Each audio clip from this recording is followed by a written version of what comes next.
Hello and welcome to my stream. Tonight we play more of Digimon World, and last Sunday we were finishing Metal Mamemon's cycle.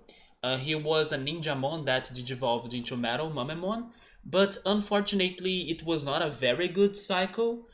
We couldn't get very well or do a lot of progression on the tournaments. We are still trying to get a win in the Rank S tournament and also on some other different tournaments as well, like those version 2, version 3, and version 4 special tournaments. But so far, no progression on that. But at the very least, he managed to find Analog Man's hideout, the second hideout, which was in the Ogre's Fortress, or at Ogremon's Fortress, and we fought Machine Dramon again, and that was it. When I was still trying to register him to the tournament, he died. And tonight we'll be starting a new cycle with, I think I went for the Tanemon's line, but then we will try to get Kunemon because originally that was the plan for Ninjamon's previous cycle, but sadly, for some reason, after sleeping at Kunemon's bed, he couldn't digivolve into Kunemon. So today I will try to pay extra attention to that, hoping that he can turn into the right Digimon, into Kunemon. And then once that happens, we try getting a new champion if possible. And if not, I hope I can get Kabutorimon, because I think if I can get Kabutorimon again, we will be able to buff him a lot, and then hopefully he turns into a new ultimate, which I hope it's going to be Hercules Kabutorimon. And depending on the day of the game, even though I'm not paying too much attention to that, we could consider going to the tournament, to the Beetle Land tournament this time. But then I don't know if that's going to happen, and even if it does happen, I don't know if you'll be able to win there, because our first and only attempt was a tragedy, because the Hercules Kabutorimon they have in there is like extremely strong. But anyway, let me start the training. Let me get my Kunemon this time, because in case that happens, I'm feeling very hopeful we'll be able to register at least a new Digimon today. But then, wish me luck. Let's go.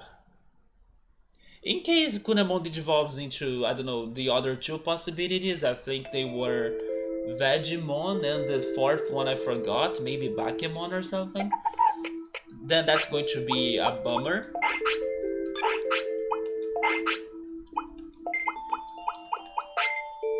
Yeah, it is Bakemon and Vegemon.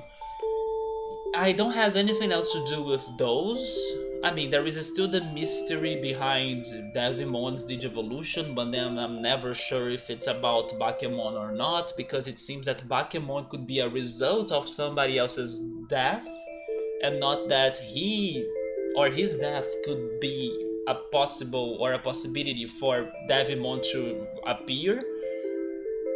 I don't know, we could actually try testing that, but I have like low hopes on it.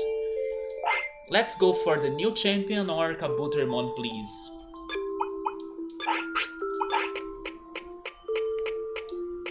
And then Vegemon still has an ultimate. Oh no, he doesn't. He doesn't, right? I think his ultimate was Piximon?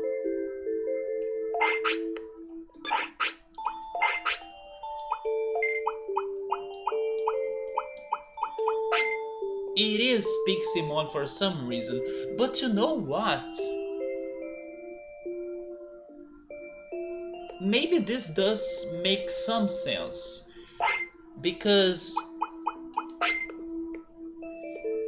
I have been thinking that the remaining champion right there on Palmon's chart could be Palmon's true champion, like Greymon is the real champion for Agumon, and then Garurumon is the real champion for Gabumon. I was spoiled before that neither Ikakumon or Togemon are on this game, so I'm sure that's not what's going to happen in there. But I was assuming, or like thinking, who could be at Togemon's place. And then maybe I'm wrong, like maybe Palmon's real Digivolution was really Vegemon. And if you compare Palmon on this game and Palmon on the anime, like I said, Palmon's champion in there is Togemon, but Togemon digivolves into Lilymon, and Lilymon is like a fairy. So, in case this game's real Digivolution for Palmon is Vegemon and, Vegemon digivolves into Piximon, I could see a connection in there. It's a very slight connection, but I could still see it. So what I'm trying to say pretty much is that maybe Piximon is this game's Lilymon, just like Vegemon is this game's Togemon. And if that's the case, I have no idea who is Palmon's last champion. Maybe it is Devimon.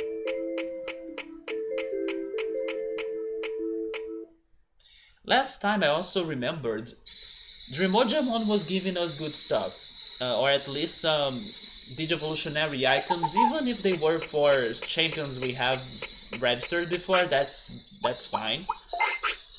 He was finally finding good things. So let's see if he can keep on doing it. So let me see. I think today I'll go for attack.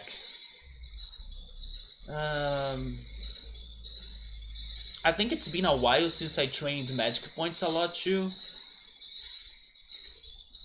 And maybe brains.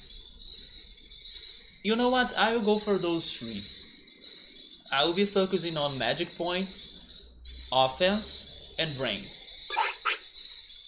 So if I go train the magic points, it's also going to give me defense, right? Yeah, those three stats are kind of not connected on this training. But sure, let's start with magic points.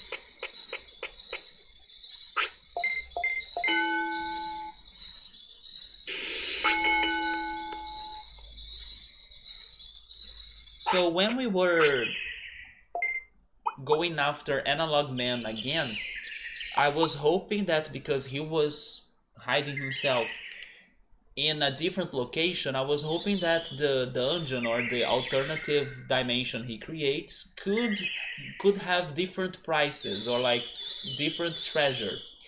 And no, we could only get some chips, which is good, but it's still like just chips.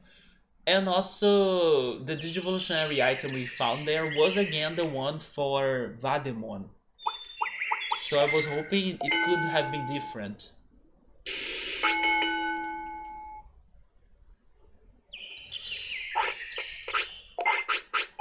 And then that keeps on bringing up the same mystery of like, in case this game has every Digivolutionary item for every Digimon that it is in it, where are those items? Like, it's not possible that they are all in the tournament, because even though there are many tournaments, I still think there are more Digimon than the tournament options.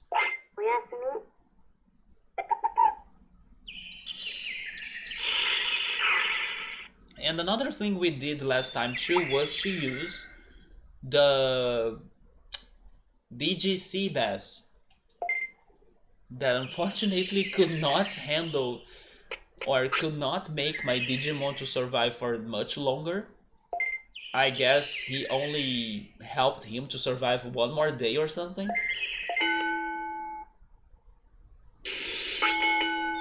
So even though Wowza was here, like, you gotta find something else on this game that's going to help you and stuff. In the end, it was not that helpful, right? Nothing in this game is really that helpful, in the end.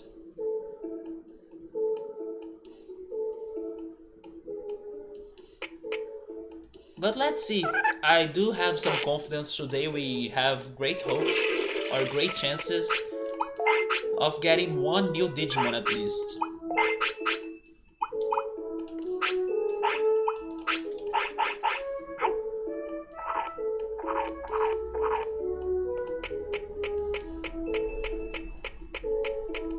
And then we can drop the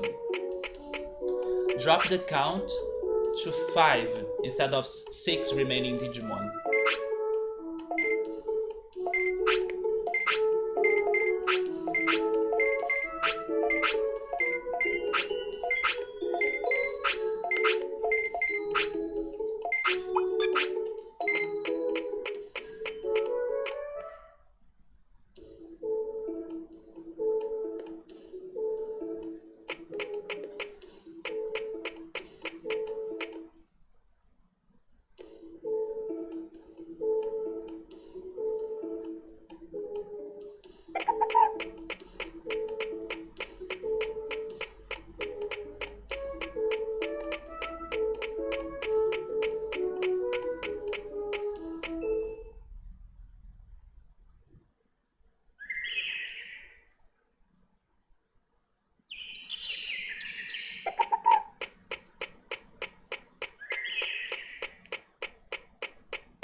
Hi Subaru, how are you, man? We are here trying to get Kunemon this time. Okay, so now that he's in training, I just need to put him to sleep at Kunemon's bed, right? I'm also going for magic points, offense, and brains as my 3 most important things to be training today.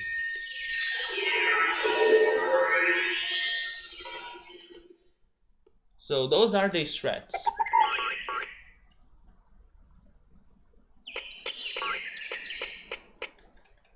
Let's stop at 1,500 maybe?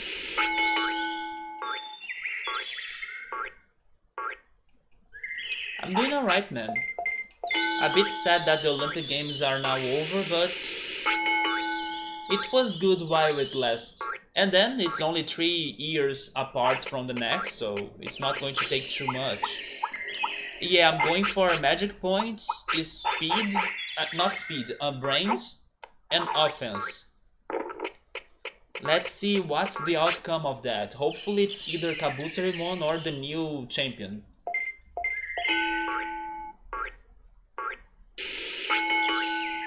Okay, now let's go for offense. Or let's poop.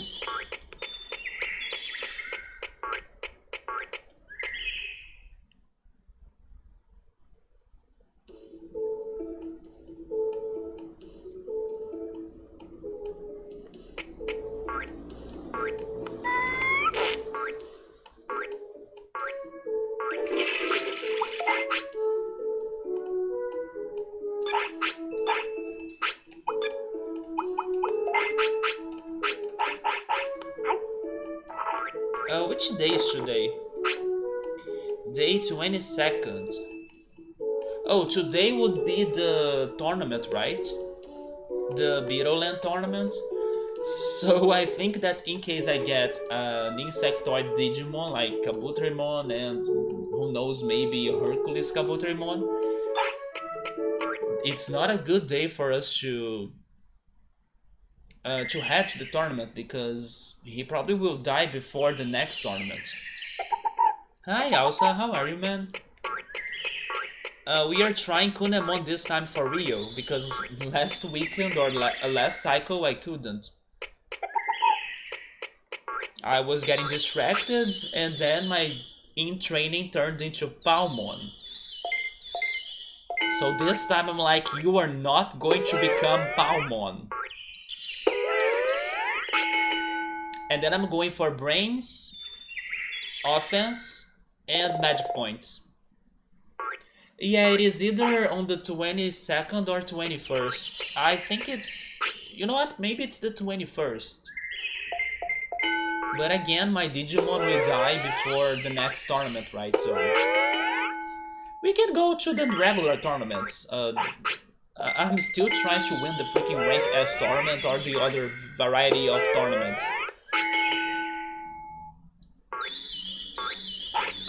Okay, so let's go to Kunemon's bed.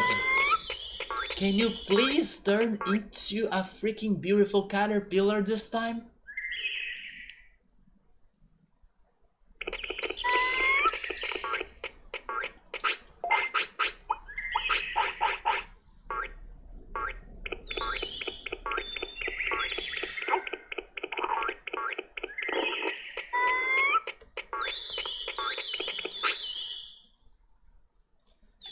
It is your chance, because my Digimon will never win against you.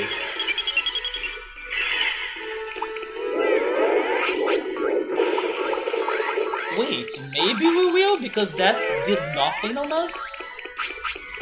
Let me just organize this battle. I'm staying on this fight.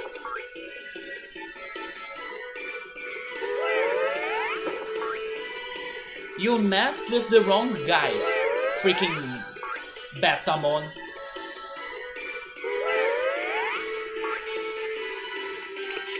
He misses his saying, it's been long. Look at that, my Thundermon is buffed. We just need more offense, but... Momomo, thank you so much for the follow. How are you doing?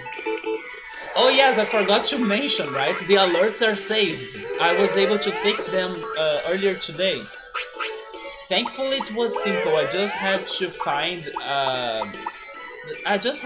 a link that OBS gets the alerts from, like the website, and then update it. So now I think all of the alerts are back. The sound alerts, the sticker alerts, and the regular alerts. This is going to take forever because Tanemon doesn't have a finisher, right? Maybe if my Tanemon was one of those that you guys mentioned once that was like Mega Tanemon or something, then he could have had a finisher.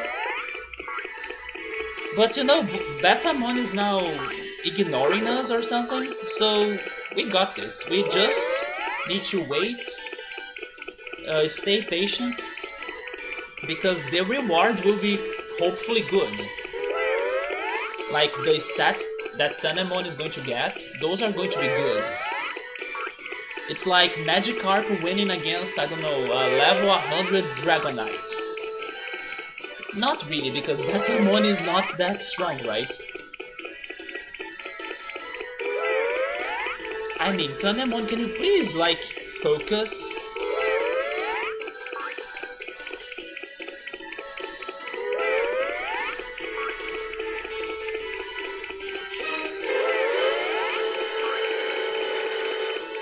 Is this really a plot twist, Subaru? Are we stuck in here forever just like those other fights of Sukamon versus Platinum Sukamon?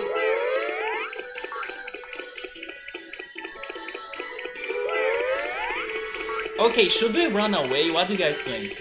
I kinda want to stay now, because since I started this, I don't mind. I don't mind this at all. I have waited for worse things in my life.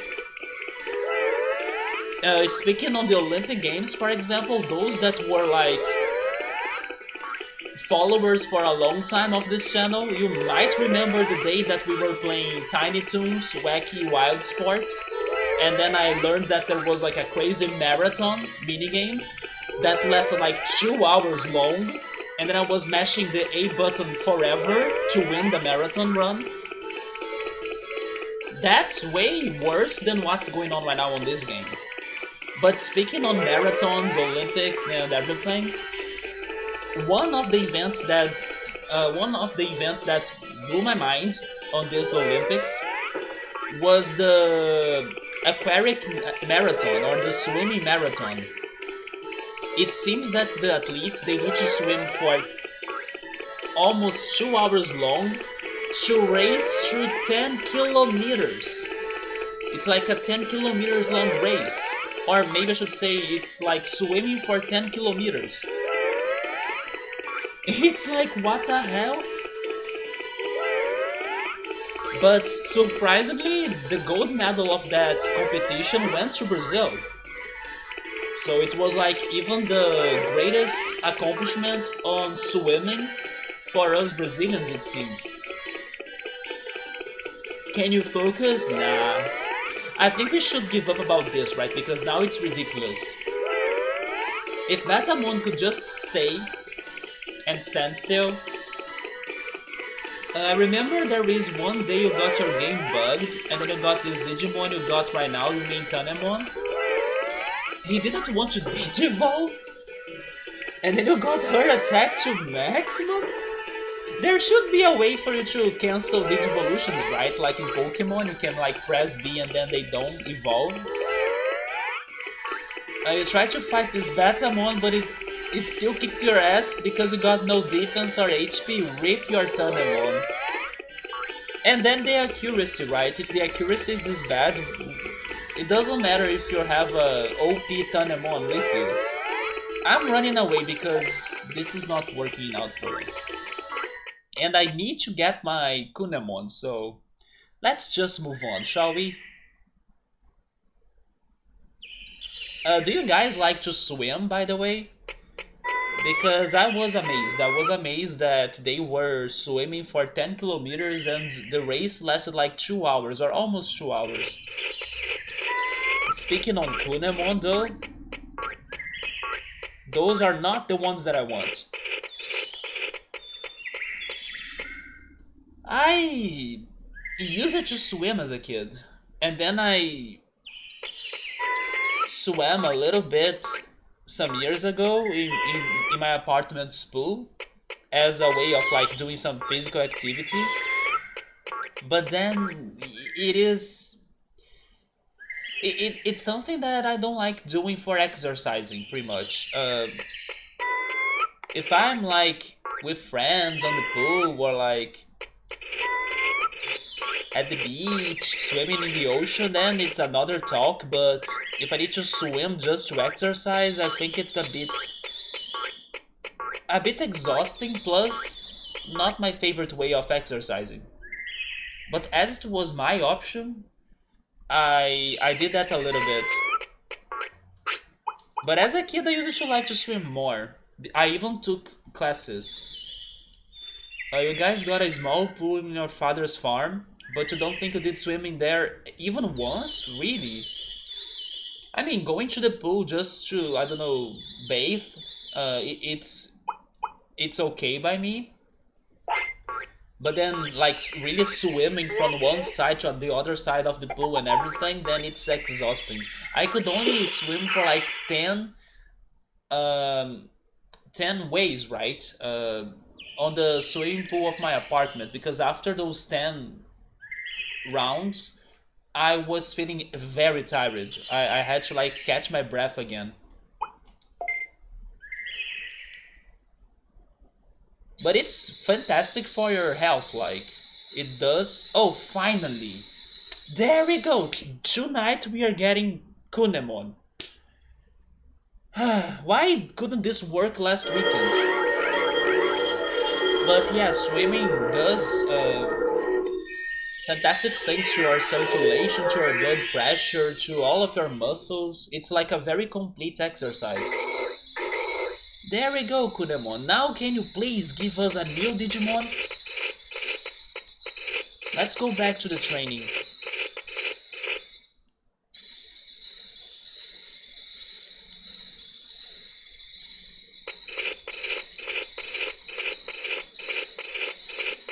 But yes, I cannot see myself swimming for 10 kilometers long, not at all. But I could see myself walking for 10 kilometers long. I do love to walk. I of course will get tired, or like on the next day my legs will be feeling tired. But during the walk, I love it.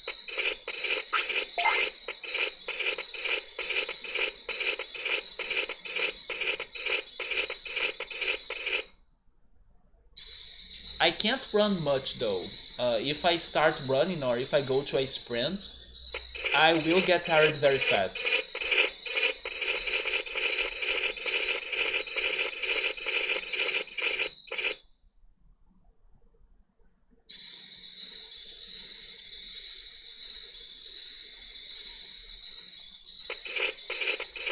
So we were training offense now, right?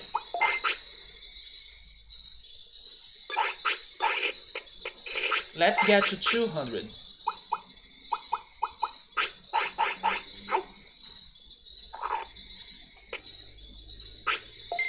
You suck when it comes to any kind of exercise. You get tired super fast even in walking for like 15 minutes. No, I can take 15 minutes of walk.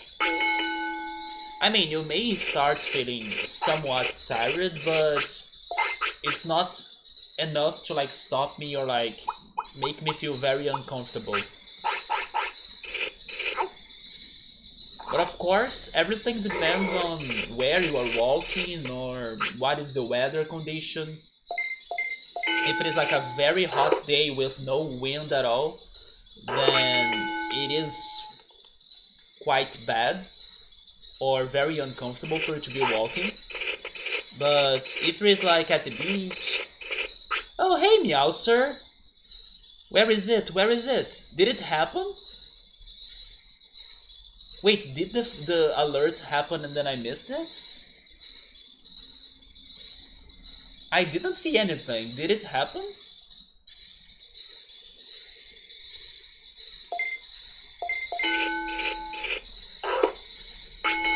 Maybe I was like so distracted and I didn't notice it.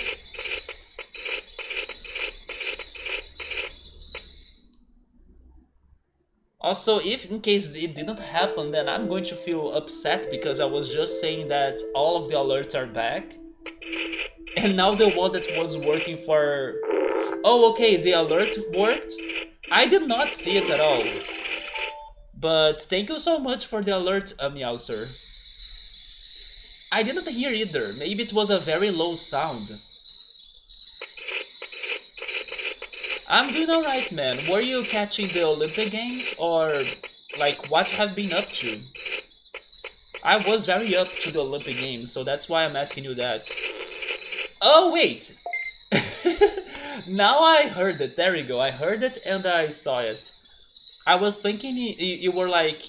Actually, I was thinking it was being repeated. Like, the previous alert was, like, finally showing up to me. But no, it's a different one now. I don't know, when I was a kid I could only run for like 5 meters. As a kid I used to run more actually. As an adult I walk more, but as a kid I used to run more. Because it used to be somewhat common for me and my friends to race ourselves. For example, I was even mentioning this in one of the streams recently. I was saying that one of the Brazilian swimmers that got a medal on this Olympic Games, he studied with me on third grade, which was like a crazy coincidence, right? Or like it's one of those things that happen in your life that keeps you wondering how are or what are the possibilities of that. But yes, one of the swimmers that got the, I think it was the bronze medal if I'm not mistaken. Yeah, it was the bronze medal. He studied with me on the third grade, and we used to race. I remember we used to race as kids. We two and another friend. It's actually one of the few memories I have of that swimmer in my life. Somebody saying that it was located at the very corner of the screen, next to the clock. The clock? You mean? Oh, I see on the top left. Yes, Whoopi made a sound of farting as well, because it's one of those prank items where people press it or sit on it and then it makes that noise. That's called a Whoopi, it seems.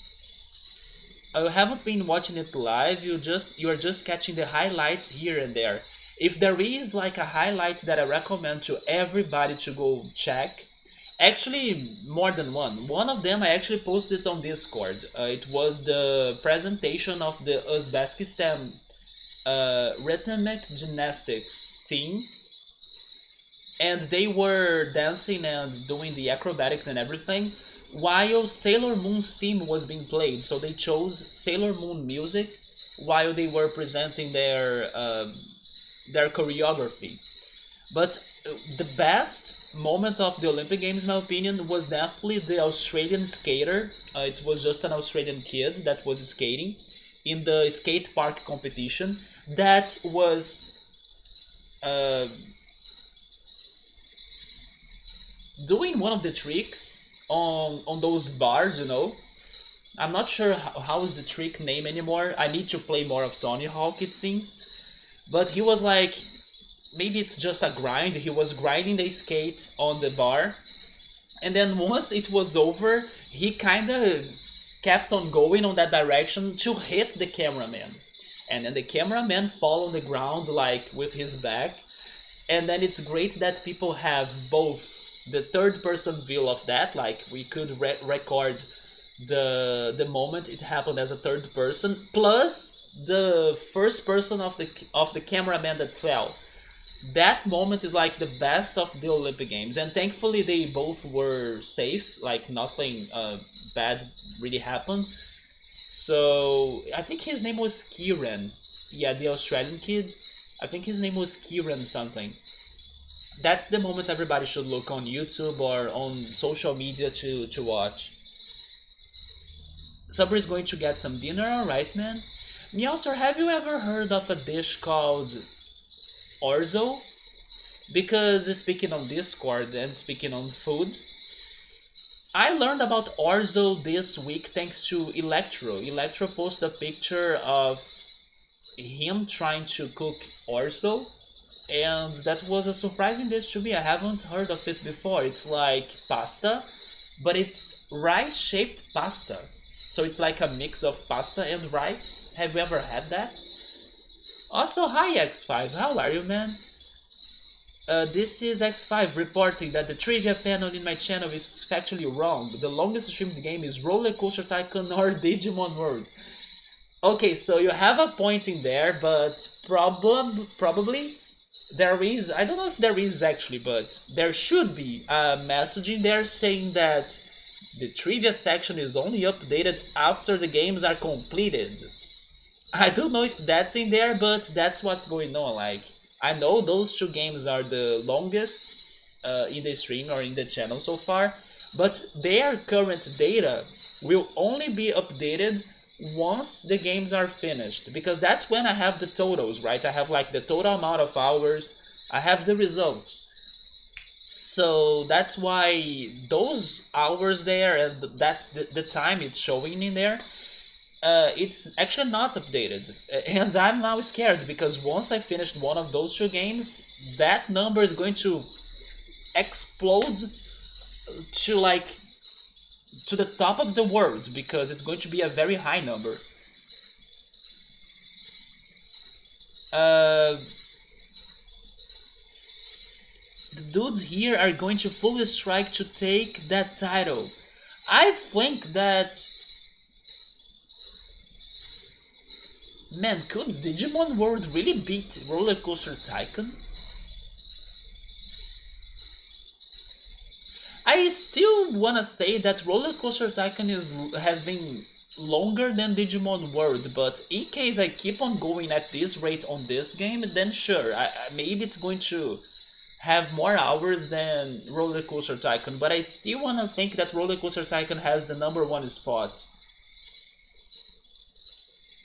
This Digidude admits defeat. Wait, Koshari? I haven't heard of that one. Let me see. Also, X5, congrats once again for Argentina for getting another medal, this time against Brazil, even on the volleyball. But honestly, well, very deserved. Like, the Brazilian team was not playing very well. It was a medal that would make way more sense, or it would have way more meaning to Argentina. So I was very happy for them to getting it. And it's kind of sad that many other Brazilians were like getting all crazy or like uh, feeling pissed off because of like, I don't admit losing to Argentina and stuff, you know, the rivalry. I was like, okay, this is a very good match because no matter who wins, I will be happy because Argentina are like, or they are like our brothers, so it's fine. And then this medal will mean way more to them than to us, so let them take it. Not to mention that the Brazilian team was shit. So we didn't deserve that medal at all. So congrats again for Argentina for getting another bronze medal. And then I think you guys had like 3 medals. Correct me if I'm wrong, but I think in the end you guys got 3 medals at least. Those were the ones that I could remember. So what is the name again? Koshari. Honestly, this was definitely not the Olympics for Brazilians volleyball. Not in the beach volleyball, not in the regular or normal volleyball. Even though we got like the bronze competition with the men's volleyball and also the golden seal or the final, right? We got to the finals with the women volleyball. When I was finally watching a game of the women's volleyball yesterday, I was like, man, we are committing so many mistakes. How could our Brazilian team get this far against the American team? So I don't know. I thought that we have had better teams than the ones that went to the Olympics this time. But hey, this was definitely not the Olympic Games for, like, let's say the regular sports that normally give us medals. This was the Olympic Games for the surprises like skateboarding, surfing, tennis. We got our first ever medal in tennis. Also, canoeing. It was a fantastic medal in canoeing as well. It was the golden medal. Then I was mentioning earlier today, like the swimming marathon that shocked me too, that they were swimming for 10 kilometers and then the Brazilian got the gold medal out of nowhere. It was the surprises that made this Olympic Games to me. So I'm seeing pictures of koshari in here. It is an Egyptian dish. But this is not the dish that I was asking Meowser about. Oh yeah, it is pasta and rice. Interesting. I wonder how do those two combine? Have you ever had that before, Elsa? Is that good? This is koshari that he's talking about. It's like rice on the bottom and spaghetti on top. But no, the one that Electro was talking to us on Discord is called Orso. It's like pasta. It's pasta, but it's shaped like rice. It's so tiny that it's shaped like rice. And that's why it's so crazy. Because it looks like rice, but it's actually pasta. So it was a very interesting idea, you know? There is this other one that's bigger, so maybe it's easier to see it as pasta, but it's shaped as rice. I wanted to try that. It's probably very good.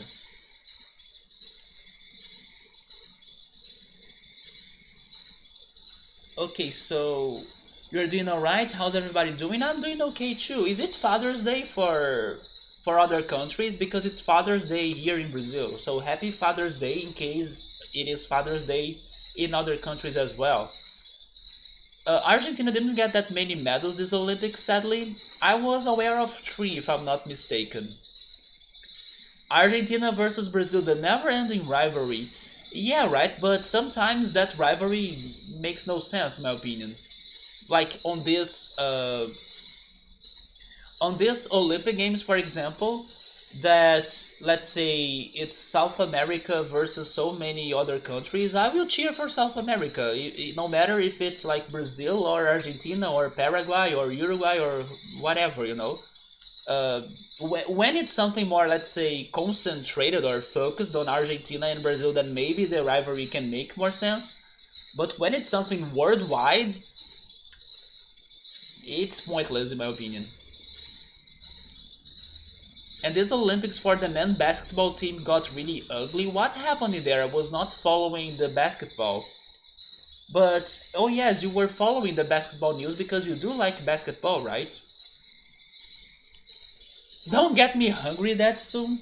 Thankfully, I'm not feeling hungry. I had lunch kinda late, so maybe tonight I'll be safe about that. Oh, you don't like this kind of food, but your entire family likes it.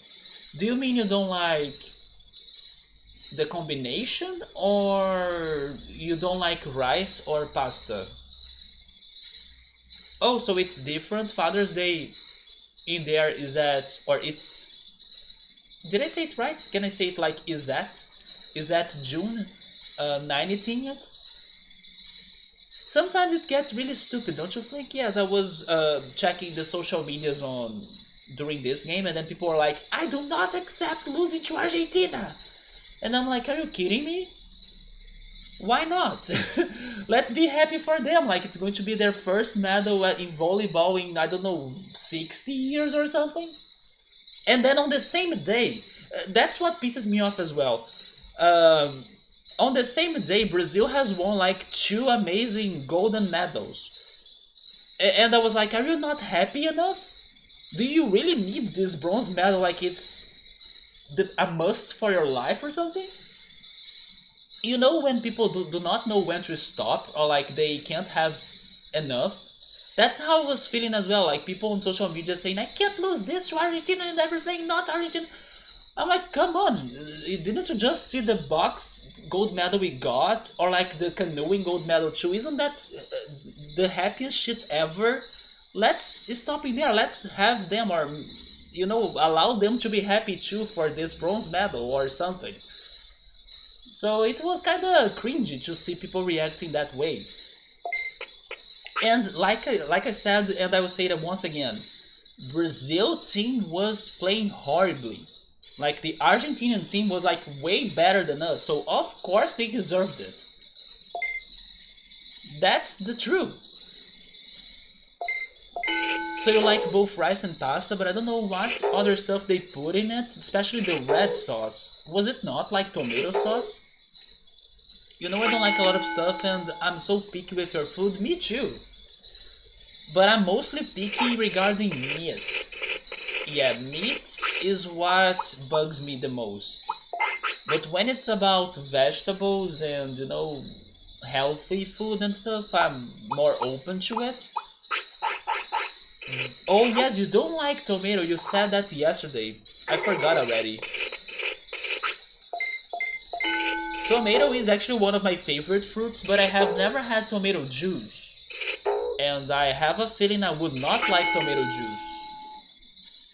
So Argentina in basketball lost 3 out of 4 games. They sucked at rebounding the ball, and then the field goal percentage on three what 3 seconds maybe. Were really awful, and we are talking about less than 30% from the tree.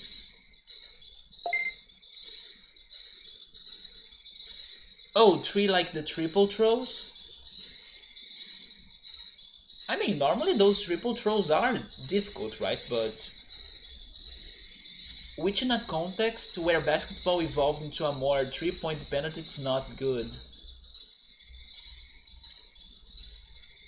But the Argentinian team was like a big hope, or like they were a good bet. One of these days we were talking about handball, right? I never really thought that the Brazilian handball team was let's say a big bet to like win something. So I sometimes get surprised on people. There is, for example, this one friend of mine. I get surprised on his reaction of like, man, the Brazilian team sucked, or like they didn't play very well.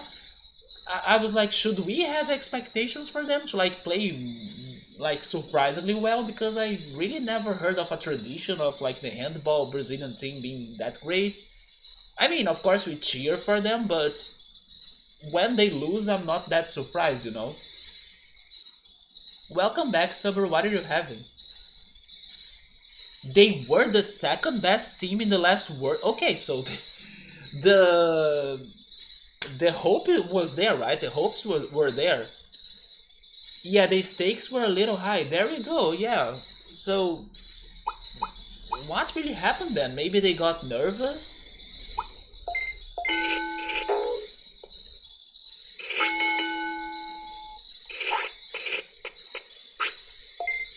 Once again, and maybe this also works for Argentina in that case.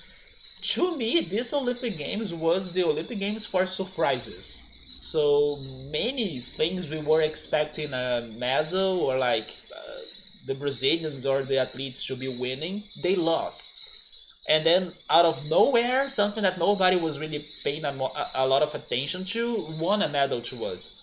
So maybe it happened to Argentina too, as everybody was like hoping for the basketball team to be successful and stuff.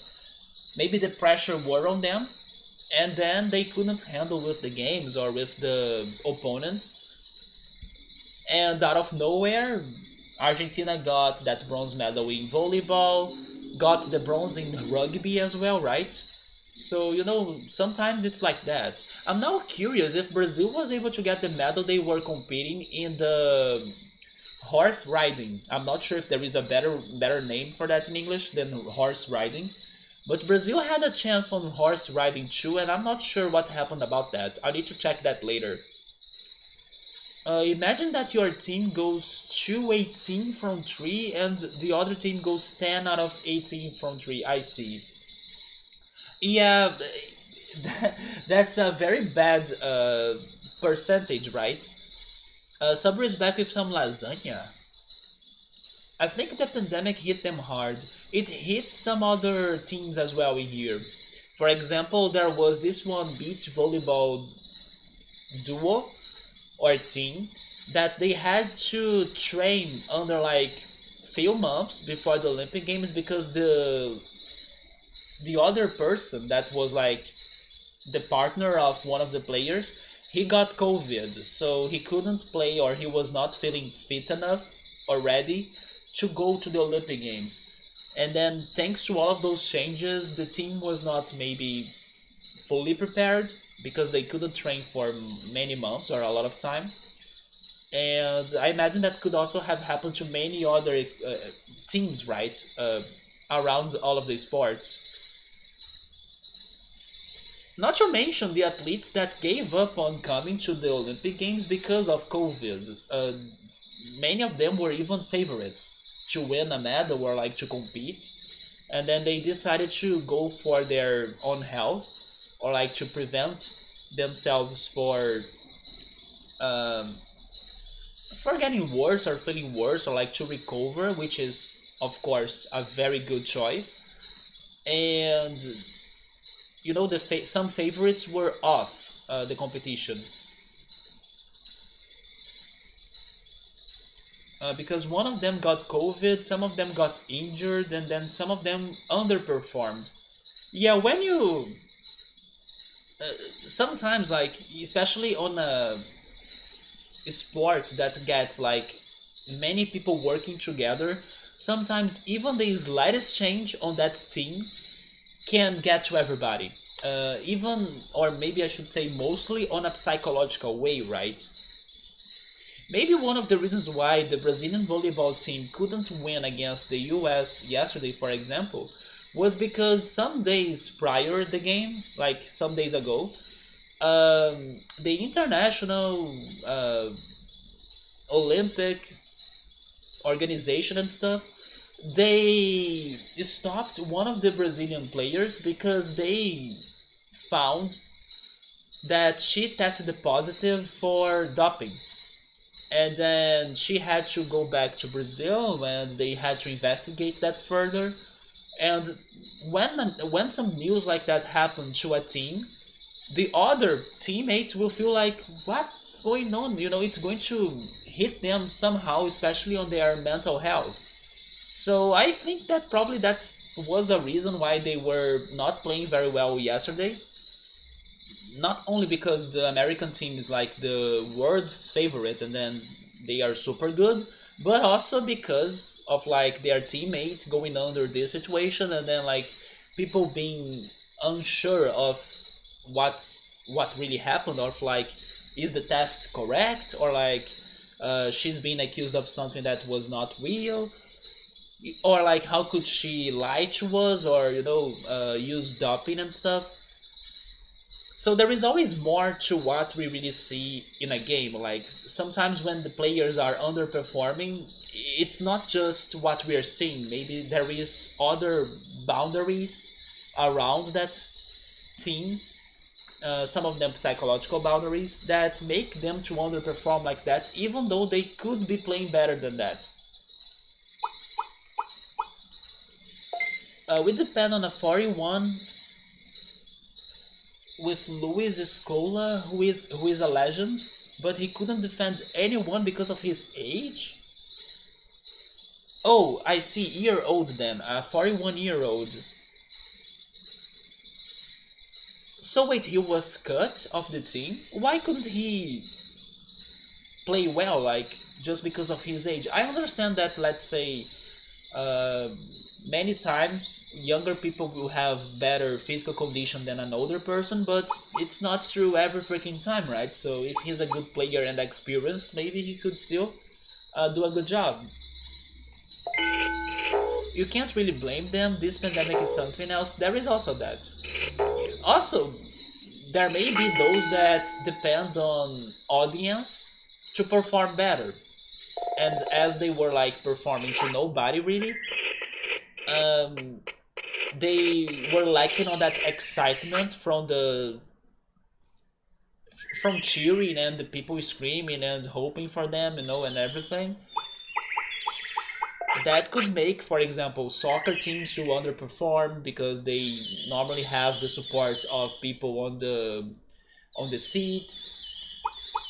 Maybe even the beach volleyball because people go there to cheer for them as well. I gotta say that even though there was no audience, the DJ that played during the Olympic Games was amazing. Somebody please give a fantastic salary to all of those DJs because they did a great job on like research because many songs they played had a reason to why they were playing those songs. Um, okay, my computer is a bit slow now. I'm going to give it some minutes. But just to give an example, yesterday during this volleyball match against the US, there was a Brazilian player called Gabriela, and a nickname for Gabriela is Gabi. And when she was scoring points in the game, the DJ out of nowhere found this one Brazilian music called Gabriela. And he started playing it. Like, it was so damn fitting. We were like, how could he find this and learn about this song and use it even? So, just an example. There were many other in there. Like, the references were everywhere from the musics the DJs were playing, or like the songs the DJs were playing.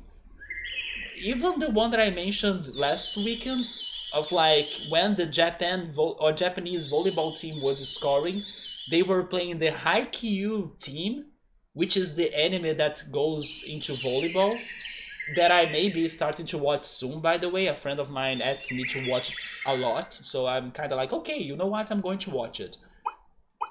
So yeah, it was fantastic. And I'm only talking about the references I could get. Probably in other languages, for other teams, there were even more references that I'm not aware of. He was the captain and he got into the all-time top four scorers in the Olympics. You're baffled that a 41-year-old dude could still score at a high level. It's what I was telling you, like, sometimes the age or the age is not really that important for the performance or the physical condition of an athlete. Many times it is, but it's not necessarily a truth. Yeah, those DJs, they need a raise for sure. Japanese are something else with the details. They were, right? They were playing so many things or songs that you would imagine that only Brazilians would know those songs or the importance of those songs to us. And I loved how those songs got promoted on social media, especially on Twitter. Every time we noticed or we heard or we couldn't believe that the DJ was playing that one specific song, people were talking about it on Twitter. And I love that because it's showing the DJ that he did a fantastic research. So it was super fun to like check on the trending topics on Twitter and see that wait, they are playing this on the Olympic Games? Really? Even at the weirdest moments. In volleyball, they're playing some volleyball anime songs for their team. Yes, they were playing Haikyuu music. Tokyo 2024 again? I mean, now we are going to Paris, right? And fun fact, I was reading earlier today, and that was a question I had some streams ago, or maybe some time ago, of like Now that we have surfing as an Olympic event, and thank goodness we do, how are the countries or cities that are far from the ocean but they will be the host for the Olympic Games, how are they going to deal with that? Like surfing and also some other water sports, but especially surfing because for surfing you depend on the ocean.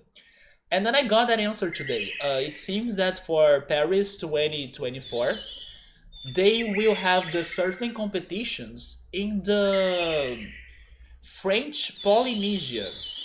Yeah, it's not going to happen in France, but it's going to happen on a territory that's related to France. That's like in the French Polynesia.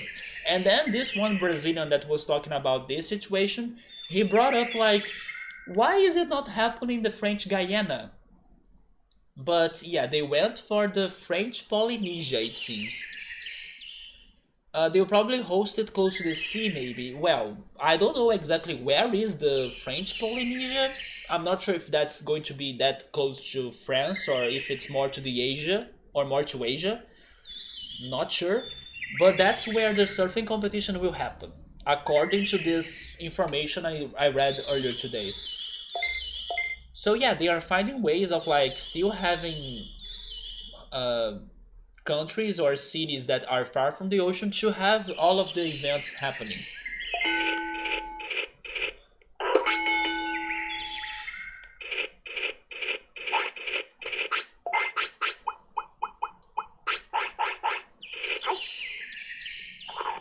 But it's still speaking on the Olympic Games.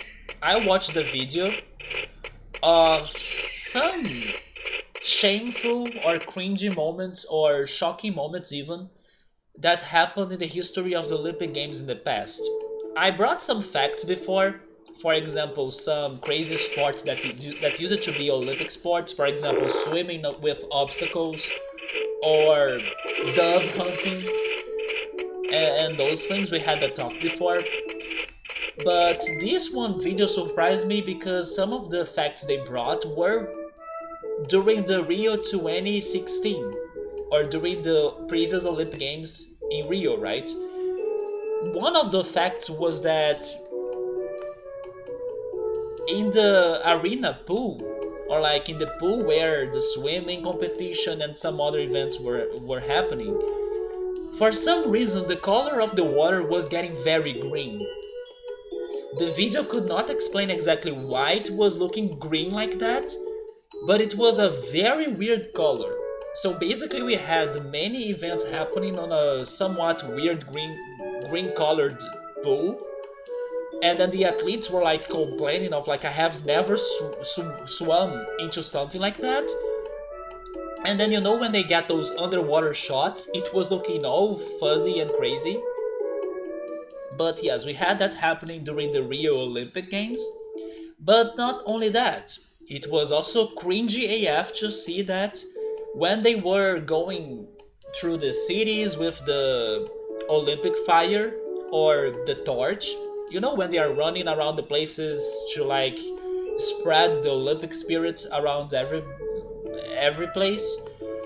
It seems a Brazilian tried to extinguish the fire. Can you believe that? Some random person was like trying to interrupt the event with a fire extinguisher, trying to extinguish the fire.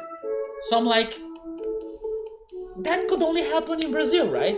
Thankfully, the fire was safe, but cringy AF. And then the other thing that I saw was that actually this one I haven't stopped to think about it, but it made a lot of sense the danger of it. Because you know when they are fighting in the martial arts during the Olympics, probably you all have also noticed that normally there are multiple fights happening at once. But when you're watching the game or watching the fights, they normally focus on one fight that's like related to the country. And then another fight is happening on the other side, and then maybe somebody else is like airing it to the other countries that fight is more important. But then there was one Olympic game where multiple fights were happening, and I think it was boxing. Yes, it was boxing. In boxing, they have the ring, right? For like in between assaults, or in between the. I think assault is the right word. I'm not sure though, but in between the turns or rounds, what happened was that the ring of the neighboring fight rang, and then the guy of the fight that was happening got distracted. He was thinking, okay, now the round is over, but it was not. It was the ring of the other fight, and then he got knocked out because he kind of dropped his defenses. And I was like, seriously, that this is happening? Haven't they considered this possibility of like noise interference of the rings and then the athletes getting confused and lost? So yeah, that's also very cringy. And those were the facts I could remember right now. Two of the Brazilian Olympics, and then this one that I don't know where happened, but you know, it made sense because it's definitely not the athlete's fault. Some dramatization. France, hey Europe, can you lend us some sea for a moment? No.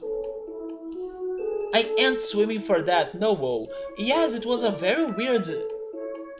It didn't look dirty, but it's so hard to describe it. It was looking like emerald green. Maybe I can find a picture. It was such a weird green color, like why? Why is it green like that? It was looking like river color as well, like river water color. Some rivers look a bit green. But yes, I couldn't see an answer for why was the water looking like that. I think it happened this year too. Did somebody try to extinguish the fire?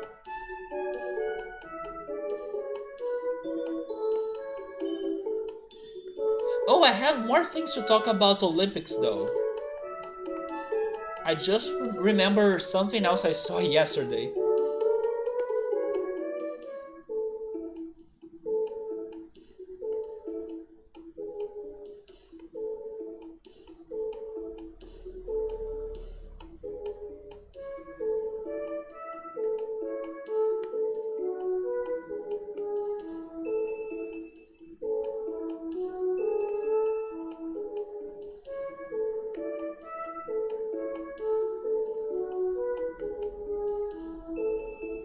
Yeah, look at this difference. How could it get this green? Look at this. This is the normal color for the water. And then on the next pool, it looks like this. How could that color be there? So people were diving, swimming on that freaking emerald green color right there. How come?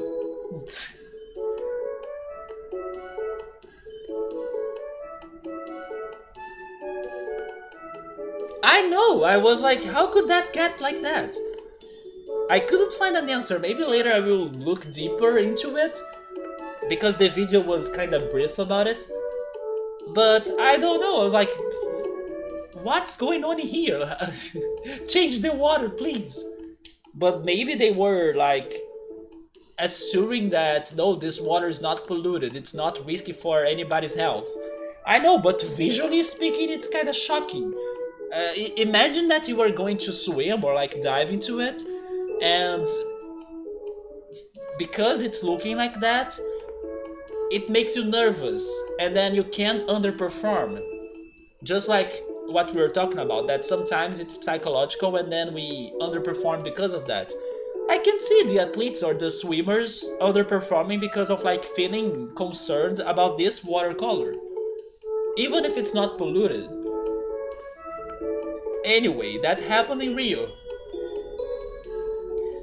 Probably Numemon took a dip there. Honestly, that's the best explanation so far, X5.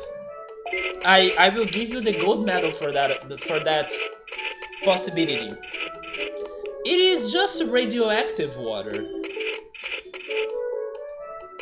It could be too, because it is very bright too, right? Finally a gold medal? Come on, X5. How can a green water look so green? Yeah, right. It's looking extra green. But yes, the other thing I remember to say was that, first of all, I will relate this to what happened yesterday on the stream, right? yesterday we were playing Roller Coaster Tycoon, and then we were getting to an area in the park that I decided that I would make it like Egyptian or Egyptian based. And during the progression, or like during the time I was creative and coming up with ideas, we built three coasters based on the three gods from Yu-Gi-Oh! The Winged Dragon of Ra, Slifer the Flying Dragon or the Air Dragon or something, and Obelisk the Tormentor. So we built three coasters based on them. And then later on, when I was checking my YouTube feed, I got a video that was saying that people in the world are signing up on a petition to ask for the Olympic Committee to accept Yu-Gi-Oh! As an Olympic event.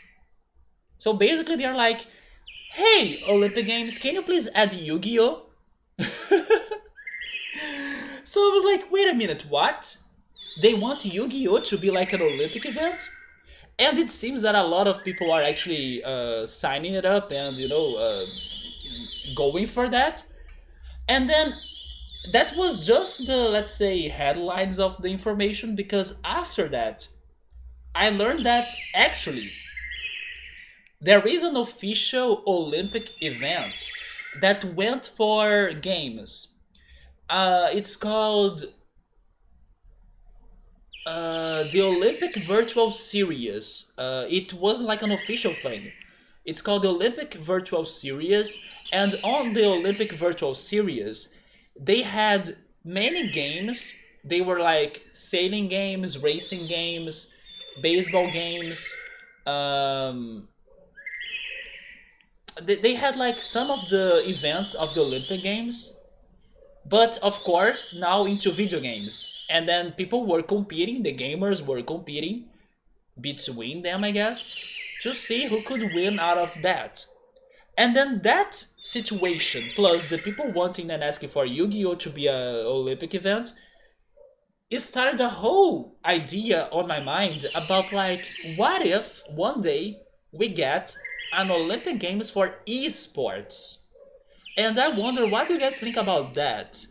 Because honestly, little by little, esports are getting very popular.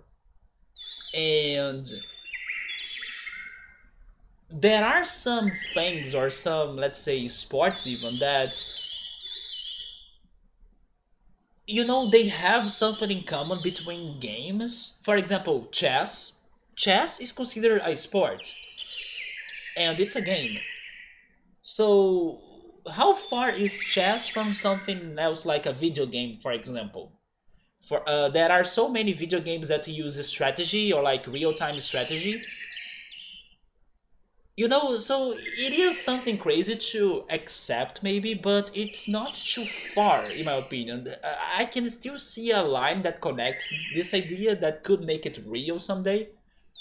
What do you guys think about that? Do you think that someday we should have an esports Olympic Games or something? In case we do, I hope that we get some crazy games in there. For example, Smash Brothers. I would love Smash Brothers as an Olympic game. Also Yu-Gi-Oh! The idea that the people were going for. I can be down for some Yu-Gi-Oh! Crazy international competition at the Olympic Games too. Like, it's going to be... The only problem about that is that, as we were also saying during these last streams, that it's sad how the schools don't teach us about so many sports and their rules and stuff. Imagine a casual person watching a Yu-Gi-Oh! Olympic finals. The casual person will fall asleep, right? How will they understand the rules of like Yu-Gi-Oh! During, I don't know, a brief time? They will never. But of course, for us gamers, maybe that's how they should go for it. For example, we already have the Winter Sports Olympics, then we have the Summer Sports Olympics, then we have the X Games for like Redco sports, skating and stuff, but now thankfully skating and surf are getting to the Olympic Games too, but we have some different competitions. Make an Olympic esports, and then it's going to be more targeted to gamers, of course, But I take it. Maybe that could be a start. And then maybe in the future we consider getting one or another game that could join the, let's say, more traditional games that are not virtual. But I can see myself going for that idea. It's not too bad, in my opinion. Of course, they will need to have an extra care regarding cheating or like people hacking the games and stuff. But if they can handle that, I'm down. Like, I would love to see a Pokemon Olympic competition, for example, like the Brazilian Pokemon team against the, I don't know, the Japanese Pokemon team as well. I would love to see that happening. So yes, that whole video about Yu-Gi-Oh being a sports into Olympics opened my mind a little bit about esports one day becoming Olympic Games too. And also, if you think about, for example, you have now this kid, now you have a son or a daughter, you have a kid in your family, and then if you ask that kid, what do you want to be when you grow up? Maybe some years ago the kid would answer, I want to be a soccer player. Today that's not the answer. Today is like, I want to be a champion in League of Legends. So, the esport idea is kind of changing with the generations as well. People may not dream that much of becoming a soccer player. Maybe they will start dreaming of like becoming pro at FIFA or at other video game. So even though this sounds shocking or crazy today, I can see it progressing or happening in some years from now. Some are saying the question is like it's more connected to the company of the game than a category. I mean, you have a point in there, right? How would Nintendo allow the world, I don't know, championship, like the Olympic Games, to, I don't know, have an international Smash Brothers Olympic event? Those games they were having on this Olympic virtual series event, that was a thing that happened, you can Google it. Maybe some of those games, although I haven't checked it, maybe some of them were like made by the Olympic organization. Although I think there were some that were not. If I'm not mistaken, they had um I forgot the racing game now, but was it Gran Turismo? I can't remember, but they had a racing game in that competition that was a famous name. That was not like a game nobody have never heard before. Like MOBA, League of Legends, Dota, Smite, Heroes of the Storm, you gotta choose one and then don't make people mad. The other problem that they mentioned in the video was that those games normally get updates, and it needs to be very clear what are the rules for the games when those events are happening.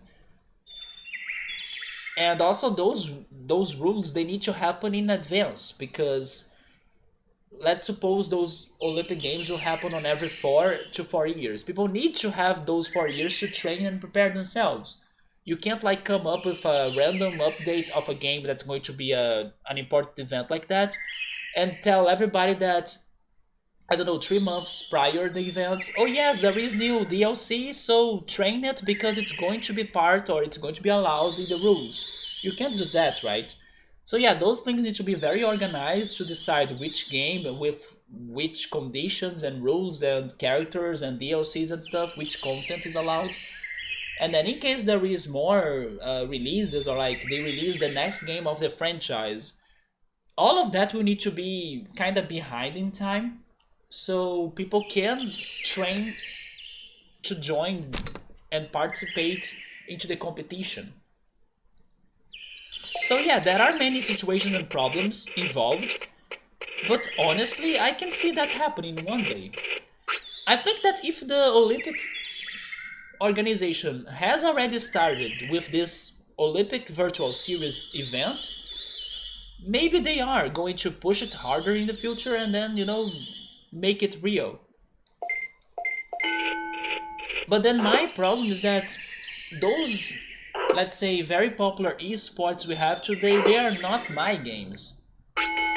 So I would hope to see, in case this idea really happens, some Pokemon, some Yu-Gi-Oh, Smash Brothers, Mario Tennis, or actually I can take any tennis game.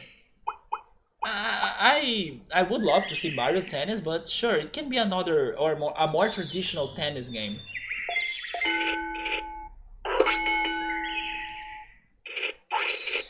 Maybe regarding the traditional sports like soccer, basketball, volleyball, tennis, I don't mind if they are like a very realistic game. But then regarding the multiplayer strategy games like MOBAs, those are not really my games. I would rather watch something more fun than that. Like Pokemon, Yu-Gi-Oh, something like that. It could be each company could choose only one category. Wait, but why only one? I just think that as long as they accept a certain game to be part of the Olympics, they can't change that game anymore. Like, it needs to be that version with that content and no more updates. So people can train the right game and don't get surprised in the future in case there are more updates or new DLC or new versions and everything. But I don't think that the, it must have a limit of like each company can only have one game. No, if they want to have like five, six, seven games of Nintendo in the Olympic Games, I'm down.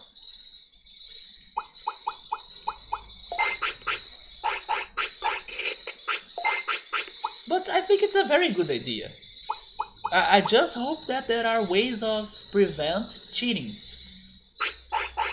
Just like there are ways of prevent cheating in the normal Olympics. Like Riot Games will pick a mobile game, Blizzard will choose shooting, but I think you are limiting. Like, there can be more than one mobile game, why not? There are so many different, let's say, martial arts fights. There are the lightweighted, the heavyweighted. There are the team fights as well, where five or six people will be fighting the other five or six people team. Which one would be Smash category fighting game, right? Like it's like Street Fighter, Mortal Kombat, Tekken.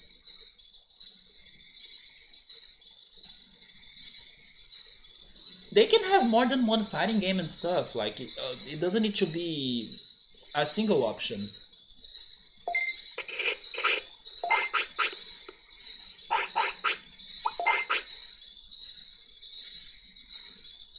Now let's go for brains.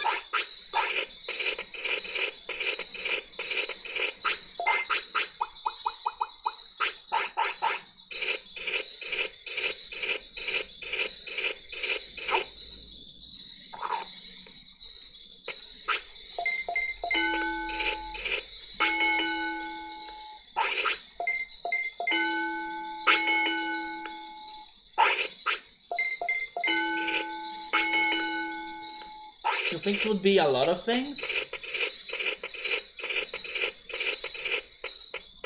It depends.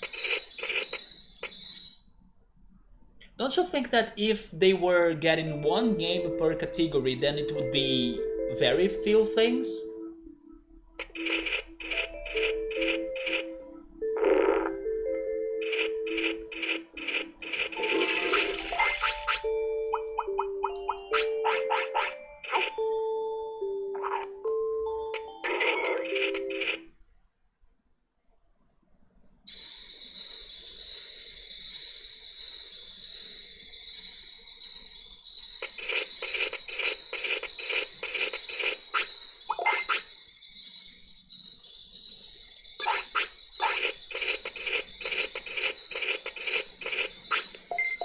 So, do you guys have hopes we are getting a new champion today?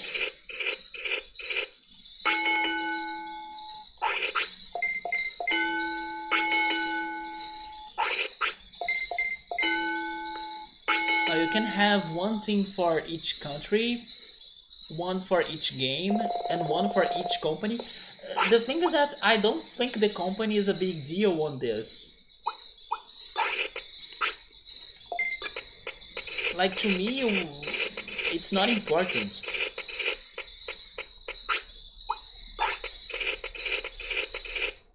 It is important for them to allow their game to be part of the competition, of course, but if they are getting one or four games of the same company,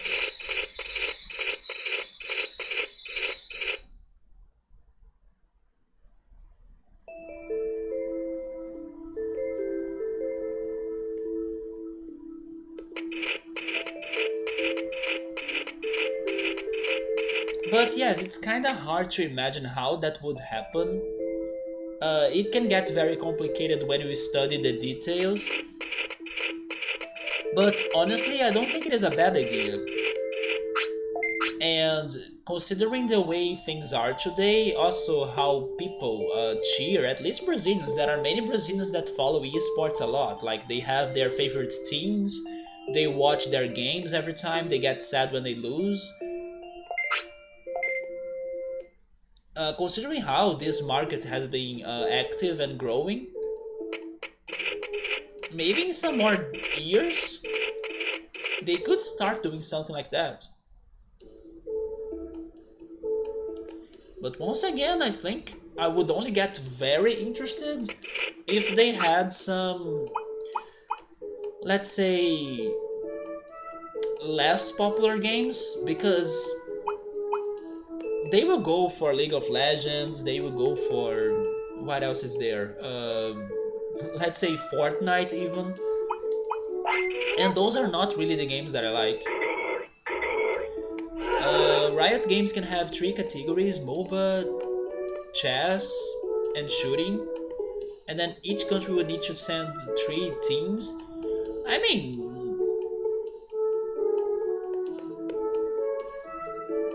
up to three teams, right? But not necessarily three teams, because there will be countries that will have like only one team that got qualified for one game but not the other two.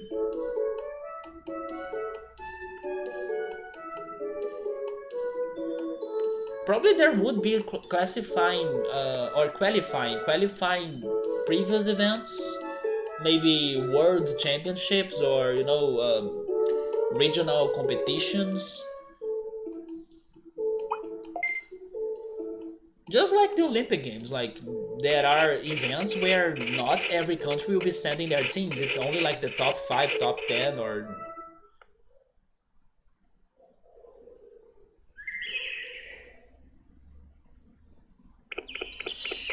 but I don't know.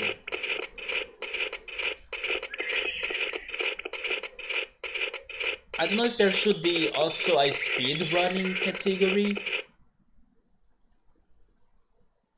because speed running feels very different than let's say a one-on-one game.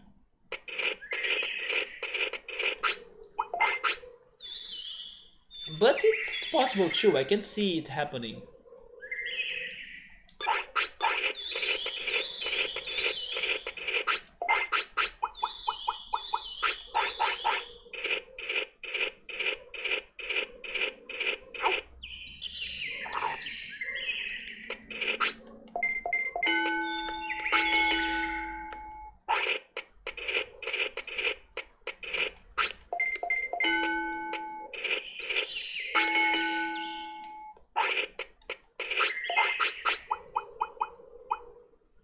There should be speed running, right?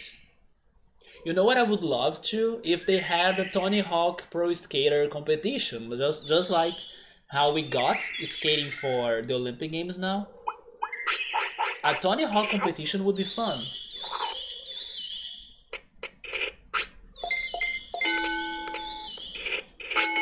But yes, if there are speed runners, that opens the event a lot. Like people can speed run so many games. It sounds harder for them to decide which games they would get for people to be speed running.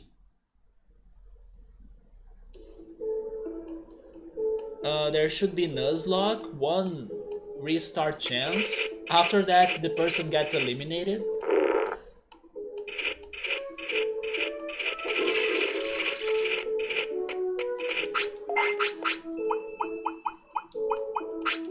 Maybe a good way for them to start is actually the way they have started so far, with like games that are sport games related to the existing sport, right? Like the baseball, the sailing, racing. The only difference is that they are games not like real people playing them in real life. It's just virtual reality games. So maybe if they could find a game to replace every single sport in real life, that's a good way of starting it, I think. They don't need to go into something more different like a MOBA or Pokemon. They can go for sport games. And then if that works out, then can start thinking on different games.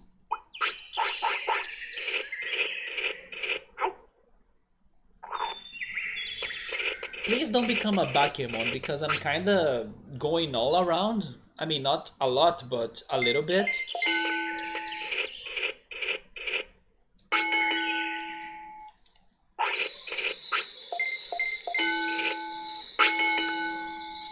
Okay, so I got to my objective right now. I got to the stats that I was looking for. Now I don't know if I should stop, because if I continue training him, maybe he'll turn into Bakemon.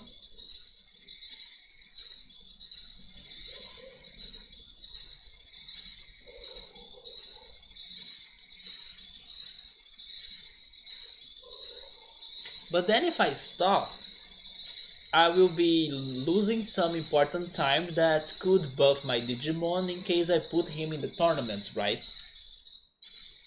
But actually, my priority is to get the new Digimon, it's not really winning the tournaments. So you know what, I think I will stop.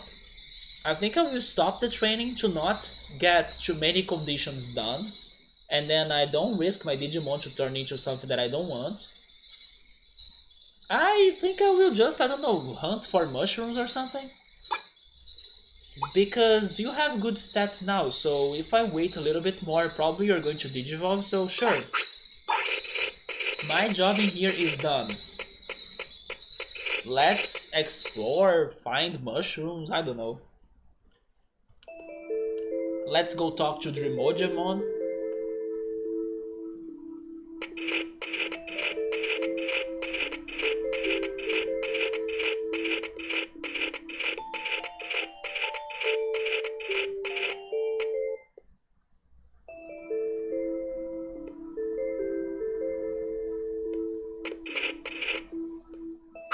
Can we get lucky here? Wait, when he says that, it means that I got a good item. You know what? We've got some treasure. Never mind. Never mind. It's just a super recovery. Last weekend I was hoping that when he said that, it was like a Digivolutionary reward.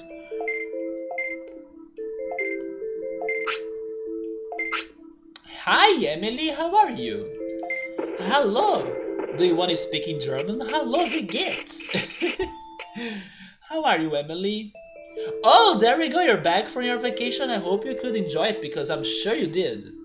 That freaking tropical resort you went to, it looked awesome. So are you going back to college?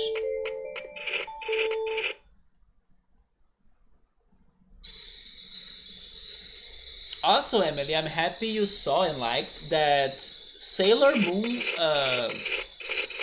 presentation in the Olympic Games, right? I missed you too, but thankfully we were chatting on Discord still, right?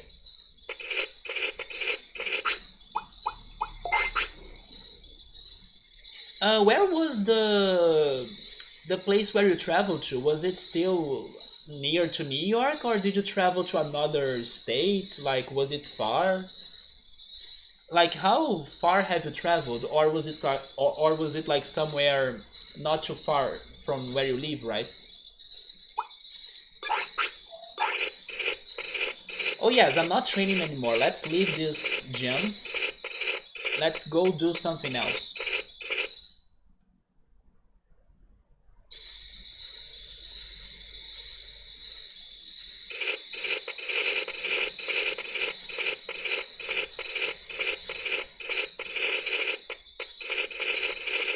Oh, it was out of the country?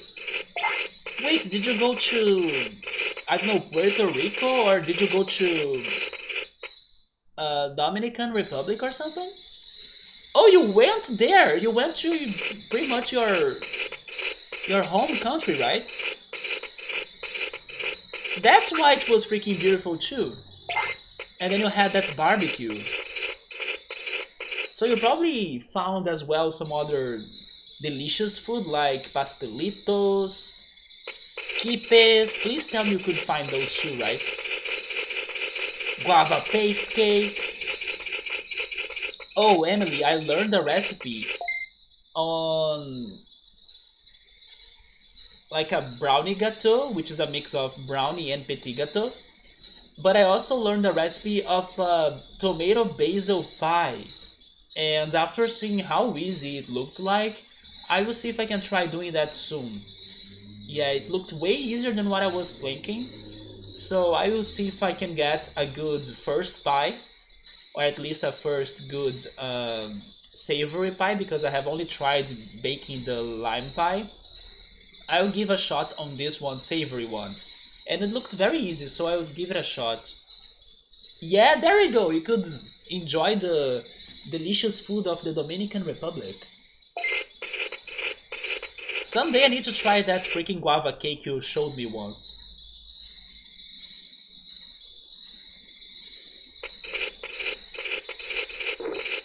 In the end, you spent more than a month in there, right? It's been a while since you have been traveling. Or at least it felt like that.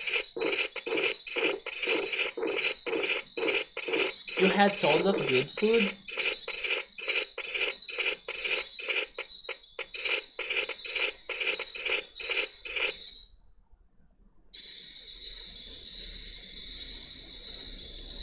I wish that the food we have here in Rio could be better. In comparison to the neighboring states, Rio's food is not that great. But I have had a very different pizza, Emily. I was even talking about that yesterday. At first, you may be shocked, but don't worry, I will give you the details little by little, right? But the pizza I ordered this week was a pizza that had no tomato sauce. Have you ever heard of something like that? A pizza without tomato sauce? But the reason why I didn't have tomato sauce was because they give you a bottle with tomato sauce on it or in it, and then you spread the tomato sauce on top of the pizza yourself. And then that's how you eat that pizza. And it's really great. I mean, the pizza could be better, like it has just an okay quality, but the tomato sauce of the place is a homemade one and it's very delicious and very fresh as well. So it kind of makes it like the pizza gets delicious because of the tomato sauce. But it's weird because you need to spread it yourself. You kind of uh, spill the bottle on it, and even though it's a bit unusual, it's what gives that pizzeria some different experience to it, and it works. In the end, it does work. For a week? No, no, no. But haven't you been on vacation for longer than that? You were staying with your sister and her aunt. Wait, and her aunt. There we go. And her aunt. I could swear you were traveling for longer.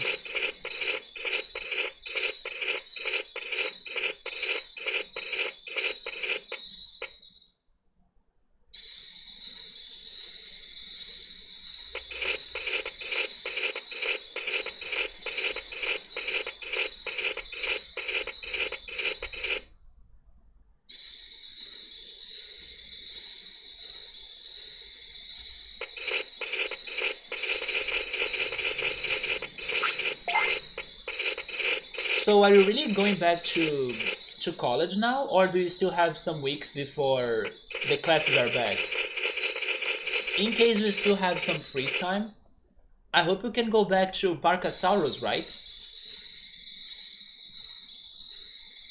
Emily, you should really check or take a look on the roller coaster tycoon level we have been working on. It's definitely the one that we went for the craziest ideas and we got like the most creative. We still have some things to work on it, so it's still going to take me some streams or some time to finish it. But I'm proud. I'm proud of the results so far. I kind of wish you didn't stay with them, to be honest. I feel like they didn't make your vacation better. I'm so sorry to hear that, but I can understand you a little bit. For example, in 2014, yes, I think it was in 2014, like 7 years ago, I traveled to my parents' hometown because some friends of mine wanted to visit the city and get to know the city for the first time. And as my family is from there, I was like, okay, I will go there too, so I can kind of show you the places, take you to the beaches, and the shopping malls and stuff. And while I was there, I had to stay with my family, or like my aunts and uncles and grandmother and stuff.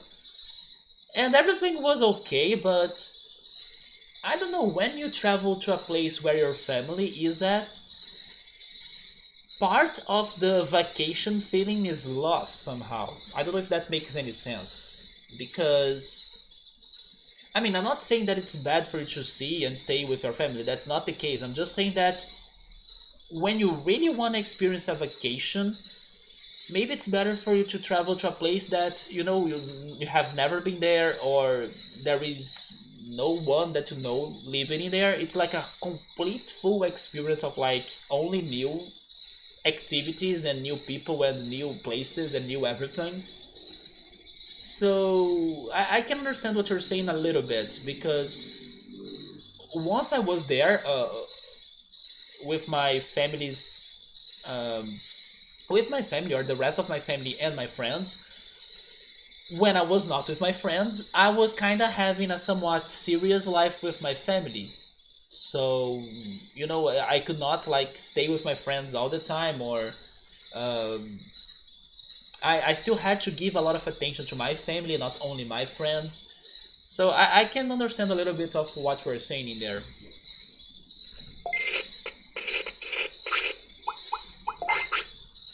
You kind of get some extra responsibility, but then towards your family when you travel to a city where they are.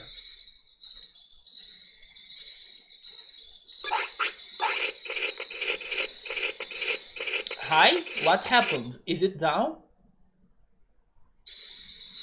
Oh no, your stream died sadly. There we go, you're back now. I was just saying that I understand what you were saying.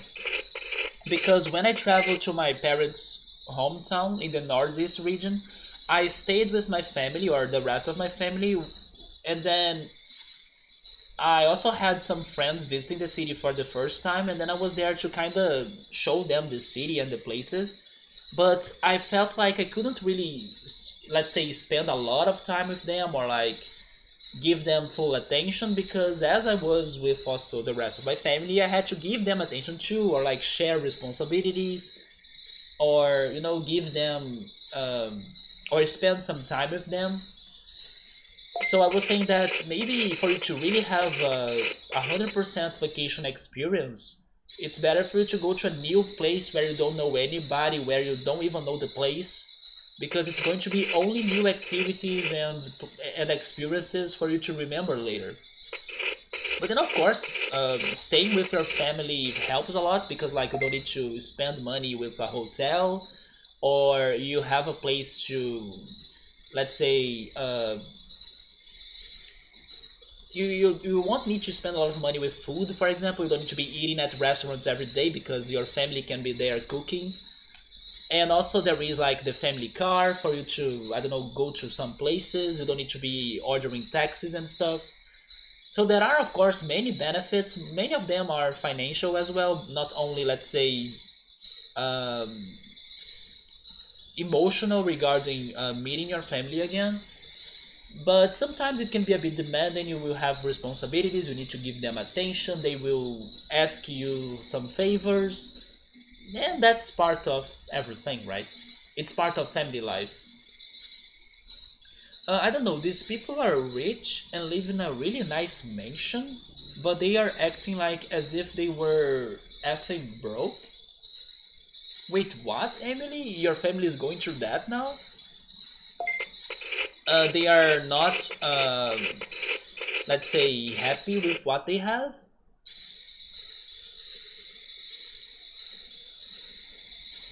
I mean, I hope that they are only really acting like they were broken. They are not really broke.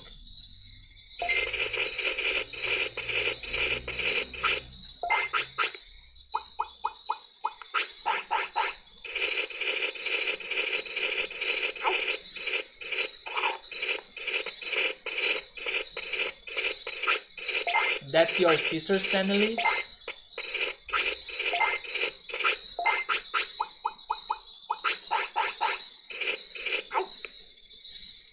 So wait, they were, I don't know, talking to you a lot about their finances and things? Was that what bugged you a little bit when you were visiting them?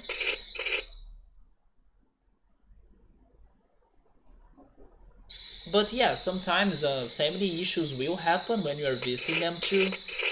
Another reason why, if you really want to have a full experience vacation, then just go to a new place you have never been to.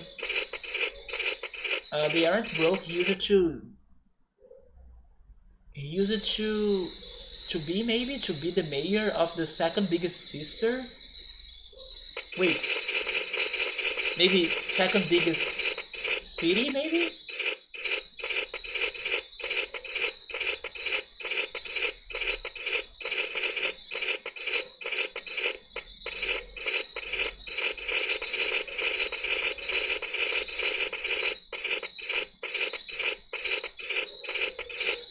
This is going to sound funny, but do you know their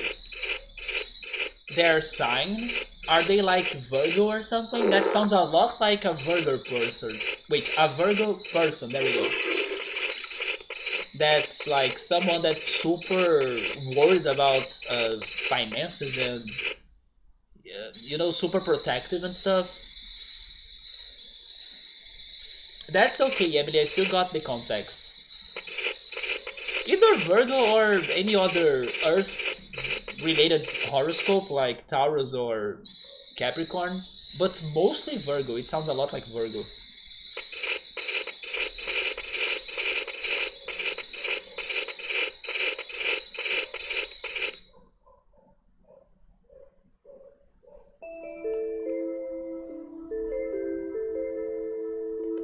But yes, it is important for you to, of course, take care of your finances. I do that a lot myself.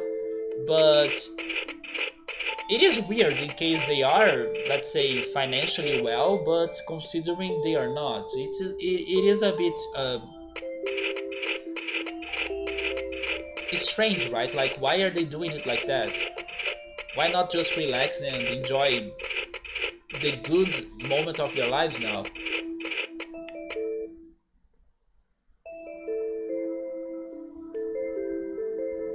Or maybe they are workaholics. Some people love to work and like to make more money, and they never stop, even when they have a lot already. I'm not sure.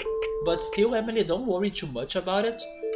I'm glad you could go to that beautiful country and visit the beaches and eat delicious food. And family problems, family issues will always happen no matter what, so.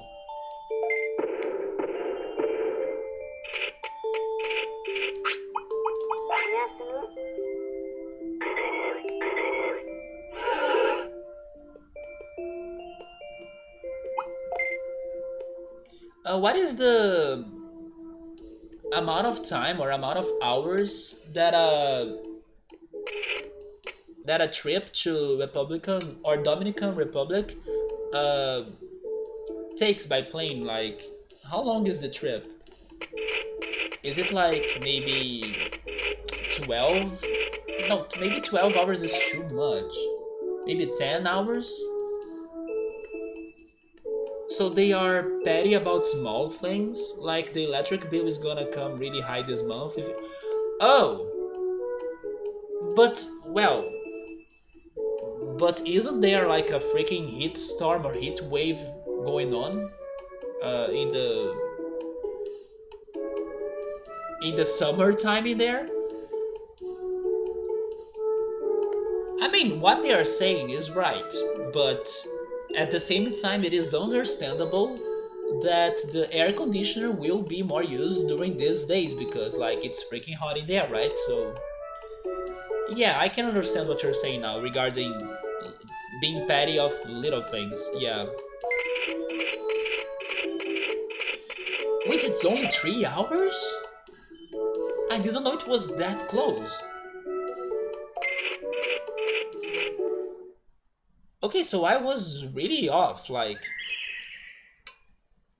you know what? Maybe you were right about that because I was thinking that the trip by plane from here, Rio, to the Northeast region would be longer than, I don't know, 7, 8 hours, but actually it's only 4 or 5 hours. And it's like a lot of it's a big distance.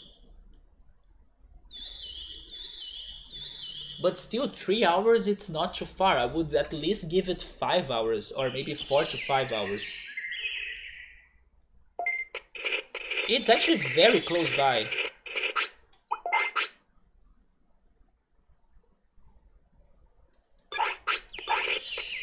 I'm still waiting for him to digivolve, but like I said, I don't want to train him anymore. I want to believe this is enough.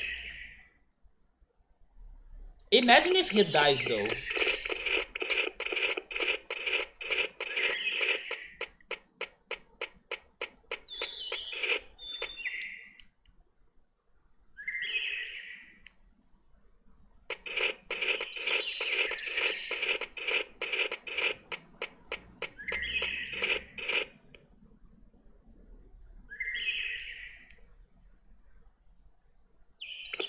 So it was 90 Fahrenheit every freaking day. We didn't use it during the day.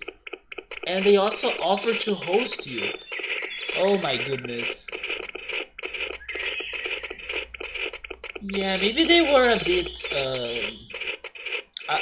petty or like over cautious about everything, right?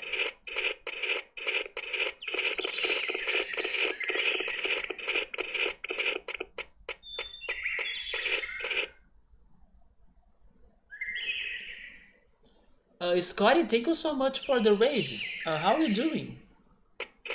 I'm here just waiting for this Kunemon to digivolve into something. I decided to not train him anymore. I'm not sure if my strategy or plan will work, but what's up? How are you, man? It is a risky strategy, but I wanna believe it's going to work. Cheap is what it's called.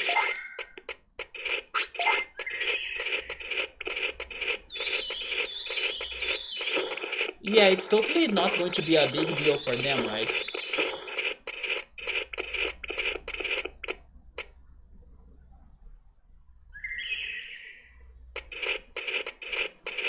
I'm kinda doubting my strategy, but are you hanging there and believe? Because it's something I still haven't tried, right? And I know that if I really buff my Kunemon too much, his odds of becoming Bakemon will be very great. Because Bakemon seems to be like the most balanced champion of his possibilities so far, so I don't want to get another Bakemon.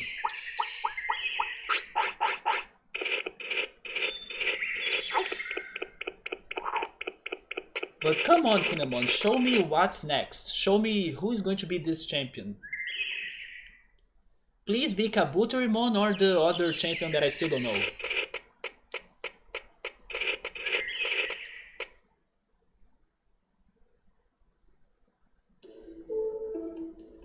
So what were you playing, Scotty? Were you playing Digimon?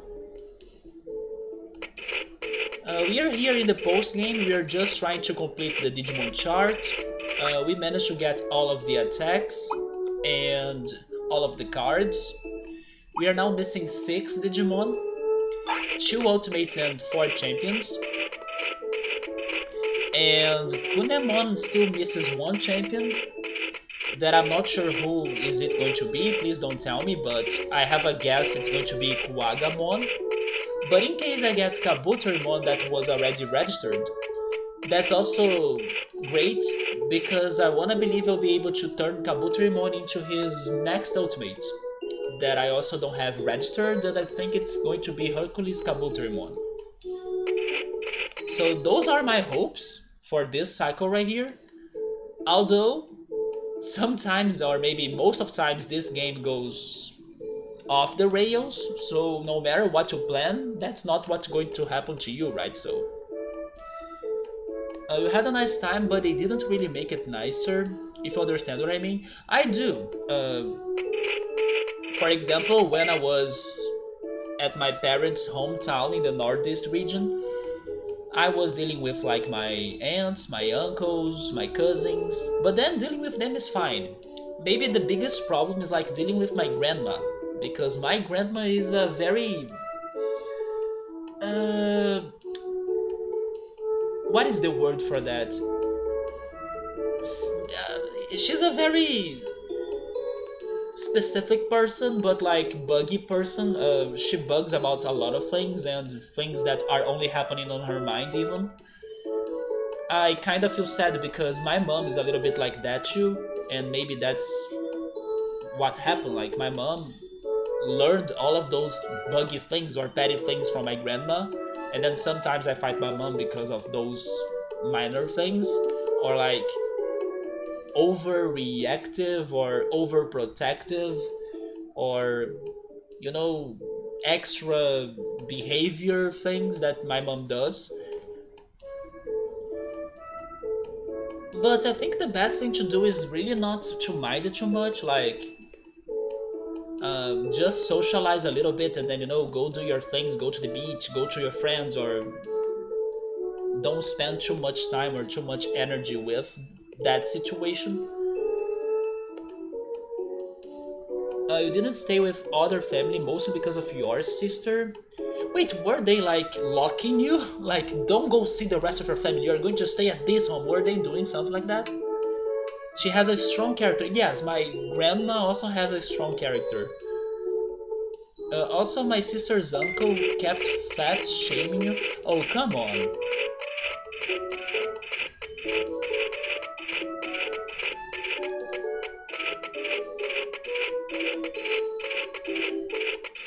And you know what's crazy? I'm pretty sure the uncle that did that to you probably had, I don't know, a lot of things going on that nobody brought up, right?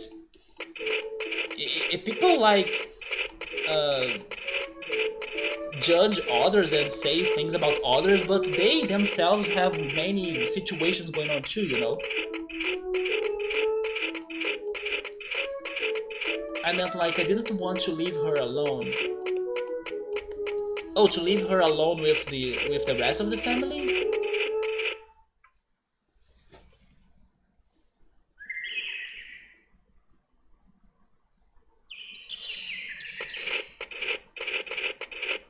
How old is this Kunemon? 3 years old? Okay, hopefully tomorrow he digivolves.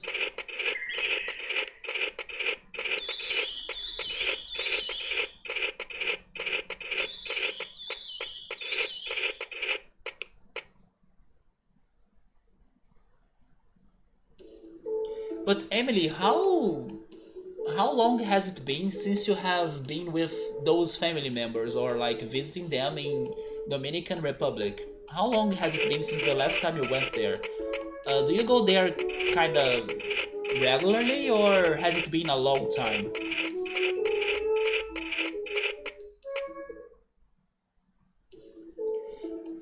Last time I went there in 2014, I kinda decided to not go visit my father's family because my father's family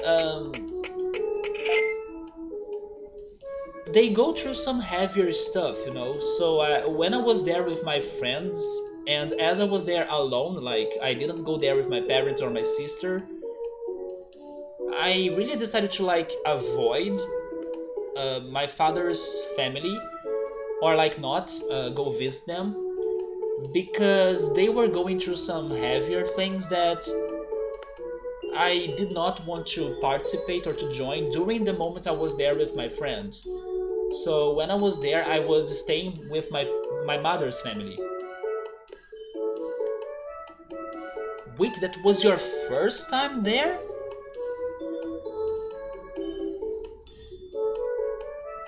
Your first time ever in Dominican Republic? When you were younger, you were always offered, but you never wanted to go because they would tell you were going to stay in the countryside. So you never went there. Oh my god, so you're meeting your family for the first time? That's actually not only surprising, but it's also surprising how they behaved with you, like your uncle fat shaming you and stuff. Like,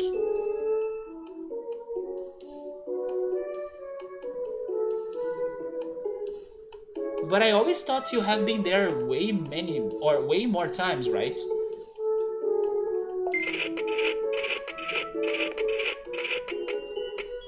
Especially now you said it's only 3 hours away. Also, hey Pedro, how are you? What's happened with my medals for all of the moves? Oh, you know about that? I have no idea. For some reason, this game did not give me that. I was able to learn all of the attacks, but maybe a glitch or maybe a bug. I did not get a medal for that. Although Alza said once that he thinks that once I get another medal somehow, maybe the game will update the list and then give me the 2 medals at once or something. Speaking of which, I had a theory myself as well about this, and maybe I should go check it now. I had a theory that the reason why I didn't get my medal for all of the attacks was because um, Digimon was talking about Analog Man, so now that we fought Analog Man last stream, maybe Digimon can give me this medal? So I'm going to talk to him. But I don't know what's happening towards that medal. I'm hoping it's still going to be given to me, but for now, nothing happened. So you met your mom's grandma and her uncle for the first time. Okay, so you're visiting your mom's side as well. Yes, when I went to my family's hometown, I was also by my mom's side. Wait, Digimon isn't here. But like I was saying, Emily, don't worry too much about, let's say, uh, those petty problems your family were overreacting to. Oh wait, maybe now we have new things. I heard that you beat Machine Dramon. Yeah, but I don't get it. It seemed like the curse of Analog Man. His grudge was so strong, maybe we can have some peace now. Oh, never mind, this sounds like the previous dialogue, like when we fought Analog Man before. Yeah, this is pretty much the same, right? Oh, but we are getting a reward? Yes, we got that once, right?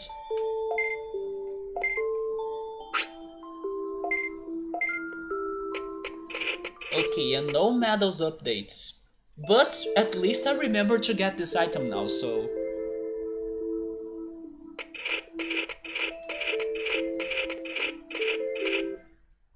You know what I would love this item to be?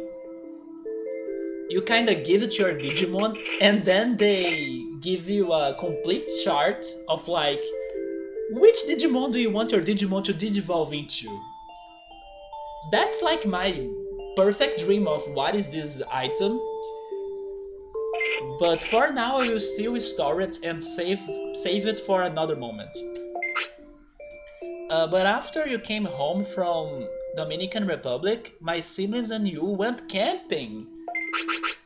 I wish I could like sleep easily because I think I would like to go camping as well. But as I struggle to sleep, or like I can't see myself sleeping well if I don't have my bed, or if I don't have a fan or an AC or something, camping is not for me. Unless it's just no, never mind. The point of camping is like sleeping there through the night, right?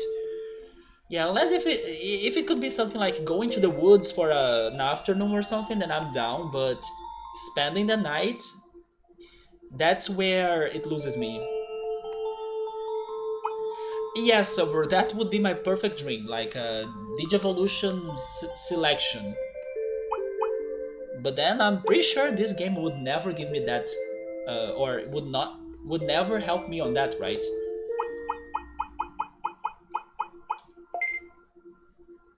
But wait a minute, when you think about a chain melon, that sounds a lot like a Digivolutionary item, but it's not. Because they say it's like, it does a lot of good things. They are not specific, but it doesn't say it's a Digivolutionary item, right? Yeah, they only say it's good for many things. The last time I believed on something that was good for many things was the Digi Sea Bass, and it was not that fantastic. So I don't know if I should trust about this chain melon either. I'm going to feel disappointed once I use it. But anyway, Kunemon, where is your champion? Come on, I wanna see a new champion in here. I wanna see Kabuterimon again. Don't give me Bakemon or Vegemon either.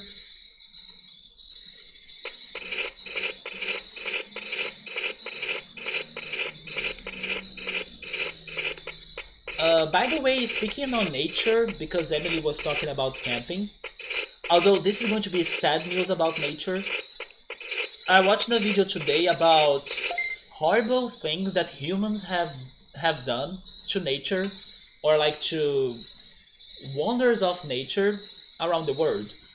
I don't remember like many of the places anymore, but I did remember, or I tried to remember about three things that shocked me a lot. And one of them was those mysterious Nazca lines that some people believe that they were from another world, like an alien was able to draw them on Earth or on the ground, the Nazca lines. Can you believe that somebody once drove a truck on the Nazca lines, damaging it? Yeah, I was like, I can't believe they were doing that. The other shitty thing that humans have done was that they introduced um, foreign species to the Galapagos Islands, which is pretty much like a very isolated island where Charles Darwin studied his evolution theory and stuff. People were able to introduce like species that do not belong to that island, even cats, to my surprise. And then thanks to that, they put the ecosystem of that island into danger, right? uh, I now want to believe that they were able to recover the balance from before, and also the species that live only there are still safe. But some people, for some dumb reasons, decided to introduce foreign species to the island. And then the other thing, what was it? Oh yes, do you know Ireland and those amazing cliffs they have? It's like one of the most beautiful natural sceneries I have seen. Someone decided to draw graffiti on that. So I was seeing that on the TV and I'm like, are you freaking kidding me? Not to mention a bunch of things I saw that happened in the US of like people destroying rock formations and places where uh, nature looked beautiful, and then people were like trying to pretty much demolish them or like get rid of the rock that had like a very, let's say, weak base, but then in the end it's like a beautiful natural formation, but then the person decided to go there and like drop it on the ground.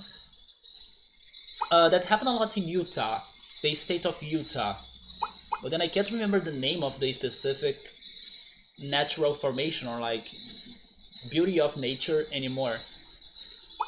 But those three ones shocked me a lot, like the cliffs of Ireland getting graffiti art, freaking people bringing invasive species to the Galapagos Islands, and the Nazca lines getting a truck driving on it like it's nothing.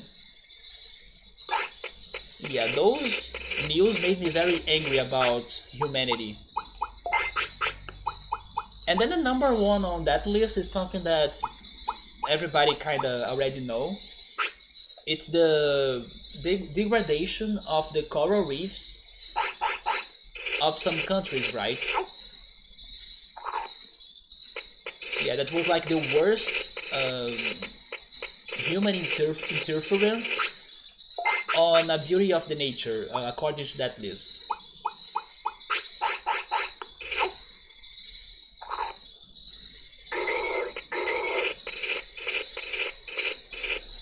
Wait, Utah, the war versus Shinra. No! I was here like, why is Saber bringing that up? No, Utah. There is a state in the US called Utah. It looks like a fantastic and beautiful or natural state, right? But then it's a little bit less beautiful because of the human interference or like humans degrading the place. It's not Utah. Yeah, Utah from Final Fantasy VII.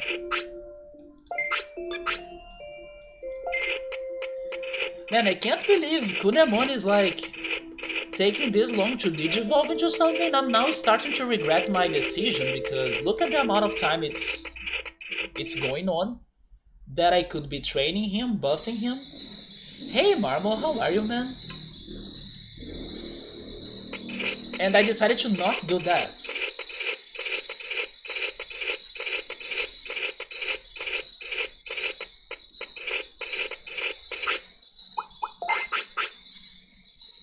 Let me see his stats again. Yes, I don't want to buff him harder because I'm telling you, I'm seeing Bakemon. But I will be pissed if, even though I'm trying to like keep him like this, to not buff him too much so he turns into Bakemon or something, I would be pissed if he still turns into Bakemon even though I'm trying to prevent that from happening. Also, any new Digimon, I'm hoping it's happening now, but I'm not sure.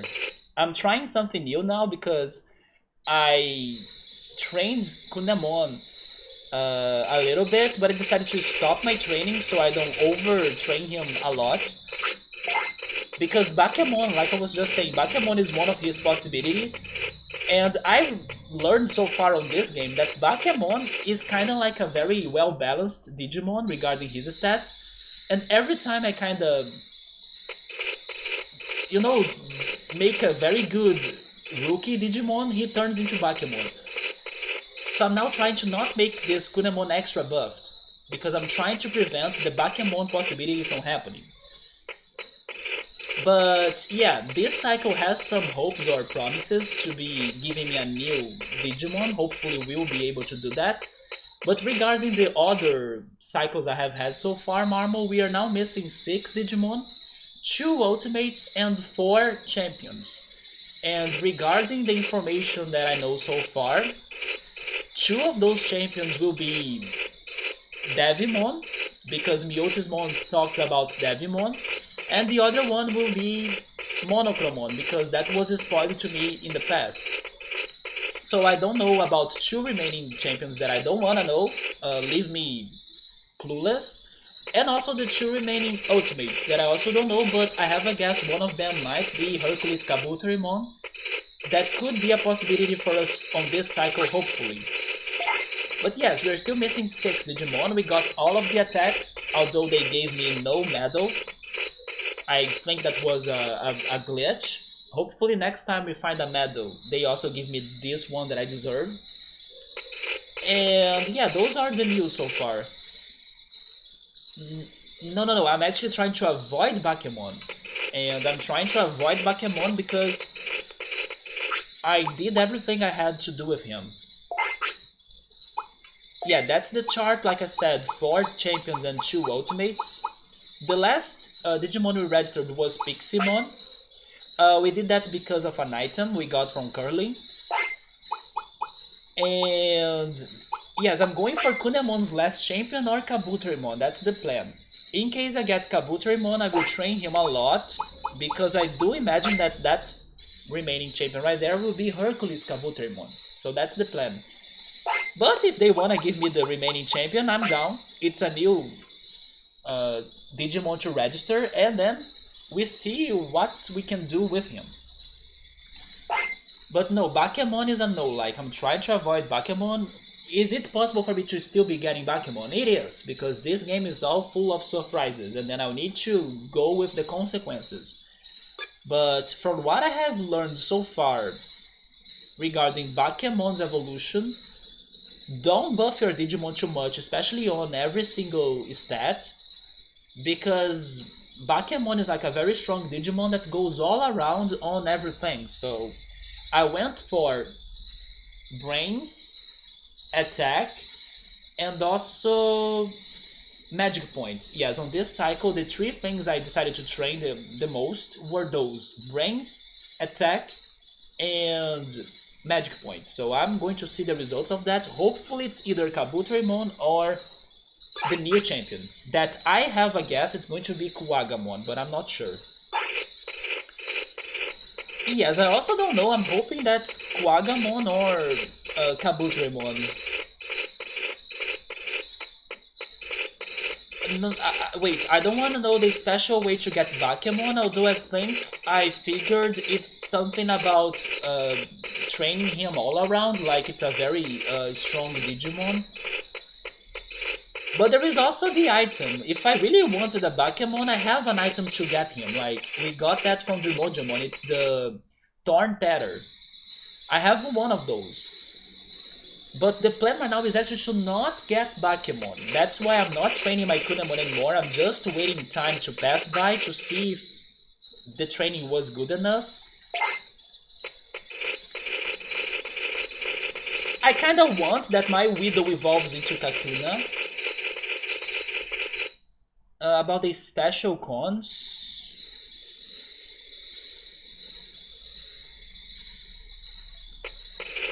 Oh, the special conditions, I see. Yeah, there may be some special conditions, right?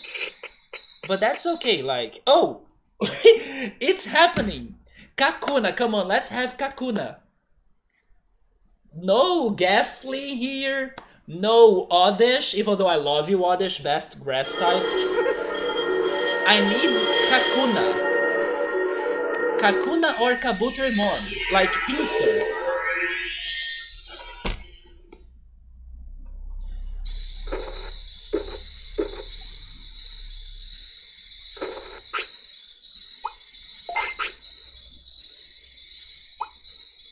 Why? Maybe this was because of my decisions, like I went for magic points, attack, and brains. It still doesn't make sense on why that could be Vegemon, but sure, like, are you brainy Vegemon? I don't think you are.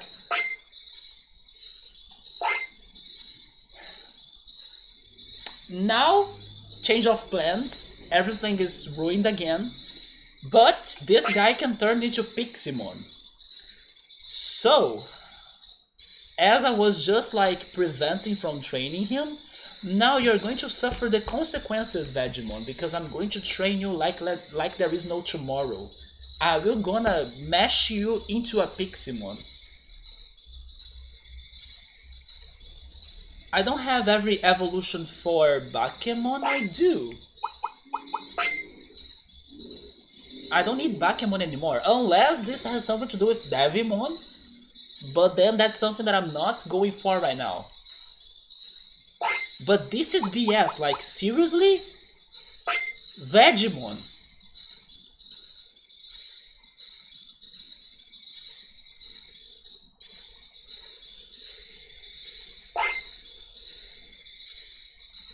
Anyway, I will keep on going, now I have no choice. But let me go check something first. Alza is laughing out loud on me. Bakemon could have been better than this actually. I wanna go see the tournaments. Because sometimes there are those special version Digimon tournaments. Let me see how are those now.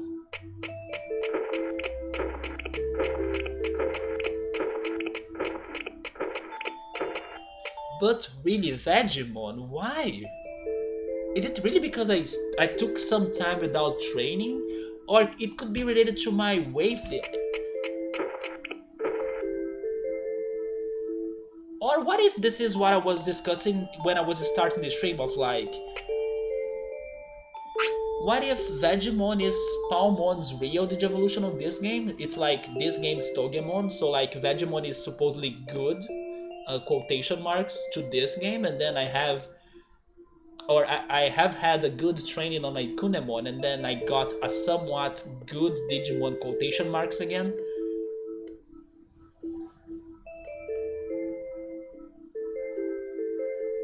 If I check the board, the board, do you mean this one? If Vegemon can use the bug attack, I can check that. The best part about my streams is that you keep on forgetting about this game. Well, it's funny how I can still find new things on this game after, I don't know, 66 streams? The news board? Wait, but... No, I checked the news board way long ago, like it was completely outdated, or like it's not getting updated anymore. I can go there again, but I'm kinda sure it's not going to say anything new. But regarding here, we have a lot of new tournaments, like what's this? King of Cool Digimon? Oh, okay, cool of like Frosty and Icy, right? Okay, okay.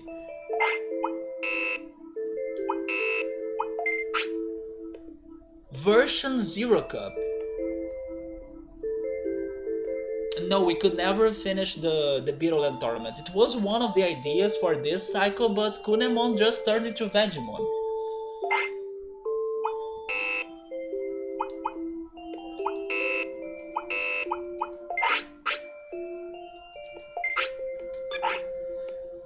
Well, let's go train Vegemon. When I saved last time? I don't know, maybe when I started this stream? Or never mind, maybe when I was like in the overnight moments of the game, you know, they ask, do you wanna save or continue? No, maybe I saved in one of those overnights. When they ask like save and continue or just sleep, you know? Maybe I saved in there, I'm not sure. Resetting... I can't say that I haven't thought about that, but at the same time, I kinda still wanna go for this. I do forget about things easily because this stream like goes on so many directions, especially thanks to the chat. So the details of what's going on, I may have forgotten them, yeah. Remember when we were discussing what I was missing regarding the fishing? And then I was like guessing what it could be and stuff, and then you said, oh, but you have already guessed it right, but you don't remember what you said. And then I was like, oh yeah, I'll need to go back on the VOD to remember what I said or what I proposed.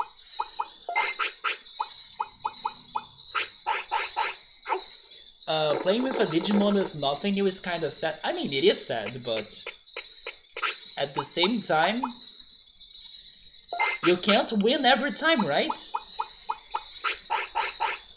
But if you're motivated, that's what is important. Yeah, if I can make this guy a Piximon, because that never happened so far, who knows?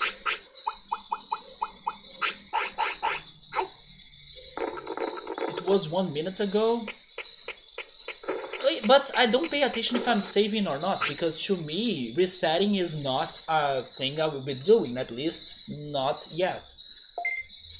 Maybe some more streams in case I really don't get anything progressing, we can like have a discussion and then like, guys, should we start resetting because that's going to save us time and then we can beat this game?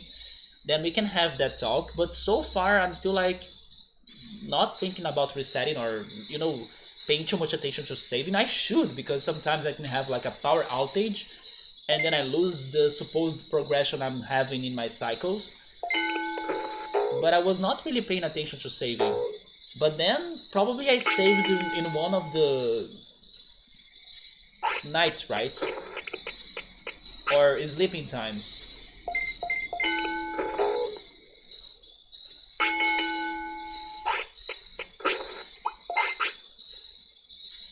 Subaru was asking me if he can use the bug attack. I doubt it. Yeah, he can't.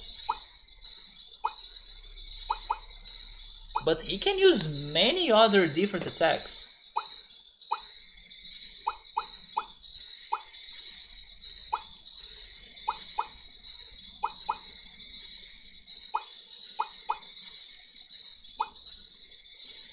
I have a question though. Do you guys think I should train him to become a Piximon? Or should we use an item? Because we have the Vademon item, right?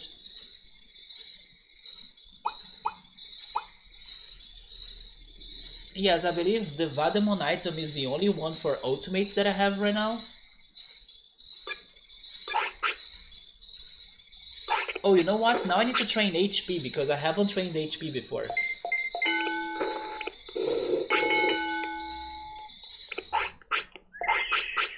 Maybe he could be good on the tournament because as he has many poisoning attacks, if we can exploit his poisonous attacks, that's good, right? Can I backseat? Well, regarding the question I just did, you could. Like, should I go for Vademon or Piximon?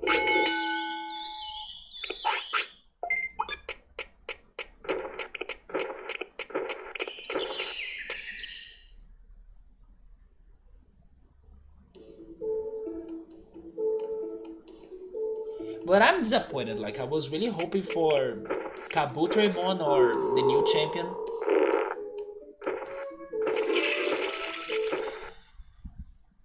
Maybe I was too scared of getting Bakemon and then... What's the reason I would be going for Vademon? The tournament. If I can get a Vademon right now, I can start going for the tournaments, even though he would still need to be training more, of course. And I'm not sure if I'll be able to train Vegemon into a Piximon, because I believe the last time I tried that it didn't work. I mean, maybe today we can get lucky on that, so...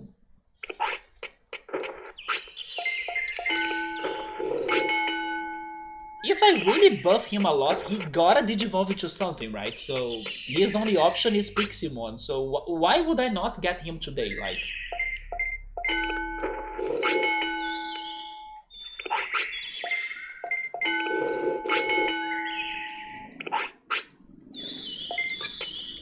Although Piximon is probably very thin, so I should not feed him a lot, maybe? Yeah, he gotta get on diet. But Vademon's reason is pretty much just to guarantee an ultimate so we can go to the tournament, because Piximon sounds a bit hard for me to get, although maybe if I just train him like forever, he can turn into him. When he goes... Oh! Okay, I would not remember that you wanted me to check the board. Yes. I completely forgot about that already. Yep.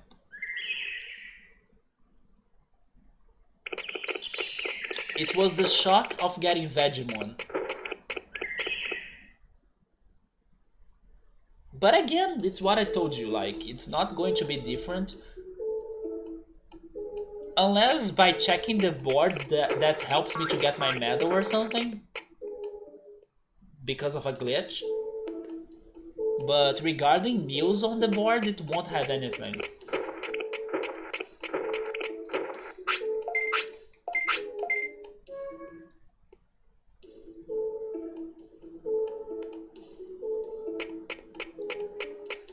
You're not hungry anymore?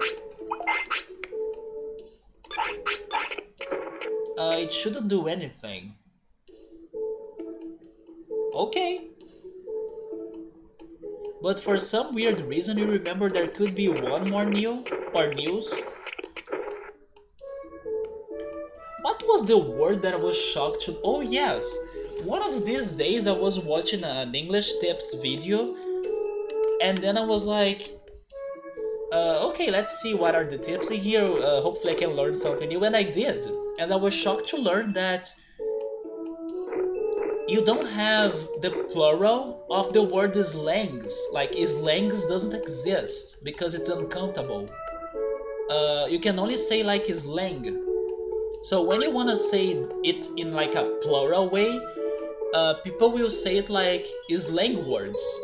When teenagers use a lot of slang words, but they will never say like slangs. And I normally say that because I thought that it was like a countable word. So as you were using like one more news right there, I was like, oh yeah, one more new, not one more news, and you know that countable and uncountable situation. I just remembered that I was shocked to learn that slang is only slang. Like, you can't say slangs. I mean, you can say slangs, but let's say grammatically speaking, it's wrong. And it's something that I was like, seriously? So yeah, this slang is uncountable. You gotta say slang words, or like you gotta have another word next to it if you wanna go for a more plural meaning, because slangs doesn't exist, or like it's not formal speaking. I don't know, but I remember there should be one more news in here that appear after you beat the game.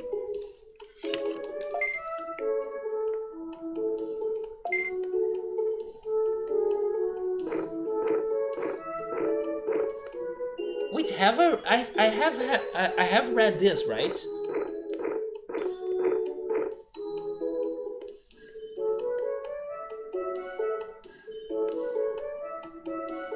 I'm not sure if I have read this one though, but I wanna believe I have.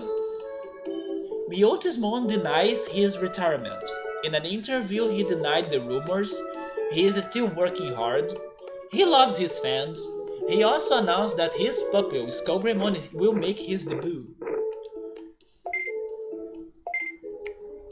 Myotismon to retire? Rumor is that popular and able Myotismon will retire. No one at the arena has seen him.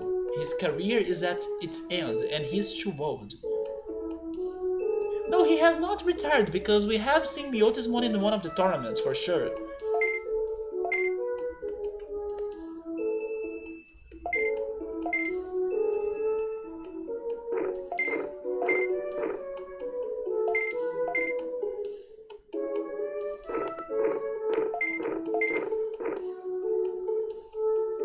I miss when those were my mysteries in the game, right? Glorious days of like solving side quests and not like working on Digivolutions. Was that the one, or was that not the one you wanted to see? It should be number 9, but I don't have it? Or you're just imagining, maybe? I don't know, but I don't remember, or maybe I don't know if I have read that Myotismon one. Maybe I have, but it's been a while. Anyway, let's go check on Vegemon. Let's go check on Dreamojimon and then go to sleep. But seriously, after this tragedy of events, of like Ninjamon last weekend and now Vegemon this weekend, only Piximon can like put us up or boost us up. And then this city's tournament will see the pink fluff destruction and chaos that we are going to give on it. That I couldn't do when I first had my Piximon. It's Shalmon. Yeah, Shalmon is the one. Hashtag remember Shalmon because he was one of the saddest cycles we have had so far on the game.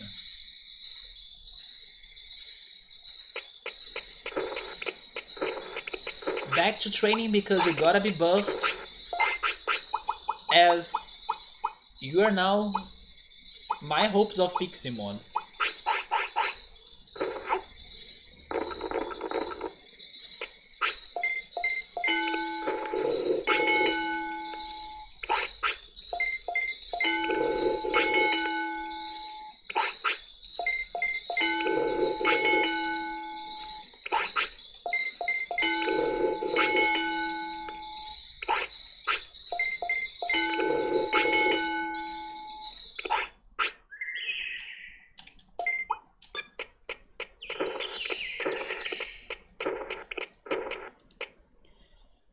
Do you remember what happened to Ninjamon? Do you mean the first one?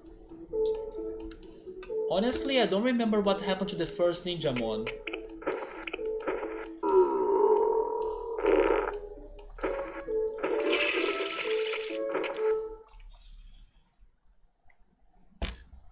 Do you remember what happened to him?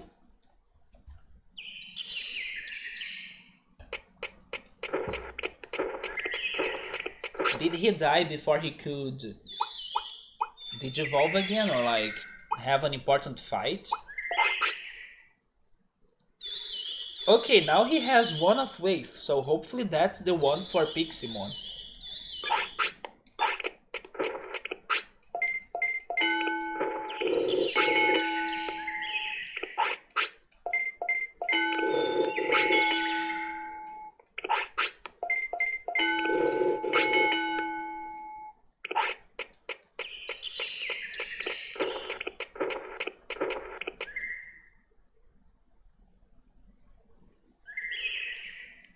I will see Summer if this week I can finally finish watching that Resident Evil Netflix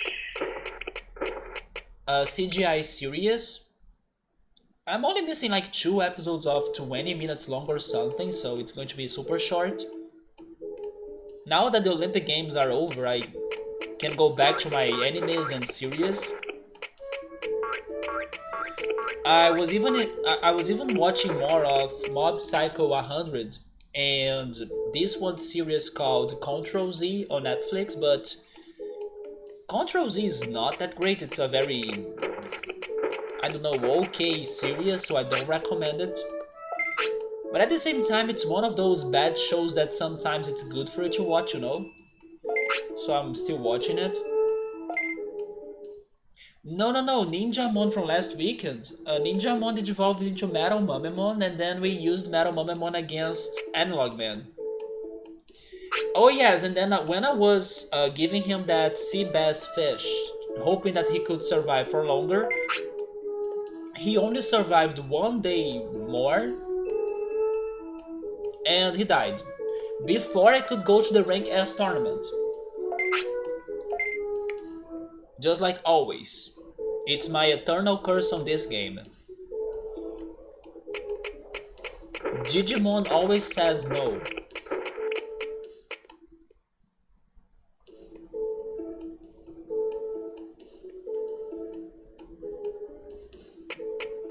I'm worried about his happiness now. If he keeps on getting tired like that, his happiness will drop like crazy, and then we are going to get those butterflies, and then the butterflies will ruin my training.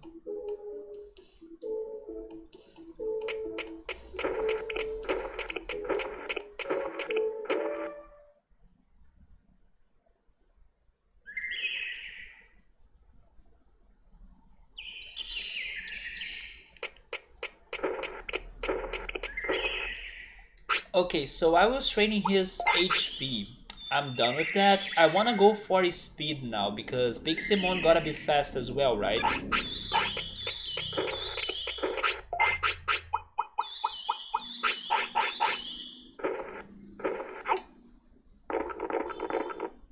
I will say this though, in case we get a Piximon, I will test that freaking chain melon item that we just got today to see what is it for.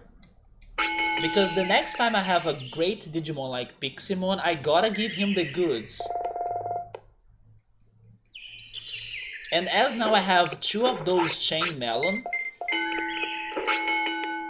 I'm giving it to Piximon in case I get another one. Or we could go back to curling and play curling forever until we can get another Piximon item. But I don't know about that, right? But it is a possibility.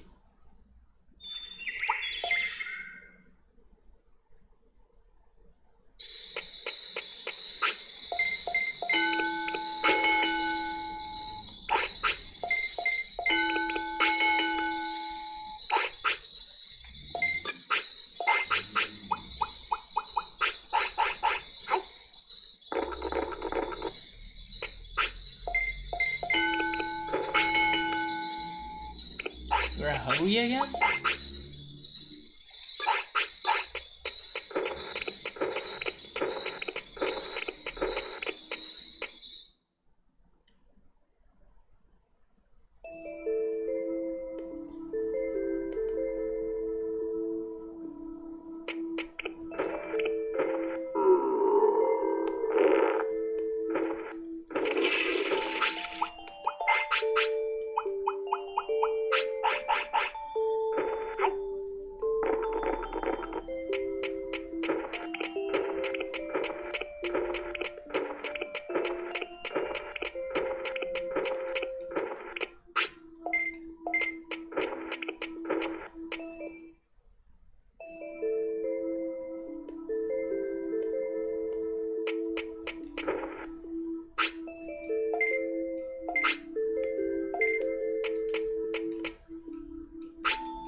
Man, this Vegemon is a Tyrannomon's wannabe, right?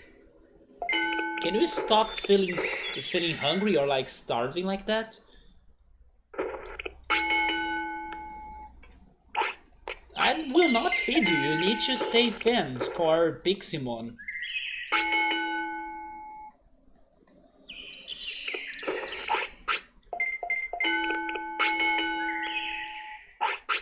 And of course now he's tired. You see, I told you that his happiness would drop like crazy and then he's going to start having the butterflies. I have lived this before, like I have seen this happening before. I know my Digimon. Although, you know what? Get that. for a little bit of happiness boost. You're still hungry? What if this game is trolling me and then for me to get Piximon I do need to feed him like crazy?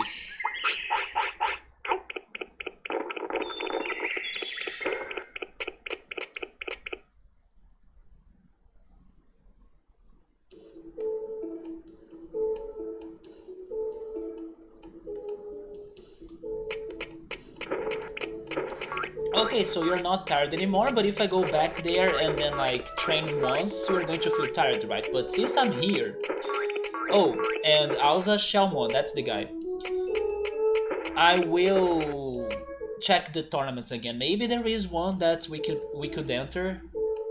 A simple one. And then we can poison everybody and win. Yes. What's going on the last day?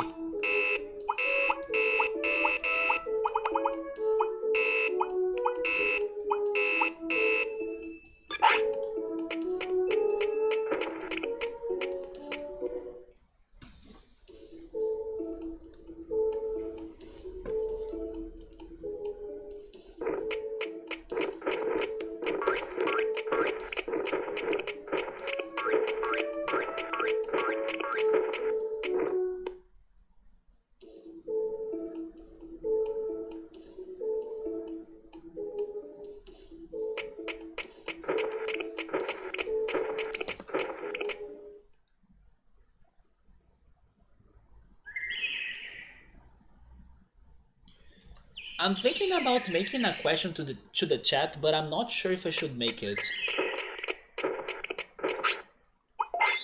Although logically speaking, the answer must be like yeah. So it's like not going to be surprising to me in case that's the answer I get. You know what? I'm making the question, but of course it depends if somebody knows the answer, right? Can I assume that for those 6 remaining Digimon that are left in here, and since this game seems to have an item for each of them, or for each Digimon, a Digivolutionary item for everyone, can I assume that the only way left for me to get those items for the remaining Digimon left in here is by the tournaments? Because I believe Curling will not give me them. Shogun Geckomon won't. Dremodjamon not either.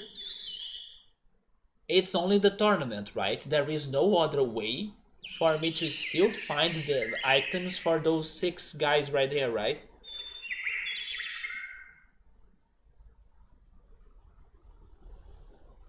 I'm pretty sure the answer will be yeah, because nobody sells those items. The mini games are kinda over now, but the tournament... But who knows, maybe I'm still missing something important out that could have had those items. I couldn't find anything they only posting on. How to get the Digimon itself, not what the board contains. Oh, you couldn't find the board news? I see.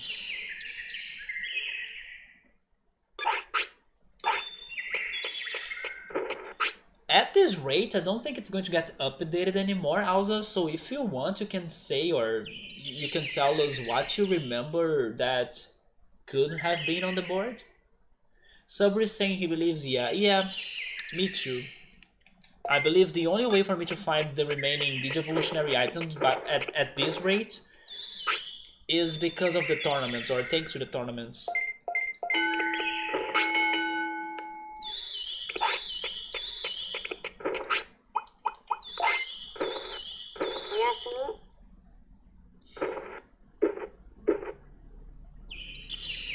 So I was in the rank 8 tournament, and then the rank 8 tournament gave me a Leomon Digivolutionary item, which is a champion.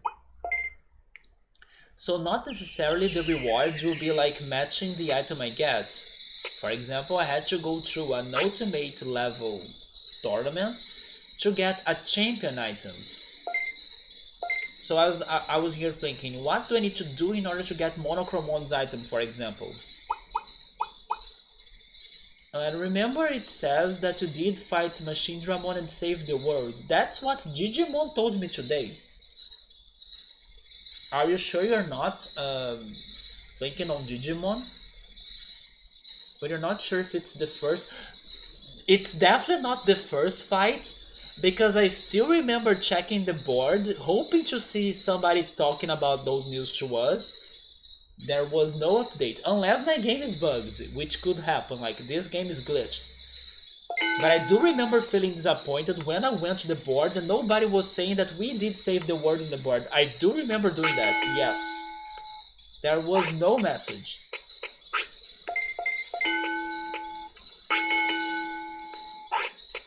I remember my frustration on that.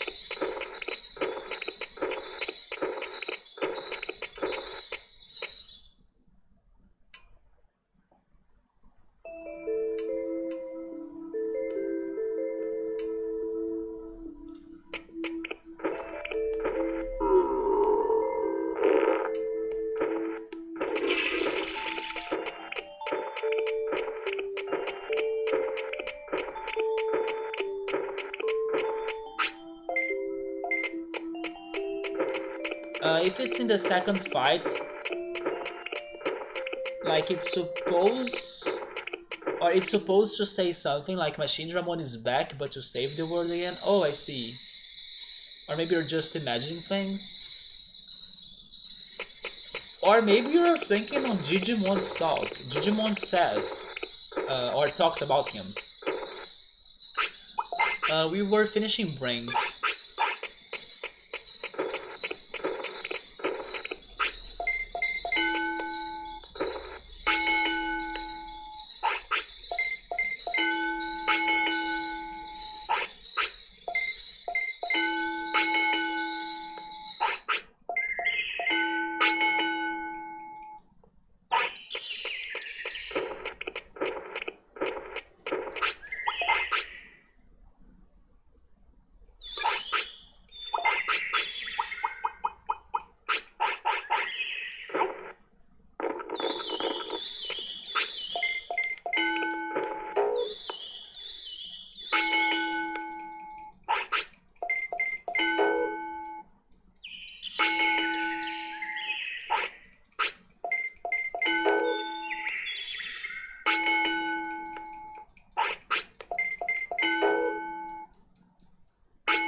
But what do you guys think about that idea of like resetting the save file and then going back to the like baby Digimon? Hey Gabrielle, you want a background color? Sure. Maybe if we reach like, I don't know, part 70 and then we don't get much progression, we can start considering that. Red because maybe it's like Vegemon's mood right now, he's angry. Sure.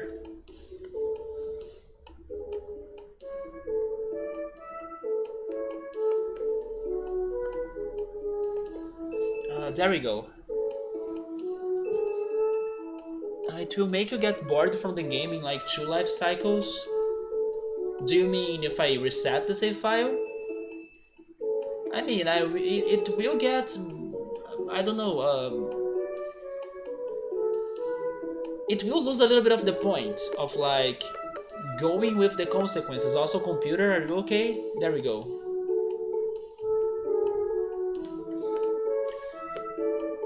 It's going to make it, let's say, easier, right?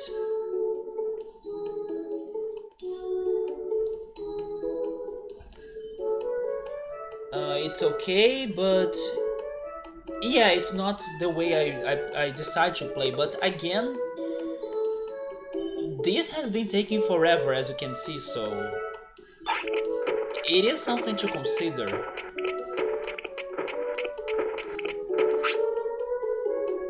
Easier to do what? To get the Digimon that I'm missing, in case we reset, in case we get the wrong Digimon as a champion, for example.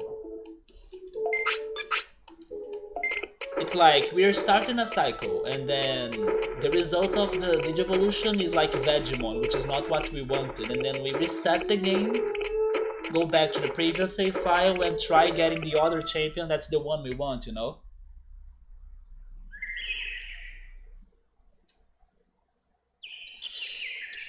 Just to accelerate this process, basically.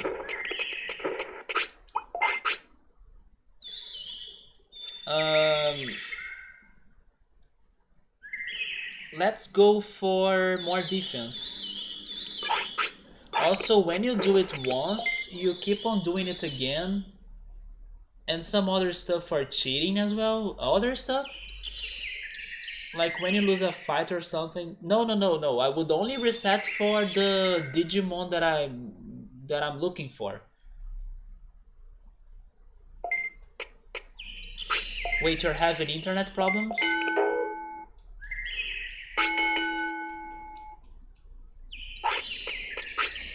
Or maybe when you say like, for when you are losing a fight, do you mean in the tournament? We did get Angemon, yes. We are now missing 2 ultimates and 4 champions. Although I know the identity of 2 of the champions. One is Devimon and the other one is Monochromon. Now I was going for Kunemon, or a Kunemon cycle, but unfortunately Kunemon could only give me Vegemon and not give me either Kabutorimon or the remaining champion right there. But yeah, that's the chart now. We are missing 2 ultimates, 4 champions. One is Devimon, one is Monochromon, and I don't know about the other 4 Digimon. We managed to get all of the attacks though. We now have learned every attack. But sadly, for some reason, this game didn't award me. We got no medal after completing this chart. And right now the plan is trying to make Vegemon Digivolve. Because his only Digivolution, surprisingly, is Piximon. So in case we can do that, we'll have an amazing Digimon for the tournaments, and I hope we can do it. Yeah, Devimon is totally tricky. He's one of the Digimon in here that we have been brainstorming the most to see how to get him. So he's not my focus at the moment.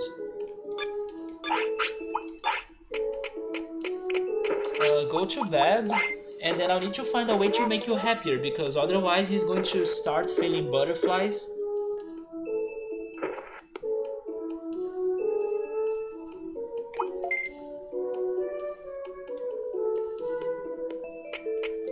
I mean, the only way I have to make you happier is by praising you, right?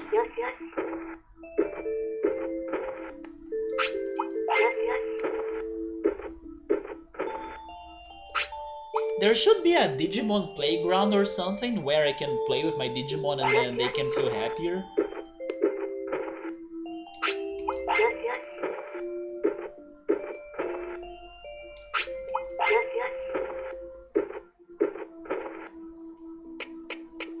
Well, the Happy Mushroom has been very rare. I don't even know if I still have one.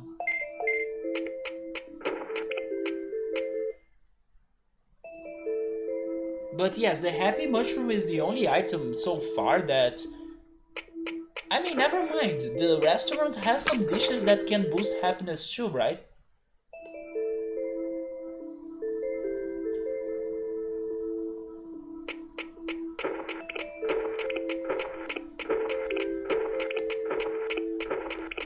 Maybe if I go and use the restaurant?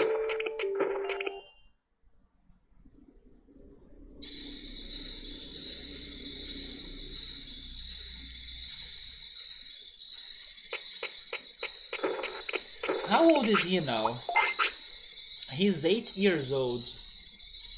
Yeah, we need to keep on buffing him more, right? Maybe getting to 4,000 of HP, MP, and then something between 400 to 500 of the rest. Let's go for magic points.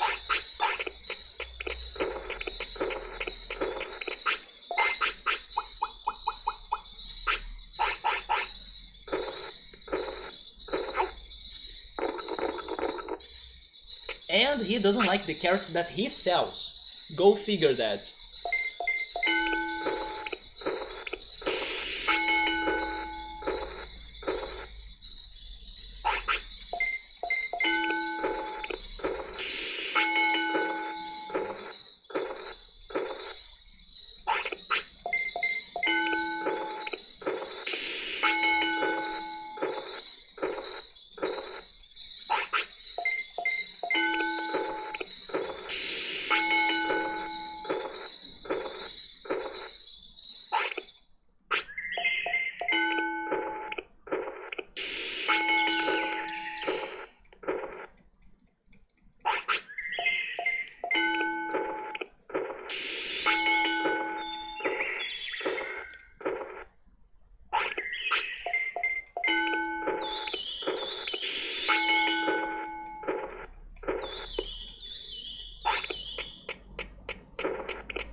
I do hope that this effort gives us Piximon in the end, but...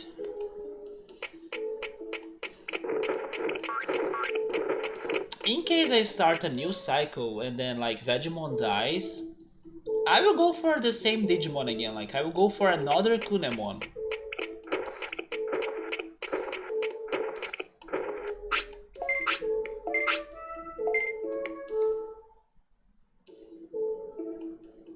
And now he's super angry. I guess I'll need to go after a happy mushroom after all.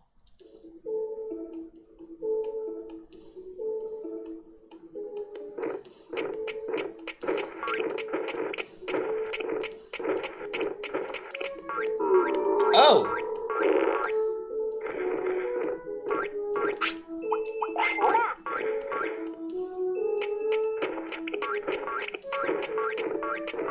I guess I didn't have time to get to the toilet. Maybe that's going to be a problem.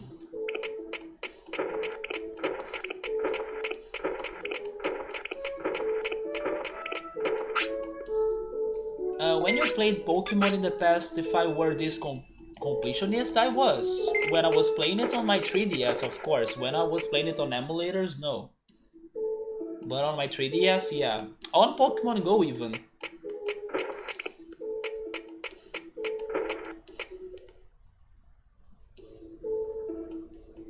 Your internet's back to get a surprise poop? Yeah. I have a feeling that surprise poop will like destroy my dream of a Piximon.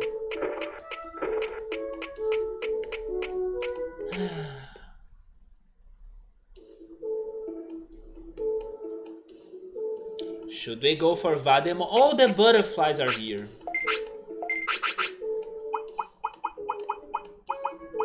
I don't know if I have one.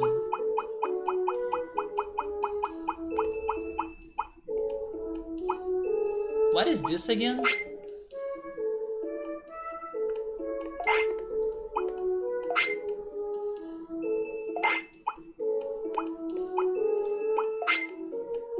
Oh, I can sell those?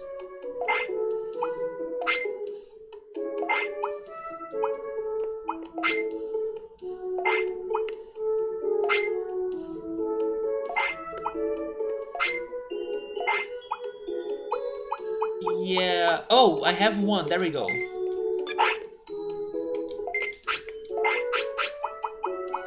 Who thinks he's going to feel sick?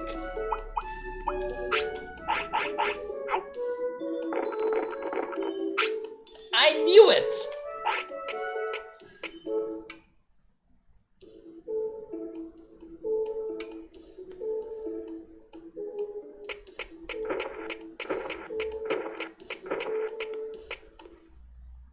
Is he getting happier because he's sick? Did you see that? His happiness bar grew a little bit.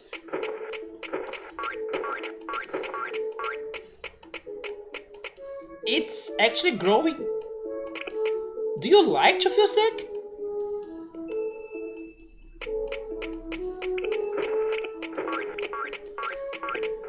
What just happened in there? Did you see that?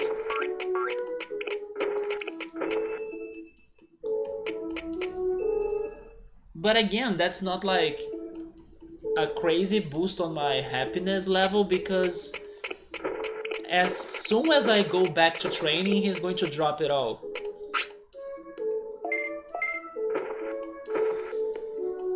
What am I doing with you? Everything is not okay. Centauramon, change this Vegemon into something better, please. If this is my longest series regarding the amount of time, yes. Or like it's between that or Roller Coaster Tycoon. Oh, regarding the parts, Roller Coaster Tycoon has more parts. It has at least 10 more parts. But regarding the amount of hours, this game may be close to Roller Coaster Tycoon.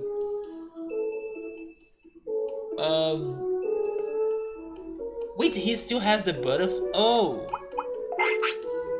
Okay, so we're saying that he had the butterfly and then the butterfly drops my stats but makes him happier. Yeah, but I thought that the butterfly was over. I did, yes. We completed 1 year anniversary of playing this game in July, last month. Probably around the 21st or 22nd day. Although we haven't played this game for a whole month, right, in March. I was not really streaming a lot in March.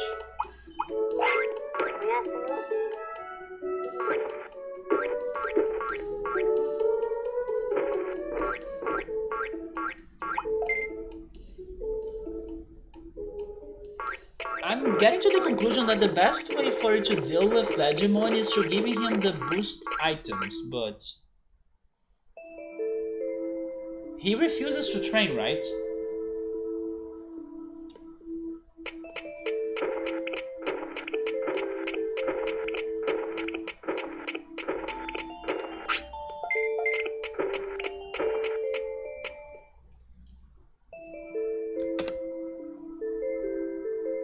I will go check the tournaments again.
ancient bloodline?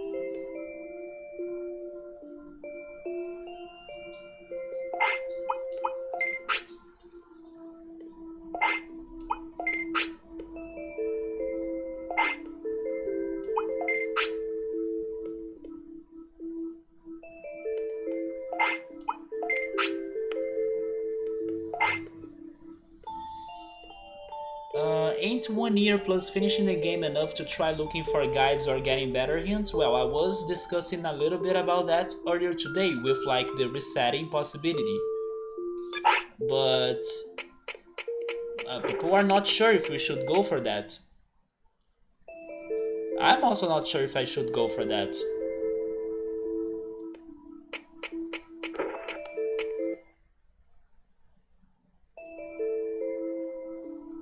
But you seem to really want to finish Digimon World, right, Gabriel? You're like really pushing the buttons in there for me to like, stop this game, go play something else.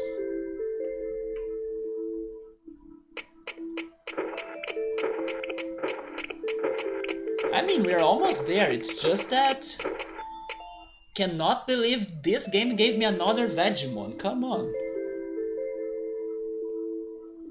We had like 50% of odds of getting what I wanted, and they gave me this.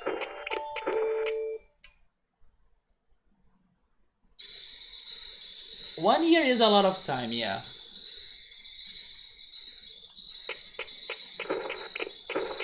He doesn't have any more stuff to backseat for. Yeah, it's just like that song, right? Backseat boys, alright. Alright. Yeah, the Backseat Boys, do you guys remember that 90s boy band? They're back. Good days of the 90s. Oh, he does, yeah. Gabriel has lots of games he has played. Uh, what am I doing now with you, though? If I train you, you're going to feel angry. Let's go for... I want to go for HP because when I go for HP, he also gets more offense. Oh, do you know exactly how to get Devimon?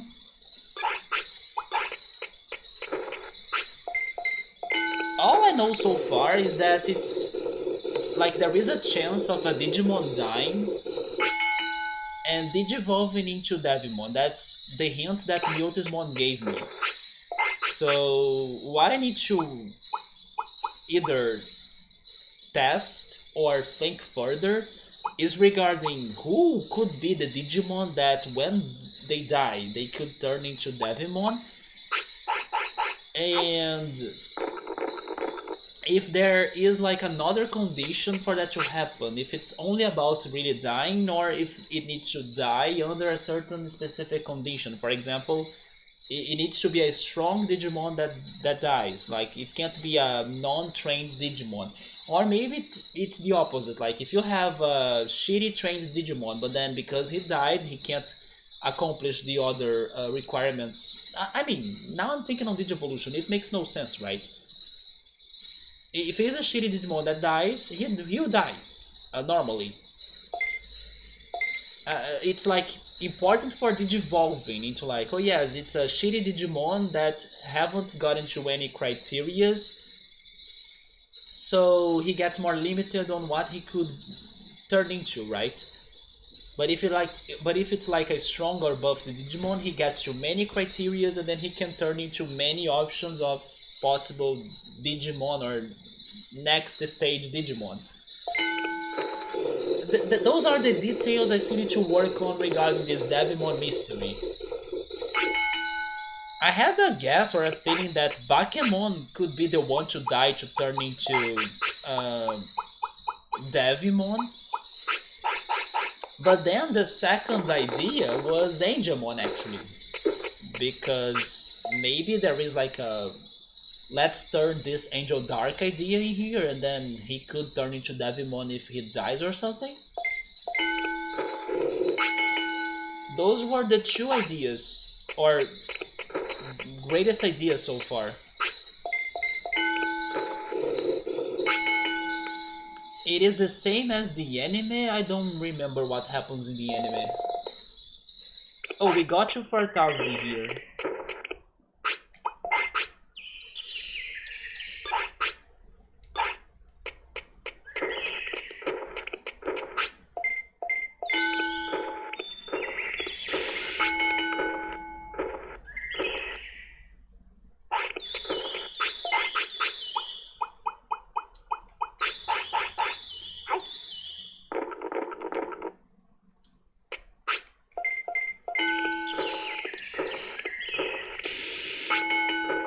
Are you talking about the season 1 anime?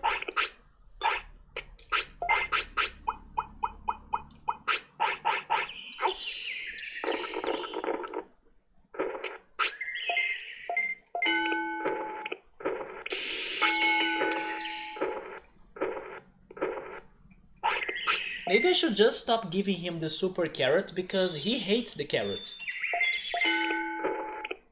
So we can keep him somewhat happy without the carrot.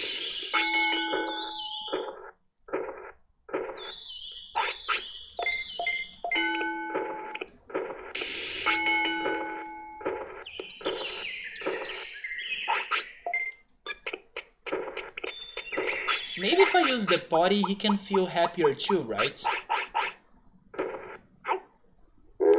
Because of that.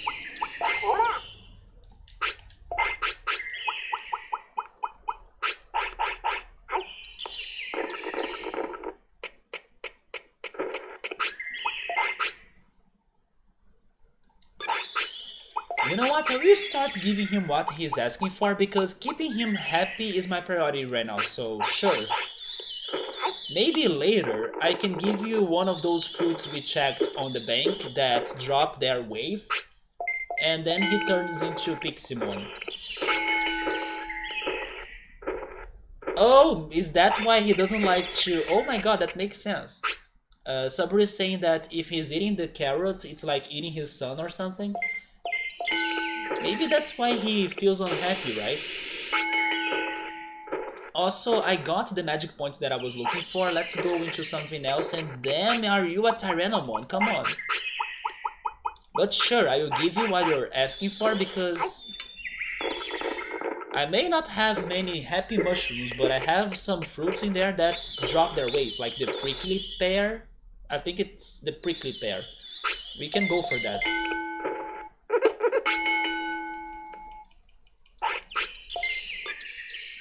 Okay, go to sleep and then tomorrow hopefully you won't die and then you can digivolve into Piximon. Because I'm feeling he's starting to get old. Maybe I should go for the fish. The fish hasn't been that great, but it's what we have. Yeah, he's already 10.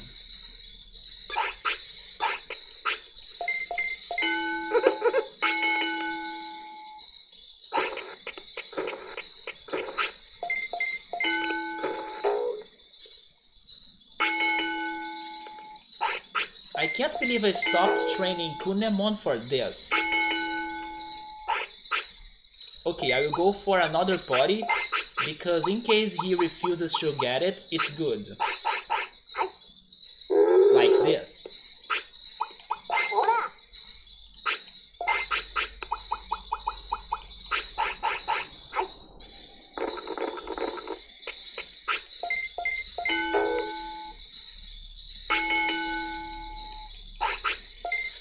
So now my idea is to make him to get 400 of each stat.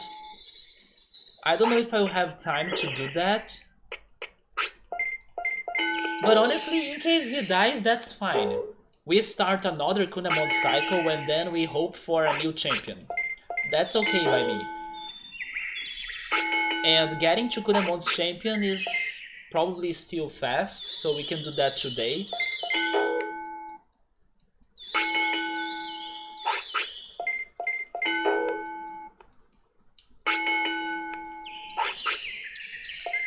Oh my goodness.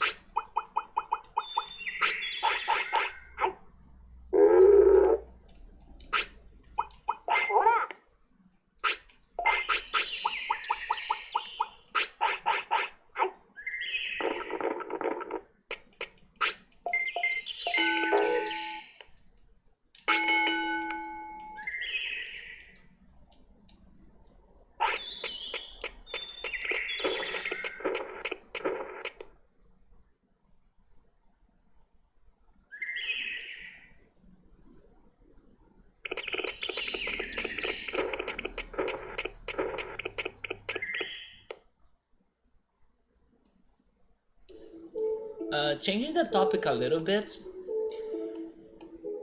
I have seen on Twitter the cast or the supposed cast for the upcoming Netflix live action of Avatar, The Last Airbender. Have you guys seen the actors or the cast? I liked it, especially the Aang or the Aang character. The kid looks a lot like Aang. So I wonder if you guys check that as well. Hopefully it's going to be a better adaptation than what we got for that movie, right?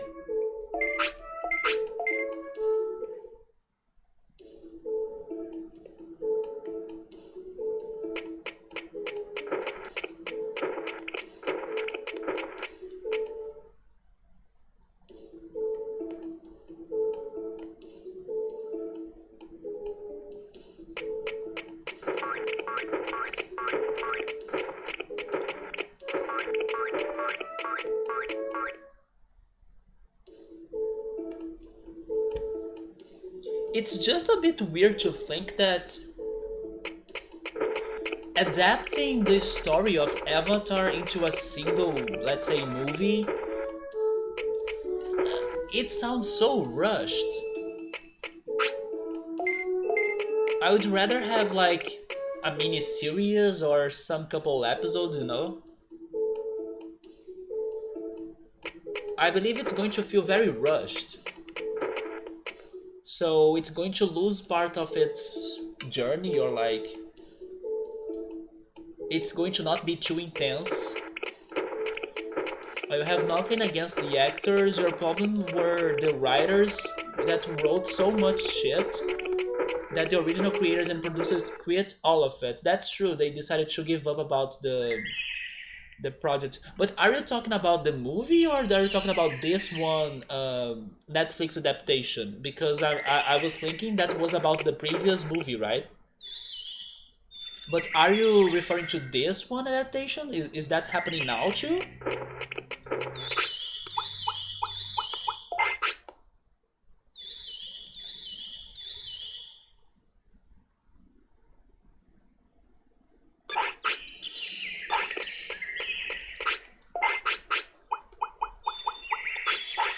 Wait, it's happening on this one? Okay, I'm dropping my expectations again. I was kinda happy about the actors, but now I'm dropping it. No expectations anymore.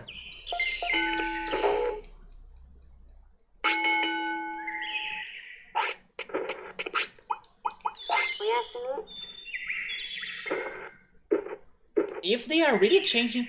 So, here's the thing though. Like I just said, I do think it's going to be challenging or hard for them to adapt the story or the original story into a movie, because like there is so much that happens in the anime that like making that into a single movie sounds too little.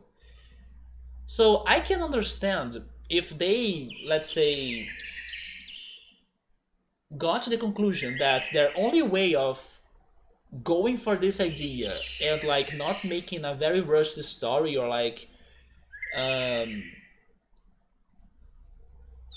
not shitting what the original anime was, is if they go for maybe a new story, which by the way should be what they were doing, you know, like go for the universe, but forget the avatar, like forget, I don't know, the characters we have already met in the anime. Go for new characters, I don't know, create a new story that has maybe nothing to do with an avatar, or go back in time and give us another avatar plot, you know.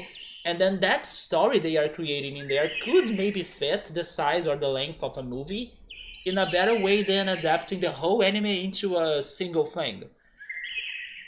But as they are going for the original characters, and you now are telling me that no original creators will be writing the thing, that sounds like a recipe for disaster. So yeah, if only the original writers were still there and maybe coming up with a new story with like other characters maybe, then sure, But there are ways to circumvent and make a good movie, like making a movie after. Yes, like going back in time and another character, another avatar. It could be after as well, after Aang or maybe after Korra. The problem is that if they are going to replicate what we already have seen from the anime,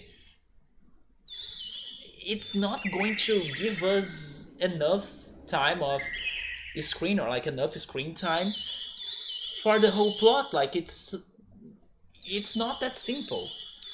Or it's going to be very rushed, very rushed. They won't have time to introduce the characters well. The development will be shitty, and it's going to be one of those very rushed projects. But since they are changing the story, that's never a good idea.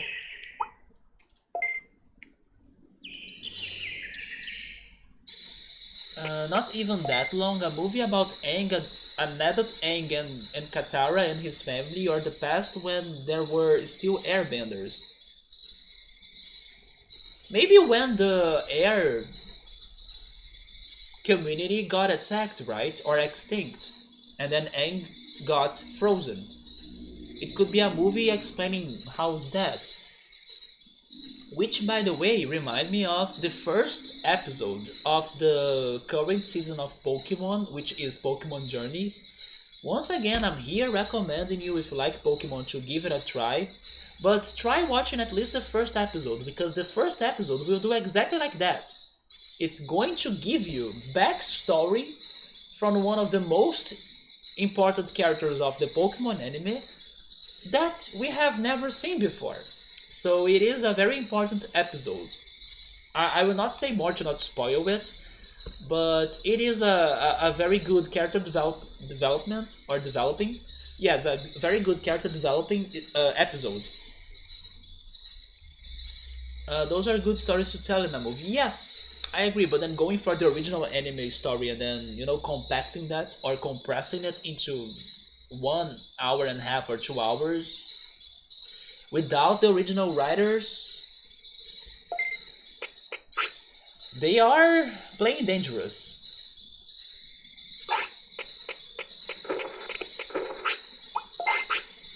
So what else am I doing? Let's complete the defense right there.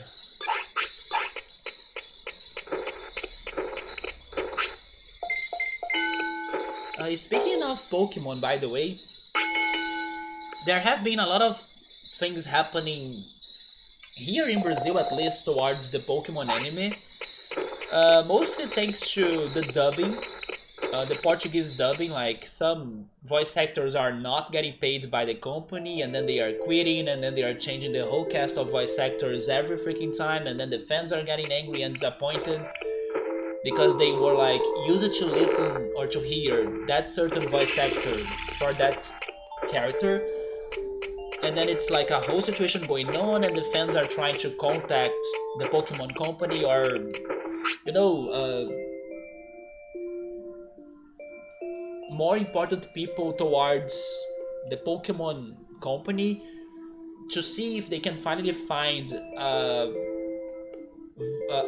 dubbing studio that does a good job and pays their voice actors.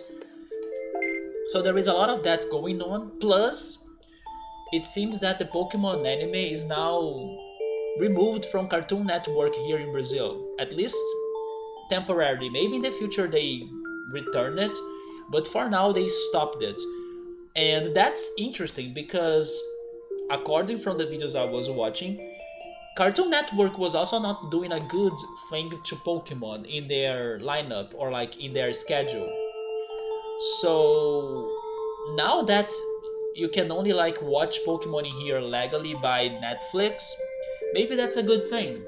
Because on Netflix, at least in Brazil, Pokemon Journeys has been one of the most watched things in there. It's been on the top 10 or like it's been trendy, and more people are watching the Pokemon anime and it's getting somewhat promoted on Netflix. Maybe that's a good thing, and then I hope that they can solve the situation with the voice actors. That's like a whole mess. The YouTuber that keeps me updated towards Pokemon news, he said they are going to give us more details soon with like a new video regarding what's happening towards the voice acting situation. It's been a while since the last video, so I'm waiting for the news now. But yes, now Cartoon Network gave up on Pokemon at least for some time. And that's how I first watched Pokemon. Actually, never mind. Probably I first watched Pokemon on Open TV, but definitely I watched a lot of Pokemon as a kid on Cartoon Network. But yes, probably I started watching Pokemon on Open TV. But it's like crazy how a huge company like the Pokemon Company, it's like one of the biggest, if not the biggest, entertainment companies in the world. They have problems like this, you know. Like, how can somebody that's working with the Pokemon Company not get paid, even if it's like not in Japan? But you know, they should have better control over that. Or how can it be that hard for people to contact them and then like tell them, hey, there is a situation happening here, can't you change the dubbing studio in Brazil? Or like, can't you help us in here because the fans are getting upset on the changes of the voice actors, everything in here? Can't you finally do something, Pokemon Company? But you know, nobody listens to us.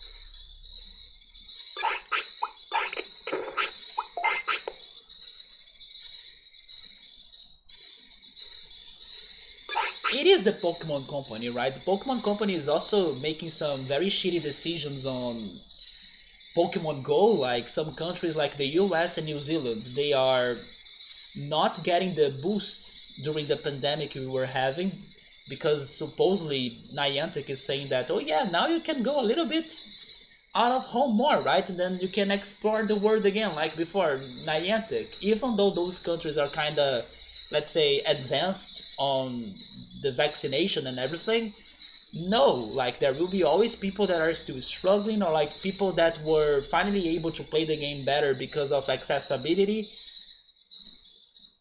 And then now the fans are also complaining and, you know, making um, petitions and like trying to contact Niantic to like, Niantic, go back to the previous conditions because they were positive for everybody. Don't make this harder for us, especially during the pandemic that still exists. So it seems Niantic will do something in September, and then they are going to talk to some um, either some influencers, but like some important people in the community of Pokemon to listen to the voice of the masses. But you know, they make some decisions that are like, why are you making this harder?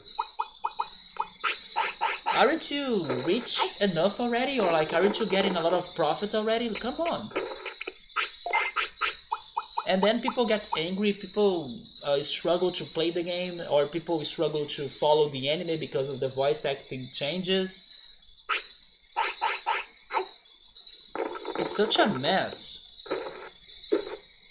But it's still on the Pokemon topic, Netflix is also doing... Yes, I heard that. They said that they are doing it in the ways of Detective Pikachu, right? So that idea of turning the Pokemon real things. I have mixed feelings about it. I don't want to say it's going to be bad because, for example, their Pokemon movie, like Mewtwo Strikes Back adaptation, was great. It was very good in my opinion, even though it was CGI and everything. I did like it, but once again, it's like they are copying something that already existed. Why not come up with something not really related to what already exists? You know, like I don't know. Give us finally an anime that follows the manga story, for example. I would love that. Or give us something closer to the games. You know, they always try to press the same button and they just change the aesthetics and then it sucks. It is directed by by the director from the series Lucifer. I have a friend of mine that's like watching Lucifer, and he keeps on saying fantastic things about it. Although I'm always like, would I like watching this? He keeps on saying that I should watch it, and then like he loves it. But you know my problems of like, is this too medieval, too full of fantasy? I'm not sure if I'm down for that. But he says it's a fantastic show. Dubbing usually is not directly managed or linked to the original company. I know, but there should be a way of contacting them in case situations like not paying the freaking voice actors for their work is happening. But then because there are no links of communication, the Pokemon company probably didn't know this was happening here in Brazil, you know? And then it's horrible for the fans, it's horrible for the voice actors because they're always not sure if if they're going to get paid or if they are going to be respected for their job and stuff. It's it's horrible for the community and for the image of the company because if this is happening, it's going to make uh, their image like worse. It's going to stain their image. But I know it's like they kind of give the rights to other sub companies and then they are the ones that work on the dubbing for each country and everything on localization. But they should stay more alert or have ways of communication, especially because it's the Pokemon company. Like, they are not doing it because they don't want, they have money for that. I think the only company that did something like that were some few game studios like CD Projekt Red with The Witcher 3. Wait, they did what now? So Lucifer has nothing medieval or much fantastical series like Dark. Dark had more fantasy in your opinion? But then Dark was like sci-fi. Lucifer is what? It's like modern days with demons? That sounds like Persona actually. Shin Megami Tensei.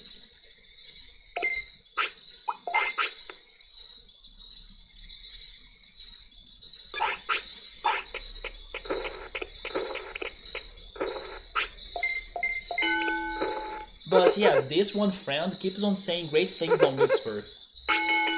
By the way, have you watched Haikyuu, Gabriel? A friend of mine is crazy for me to start watching Haikyuu. I might be starting that at some point soon, actually. Especially after in the Olympic Games they were playing Haikyuu music during the Japanese volleyball team games. And people were on Twitter saying like, oh yes, this game is getting dramatic, but I have binged 4 seasons of Haikyuu, so I know how to deal with that, like how to deal with like dramatic volleyball games. I'm getting curious to watch it. So it is like something modern day. So that sounds a little bit like that other series called Shadow Hunters? Although Shadow Hunter sounds more to teenagers, or something around the lines of Buffy the Vampire Slayer. Haikyuu is either a complete hit or a complete miss. I have the feeling I would like it, because I do like volleyball and if it gets intense, like the game is getting intense, I believe I would enjoy it. Another thing that I didn't know about an anime that I'm watching currently was that Mob Psycho 100 was created by the same guy that did One Punch Man. I didn't know that. I'm now watching the second season of Mob Psycho 100. I'm actually enjoying it. Even though when I started Mob Psycho I was expecting something else. But then later I realized that the other anime that kinda has a name close to Mob Psycho, and I'm talking about um, Psychopass. And maybe Psychopass is the anime that I first thought Mob Psycho would be. Because when I started watching Mob Psycho, I was like, this is going to be crime related or like a thriller. And no, Mob Psycho is just like a high school fight and comedy anime. So I was kind of shocked on that. But after I realized what it was, I got used to it. So now I'm enjoying it. And then on the second season, I'm even getting some Yu Yu Hakusho flashbacks from one of the villains. But maybe the one anime I was thinking that would be a thriller, some crazy investigation story or police story or something, crime story, is Psychopaths. And then I was like mistaken by their names. And then my friend told me that Mob Psycho was made by the same guy of One Punch Man. So that's good to know. Because actually, after he said it, I could see the similarities between the main characters of both. They look a lot like the same. And I'm kind of enjoying Mob Psycho. It's a very chill anime, so maybe One Punch Man is really great. You like it and usually don't like sports anime. That's good. That's actually a very good compliment for Haikyuu. Mob is great. It is. I wouldn't say it's great, but it is good. It is good with like some, let's say, surprising moments, but not the entire anime has been that surprising to me. But I'm still enjoying it a lot. But what got me the most so far was the character development for Arataka or like Reagan, right? That character development was like got me off guard. So that was the best of my experience on this game, on this anime so far. Actually, I was even thinking to myself that maybe Reagan is the protagonist of the anime because Mop has his moments, but sometimes it feels like Reagan is more important than him or something. I did get things mixed, right? So maybe Psychopath is the one that will have the crime, the thriller, the investigation, and the psychological games. I always thought it would be Mob Psycho, but never mind. Yes, I'm like way surprised or more surprised regarding Reagan than Mob. Even though maybe now it is getting some he is getting some relevance on season 2, but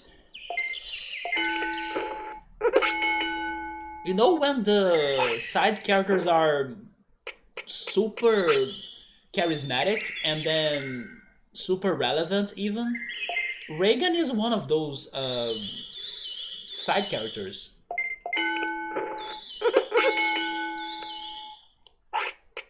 He gets the spotlight.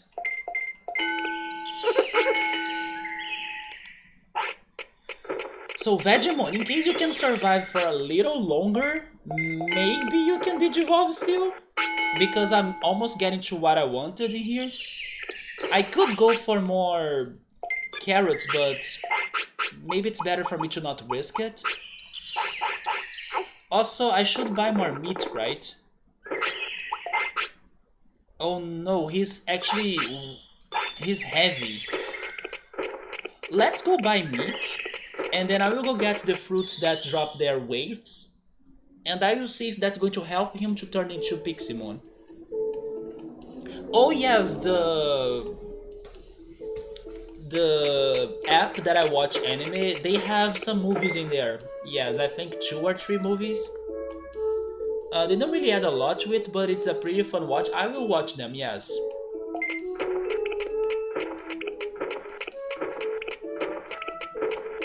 And thankfully it is a short show. There are only like 13 episodes per season.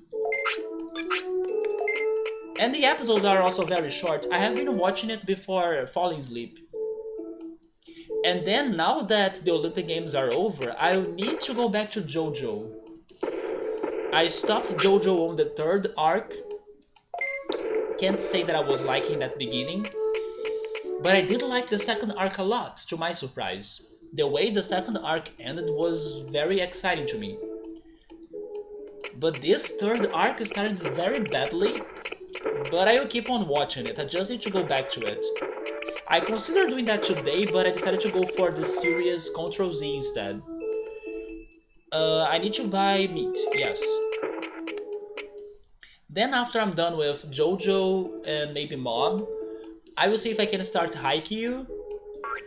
And what else should I watch next? I'm also still watching Pokemon, I'm still watching Dragon Quest.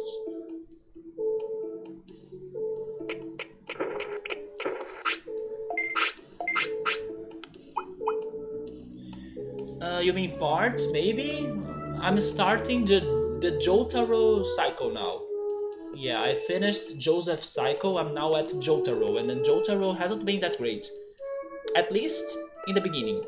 Maybe it gets better later, I'm not sure.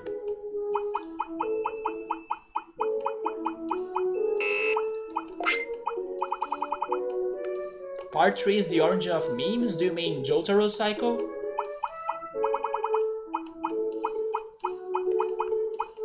I believe he's an important character because if I'm not mistaken, I have seen him before in some games, right?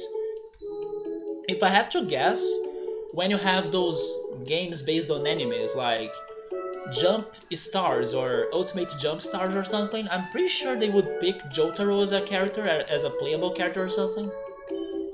He looks very familiar. Oh my god, Caesar. Wait, is part 3 the one that had Caesar? Okay, so part 3 is my favorite. I thought it was part 2 still.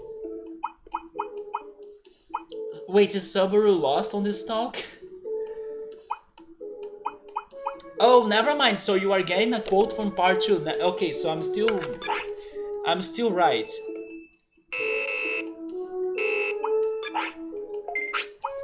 Yeah, part 2 was fantastic. It was probably my favorite so far. My favorite moments of this anime so far were the beginning, like I did like the introduction of the story, it was very good, like they were creating or presenting the characters in a very good way. I was intrigued.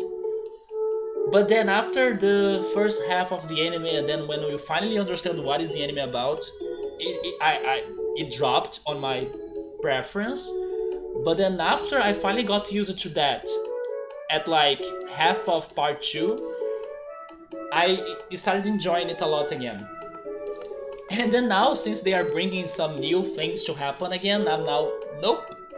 And then I need to get used to the changes, and then maybe later I will enjoy the anime again. Oh, somebody's saying that his browser uh, freezed a little bit.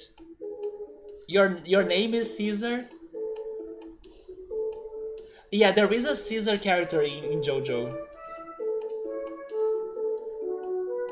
Is Caesar actually your first name? Because normally Caesar is like people's second name. At least I have never met a Caesar with like first name.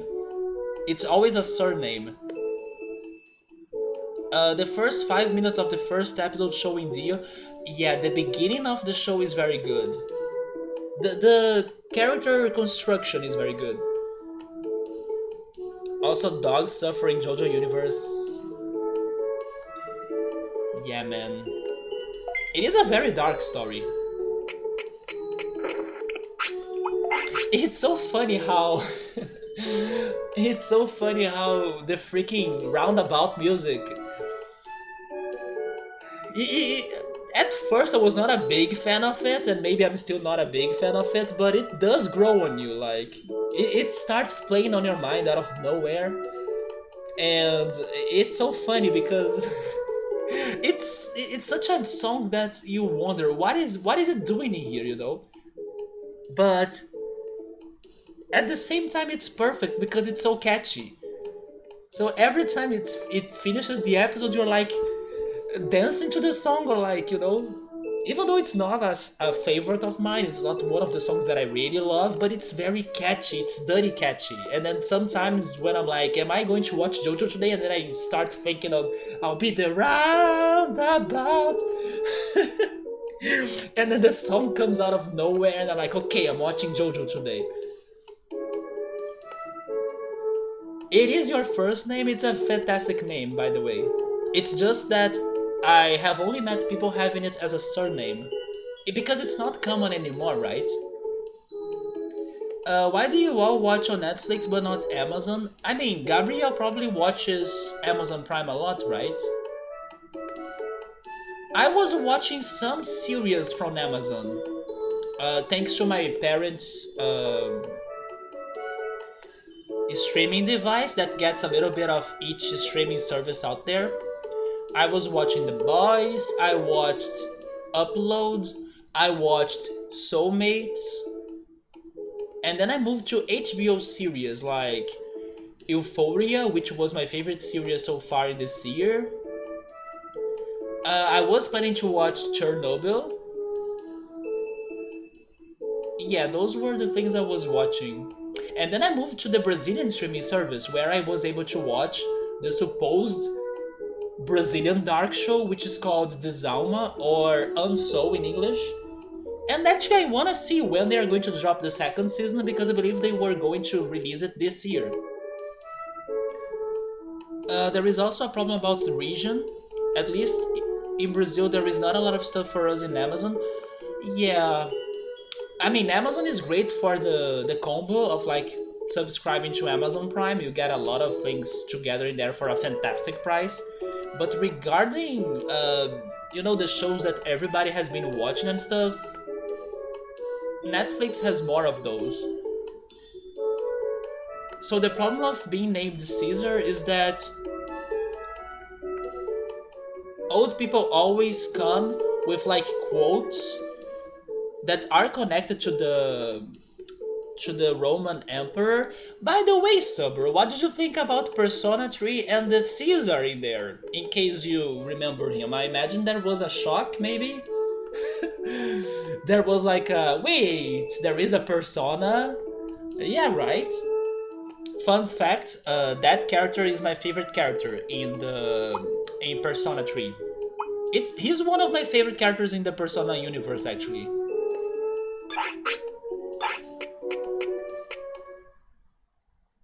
Is it because of the translation? No, I don't think it is a matter of dubbing or subbing the Amazon content, right? It's just that Netflix has a lot to offer. Yeah, although Netflix is also way more expensive though. It's probably because of copyrights.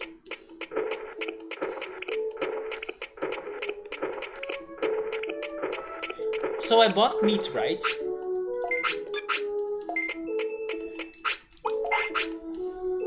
He's 11 years old?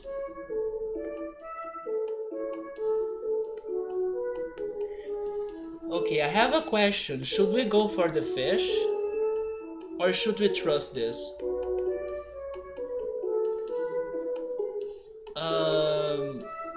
The persona change made them look less like the characters than the first form. I agree. Actually, regarding the looks of the personas from Persona 3 are the ones that look more, maybe not that great in general. But I like how on every Persona game, there is let's say, a theme that goes on, like Persona 3, the personas, they go on Greek and Roman history or mythology. In Persona 4, I forgot, but there was a theme in there too. And then in Persona 5, it's about thieves, right, in general, from books, from movies, from stories. I forgot the theme of Persona 4 now, but there is one. I wonder what's to come in Persona 6. Especially what's going to be the color of the game, because every Persona game also kind of gets a traditional color. Like 3 was blue, 4 was yellow, and 5 was red. Maybe we can get green now. I was also hoping for orange. I think an orange Persona game would be fantastic, or maybe something crazy like brown or purple. But if I had to bet, I would go for either orange or green.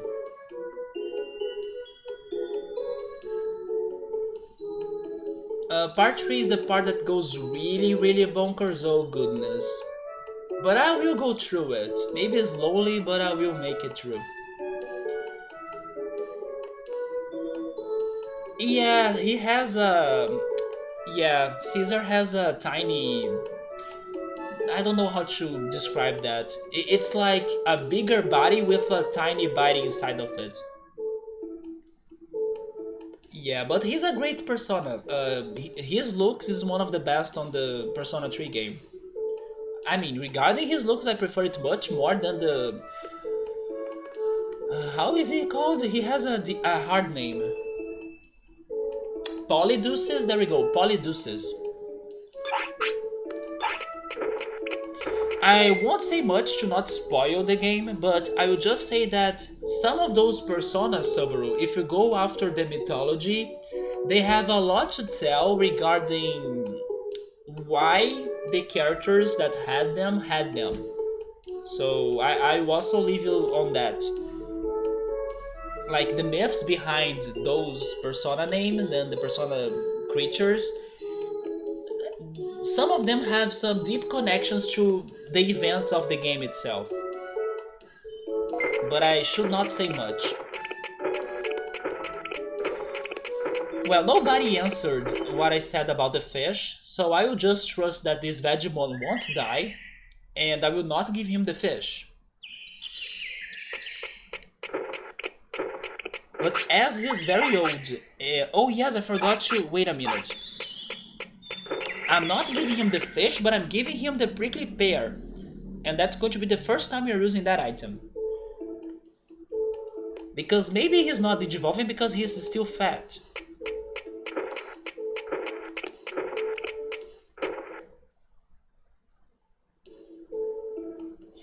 Did you have a favorite character after playing Persona 3? My favorite was Akihiko.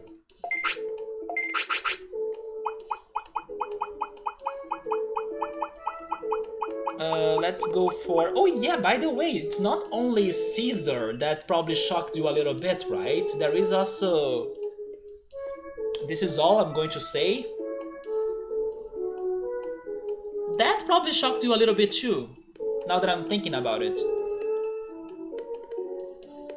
You know what? Maybe because of those references, Persona 3 will end up being your favorite persona as well.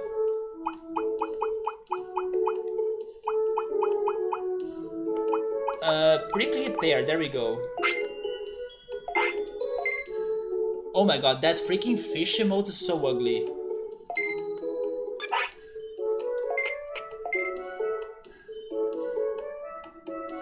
Sabri is saying it seems that I'm in a cycle of like, you either digivolve or die, it doesn't matter. It's a little bit like that. But I wanna still believe he can turn into Piximon for the rank as attempt. But first of all, let me test this prickly pear. He is now 13 of wave. How much can you lower now? Okay, you can poop.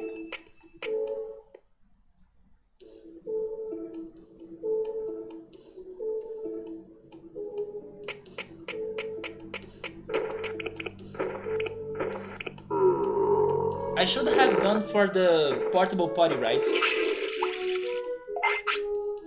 Only 2?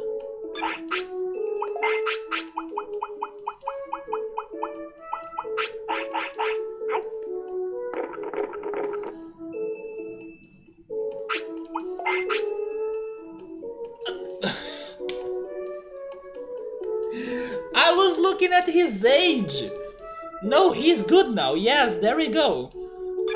Did he have 1 of wave before and then I was looking at his age? Anyway, we did it, so please be the right way for Piximon. Not exactly, it was not that shocking. Oh yes, he had a very tiny development, or like he was not still developing the game. Also because they have a bunch of characters, right? So of course one or another character wouldn't get a lot of attention.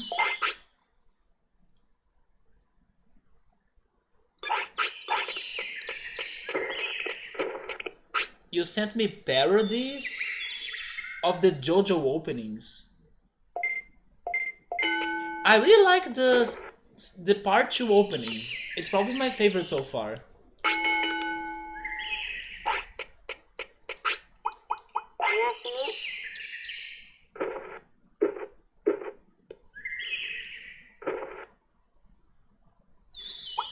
Man, this freaking Vegemon, he's turning 12.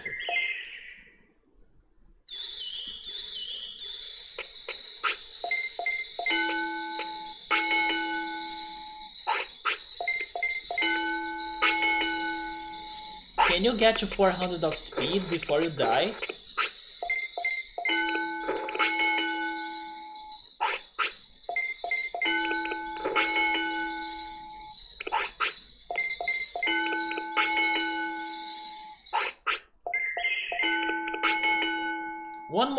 One more, come on, come on. Okay! This... Yes! My strategy was right! Who needs curling minigames in here, guys?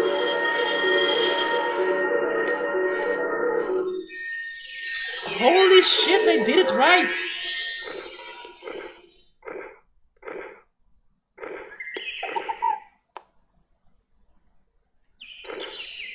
Let's freaking go! I was pretty much using the Andromon, Mamemon strategy, like you give them 4,000, 4,000, 400, 400, 400. But then this time I was like, Piximon is lightweighted. Dude, we did it! Okay, we are not spending or wasting time, and I will fulfill my promise. I'm fulfilling... actually, this guy is eating fish too. I hope you like fish, because you are eating fish. But I will fulfill my promise. I hope this doesn't give me a bad ending, but... if there is a Digimon that I should try this one item, that Digimon is you. So... for saving the world 2 times... what does this do? Where is it? Chain Melon. Okay, so first of all, how is everything in here? It's the 4,000, 4,400... okay, actually 500 down there. Let's see the results after you get one of that.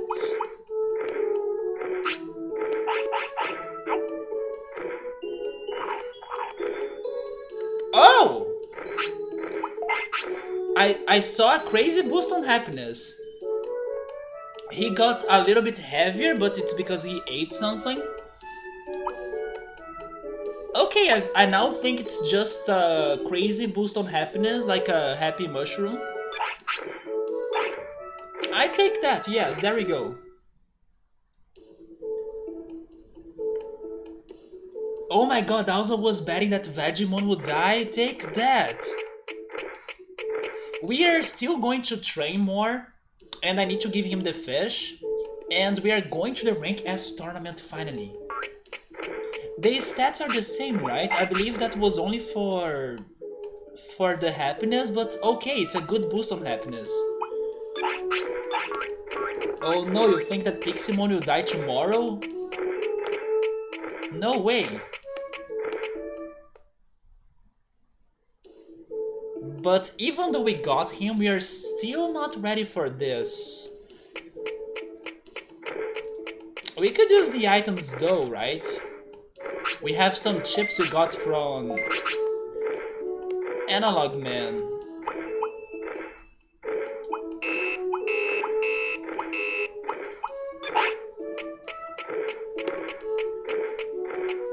It is a strat to use the items maybe.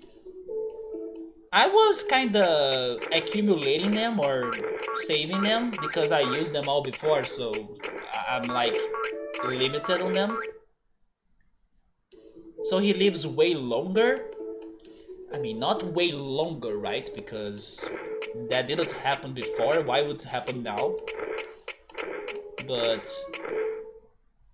it's what I have, so why not? I will also save it for when he's hungry.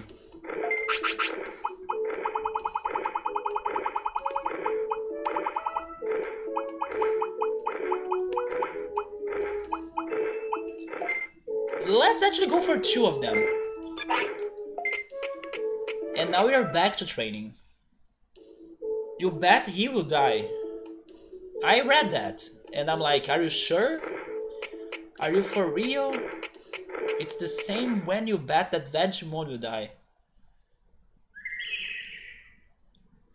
Piximon, you can die, but not before a rank S attempt.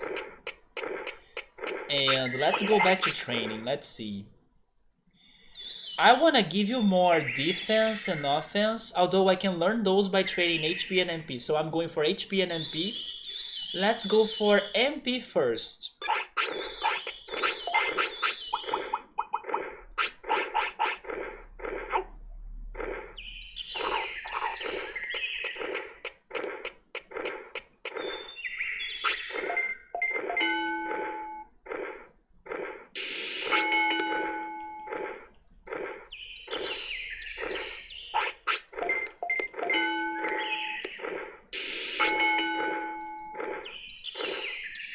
Now down to HP.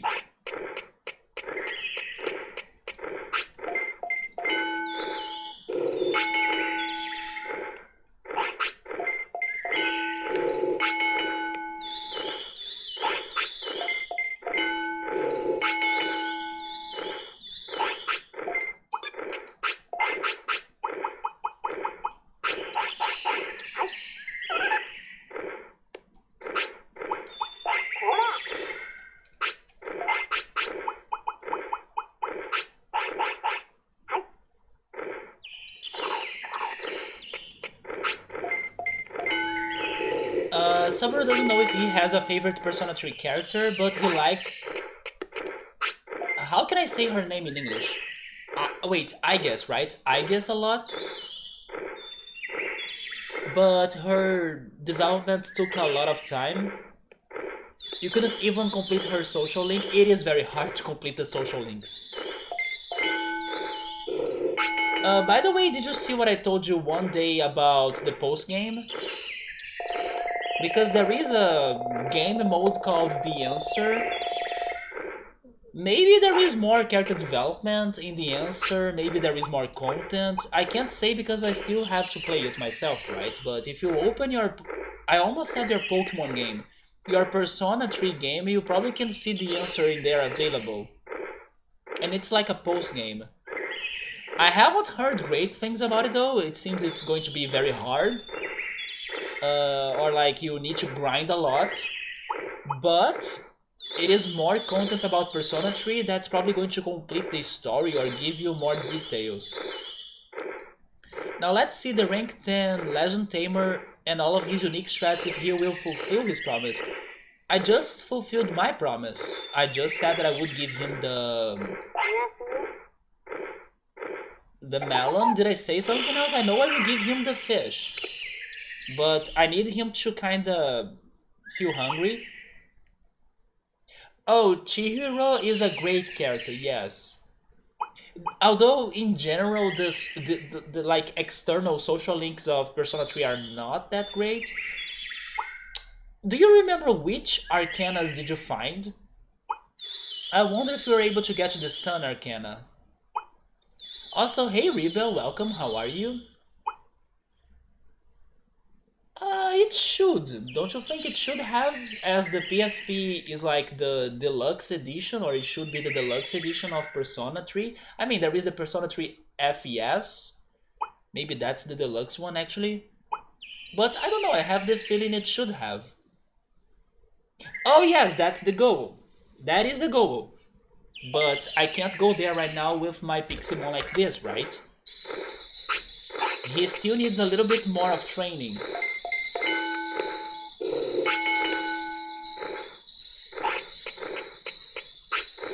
Yes, I'm hoping today is the day, correct. Also, when I was there checking, the Rank S tournament was not open. Wait, you bought the Lord of the Rings Pocket Leatherette cover books from Amazon? Oh, let me Google those. I have seen the books before, but not those that you're mentioning. Have you read them before, though? I have only one of them. I have the Two Towers book, if I'm not mistaken. which is actually my favorite movie from the story. But I'm always concerned if I'm going to enjoy reading it because I heard it's very descriptive and like it's a somewhat hard to read text. Oh yes, you can. You can link it in here for sure.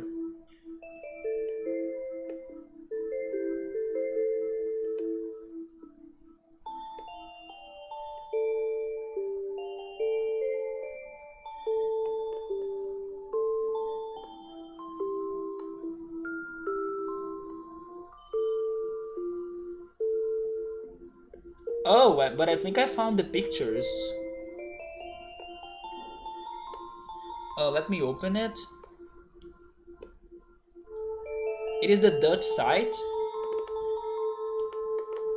Sorry if the stream goes a bit crazy now, it's because of the browser, but it's going to go back to normal soon.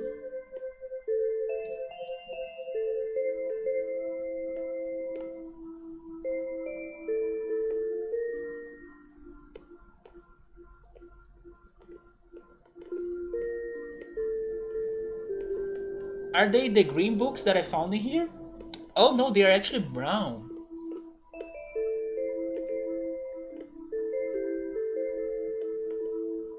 Oh, it gets the Hobbit as well. Okay, it's the Hobbit and the Lord of the Rings Deluxe Pocket Box Set.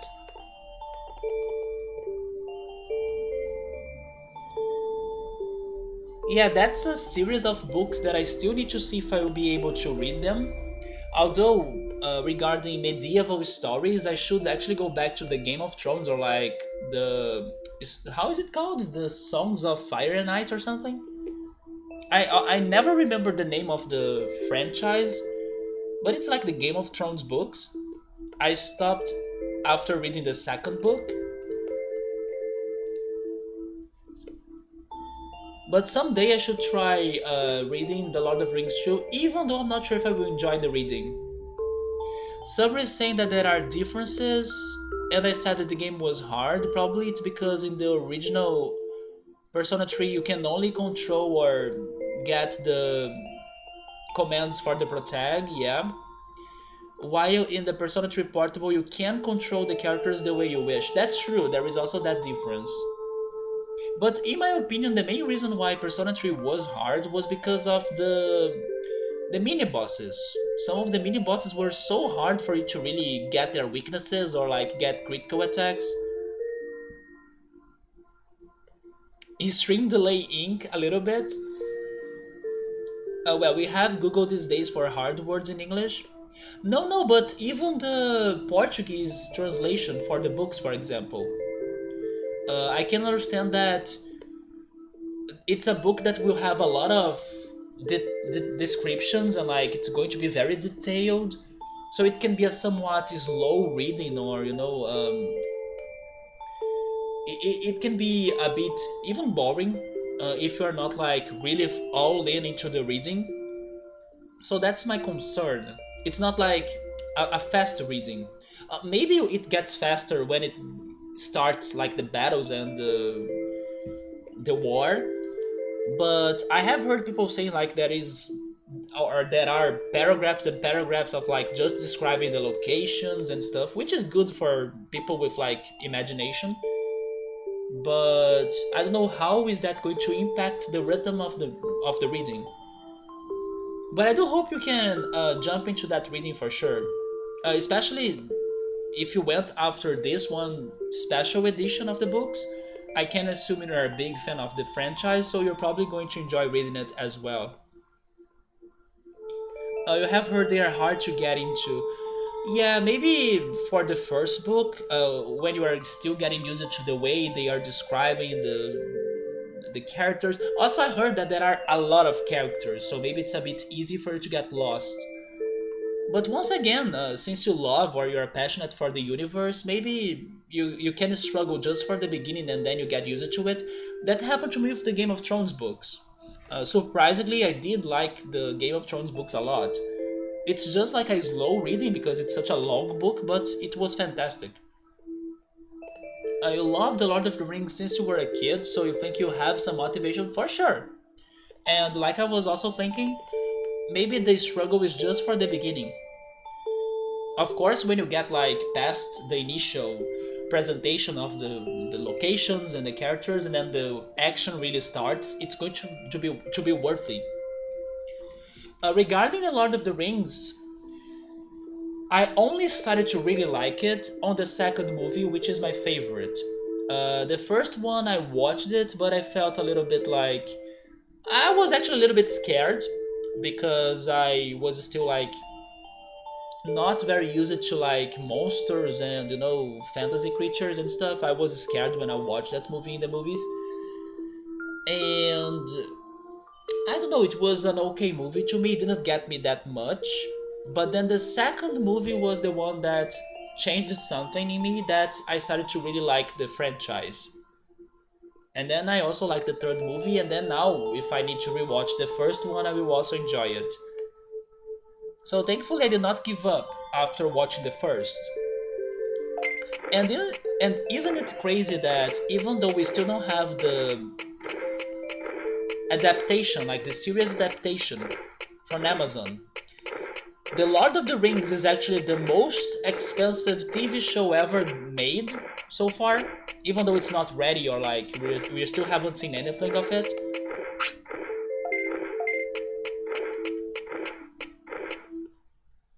If I'm not mistaken, they were planning to have 5 seasons for that show.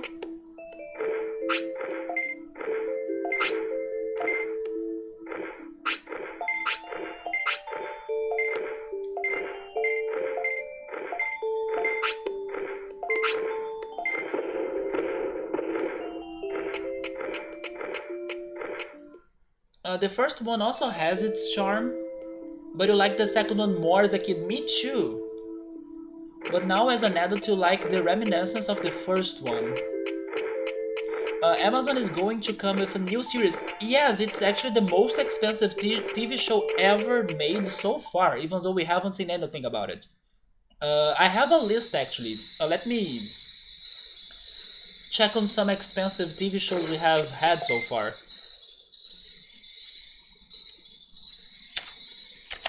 And then maybe you guys can say like which shows you have watched or which of them do you like.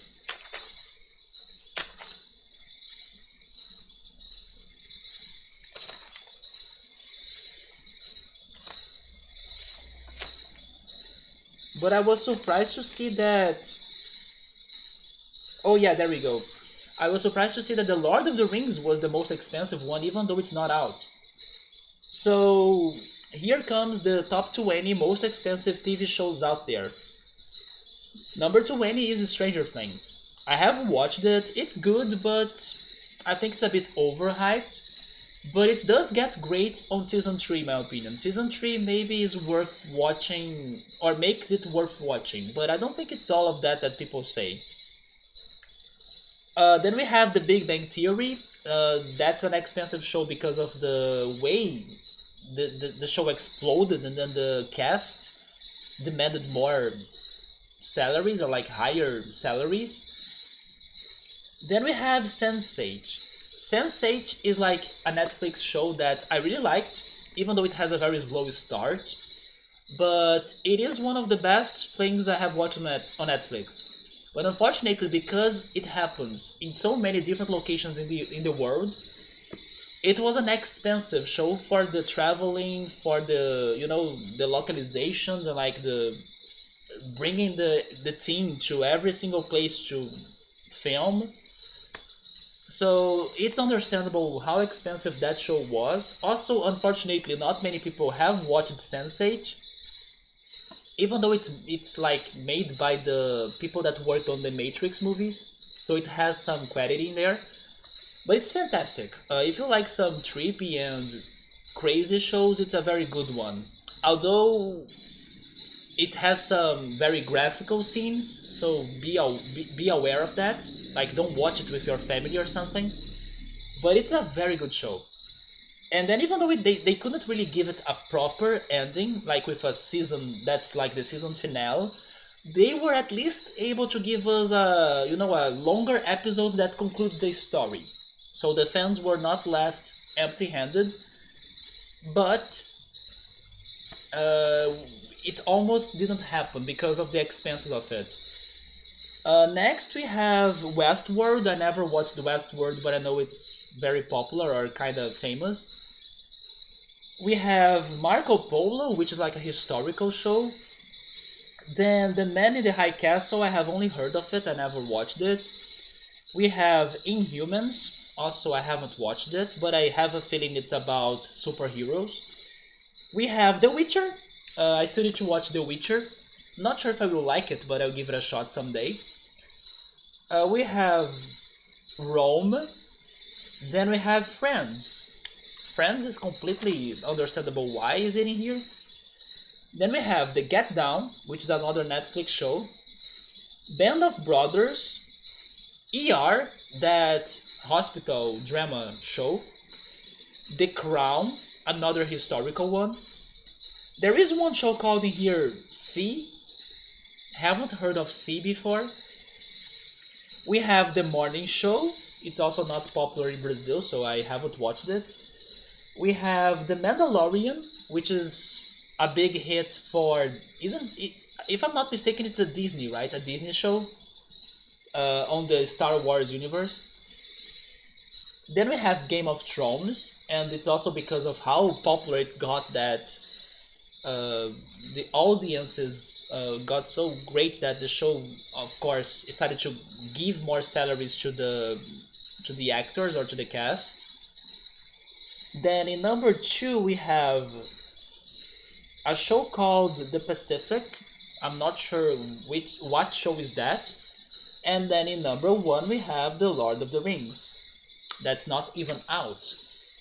So those are some of the most expensive TV shows ever produced or like ever made. What have I said about the Arcana? I wonder which social links you were able to start, but then you can name them or list them by the Arcanas, right? You started the Hermit, the Moon, the Sun, the Hierophant. Which ones were you able to start? Or actually, you know what? Maybe a better question is like, which ones could you complete? I haven't watched Stranger Things exactly because of the hype. So I will say that in case you do watch it, Rebo, don't go overhyped. It is not all of that. Actually, I remember the day I started watching Stranger Things. I fell asleep. The first episode did not get to me. I felt it was very slow going, but then I decided to go back to it and give it another shot.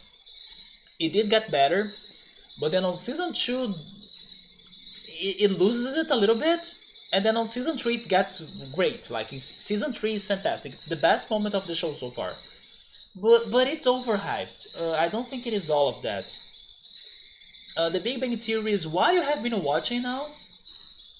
Knock knock, Penny, Penny. Yeah, it got very popular. It was a very unique show by the time it was released. And then, as they had so many seasons, so many episodes, and the cast was getting paid a lot, it's one of the most expensive TV shows. And now they have the Young Sheldon, right? Young Sheldon show. Have you watched that one? Did you watch The Witcher? My sister liked The Witcher a lot, even though she felt like she should rewatch it because she got lost in the beginning of the. Maybe she was not paying too much attention when the show started, so she missed some important things about the season. So when I start watching The Witcher, I will try to pay attention to it since the beginning, because there are important details that happen in the very beginning that matter for later comprehension of the show. But she did like it a lot. The Mandalorian is very cool. Star Wars is not really my thing, or at least um, I'm not a fan of Star Wars. But I like how my favorite show so far, which is Dark. Also, Rebo, if you have never watched Dark, please give it a shot. It's crazy, mind blowing, and very well produced. But I like how the creators of Dark are now working on their next show that's called 1899. It's going to be a Netflix show and it's going to be released next year. 1899 is using the Mandalorian technology, which seems to be a modern HD chroma key.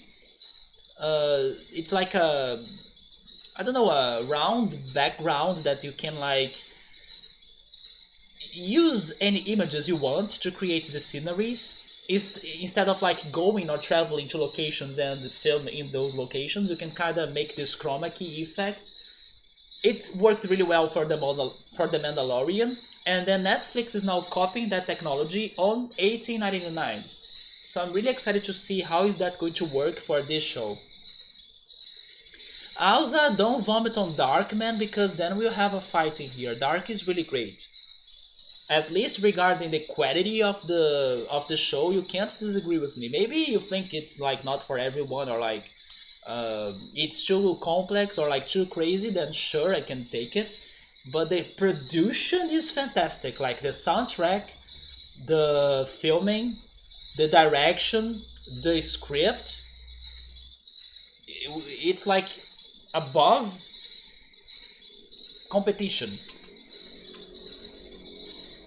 As you can notice, my taste revolves around sci-fi and fantasy. I mean, many people go around those lines. Me too, but I also like some drama and sometimes some investigation or thrillers. Enough real world drama? I do like some real world drama though. I like mostly things that are out of this world. I like some of those out of this world ideas, but when they are not going to the past. For example, I gave many names of series and TV shows that are about history, like Rome, Marco Polo, The Crown. I'm done with the history, and I don't like those shows. Medieval things, it depends. Game of Thrones, Lord of the Rings, those worked for me, but it depends. I hope The Witcher will work for me too. But when it's straight history, it's very hard for me to enjoy it. Okay, now he's hungry, I'm giving him the fish.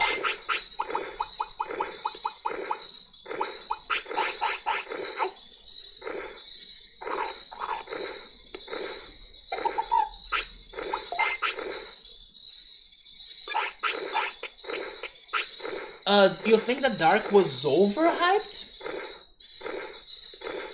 No, I disagree. Maybe season 3 was overhyped because I don't know when you heard about Dark at first, but during season 1 and season 2 of Dark, the show was not too popular. It took some time before Dark exploded.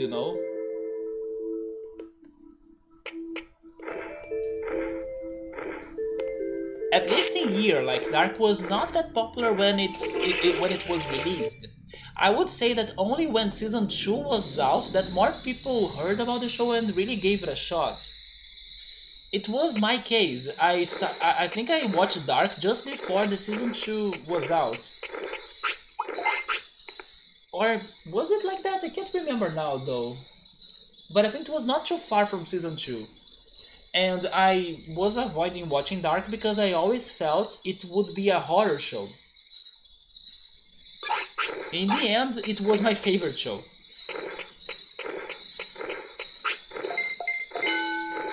Also, have you watched The Umbrella Academy? The Umbrella Academy is another very good series, and it's about superheroes.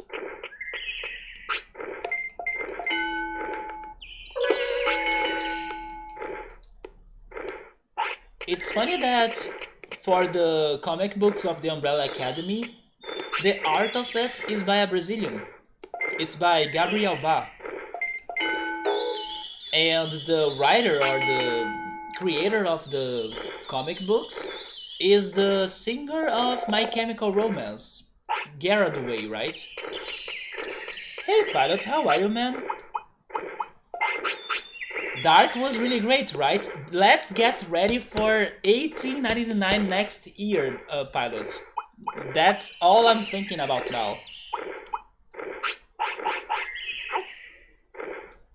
Also, I think you are the only one on this community that is saying bad things about Dark. Everybody else enjoyed it. which is okay. Like, don't feel bad for not liking dark. I can respect you. Like, you're not the only one that hates dark or like didn't like it that much. Although I just think that in my case, that overhype we were talking about took long to happen in Brazil. So maybe when you heard about Dark, it was already exploding on hype because maybe of the 3 seasons or something like that.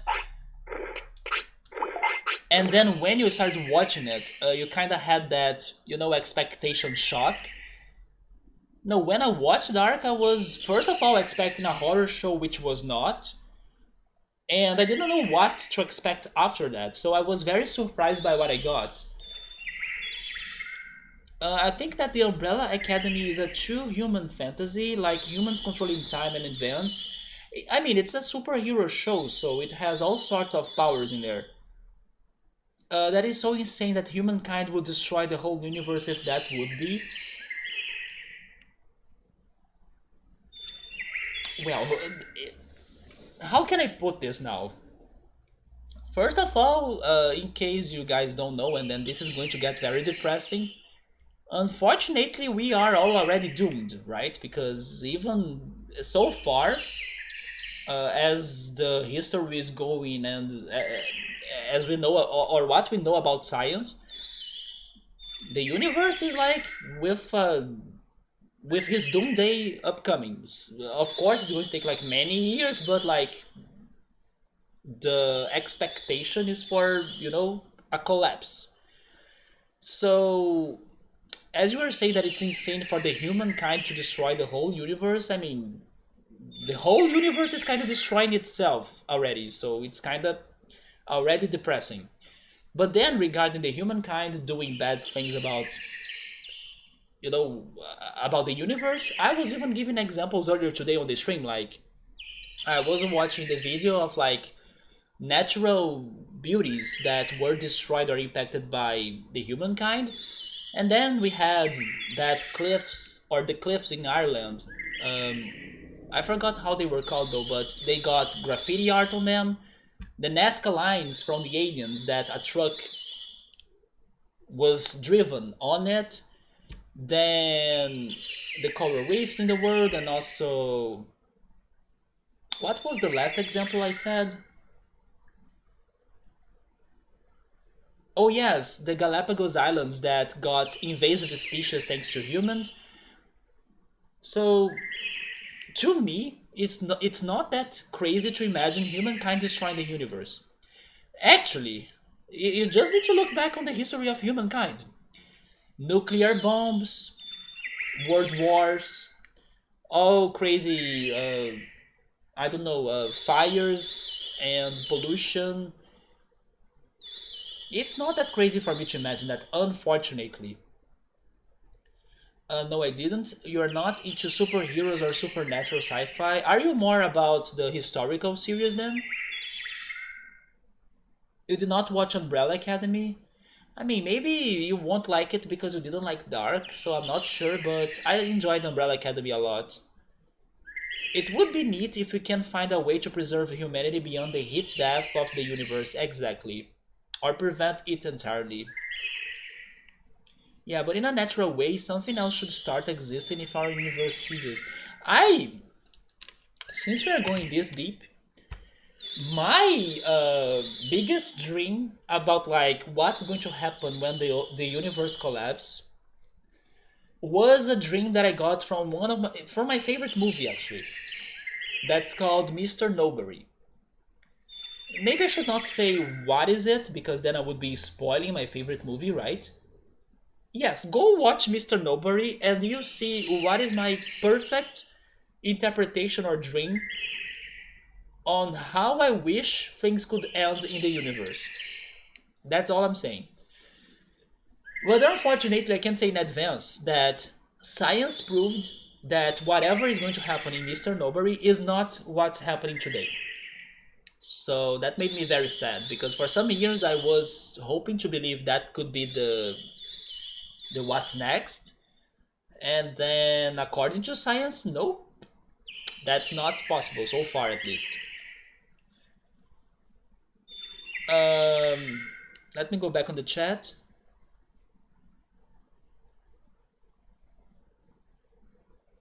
But moreover, I expect humanity to destroy itself way before the end of the universe. Yeah, but at the same time, I have a feeling that we may be having some sort of um never mind, because one of these days we were talking about the dinosaurs extinctions, right? And then I was like, were the dinosaurs this original planet's plan? Like, we as humans are here thanks to a consequence, like we were not the original plan of life in this planet, which makes a lot of sense to me actually. But then the dinos were going to be like the rulers of the world today if there were no meteorite, and if that meteorite could not change the weather. And that's thanks to Electro that I could finally understand how the dinosaurs really died after that. It's because they messed with the weather, like got very dusty and foggy, and then the sunlight were not getting to Earth that much. That killed plants, that killed some greater animals that had to eat a lot, and then the big dinos died as well, like the other ones that avoided the meteor area of impact. Basically, it's because there was a whole weather change that compromised the plants and then the whole food chain, right? But some minor animals still survived because they didn't need to eat too much, and then I believe that's how we got to what we have today. But yes, I was going to say that maybe I can see another meteor coming, or some sort of extraterrestrial situation, like a black hole or something.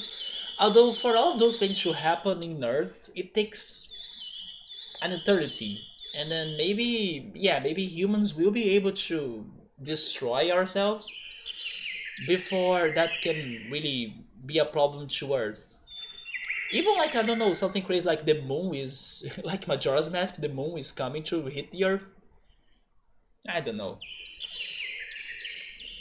Let's see how the freaking explorations of the other planets is going to be like, because now Elon Musk and freaking Jeff Bezos or Bezos are now having this space race to like colonize and explore other planets like Mars. Let's see how that goes, because maybe we can finally start spreading more humans around the universe, even though I still think we are a bit far from that. But yeah, let's see how long is it going to take for that to become a thing.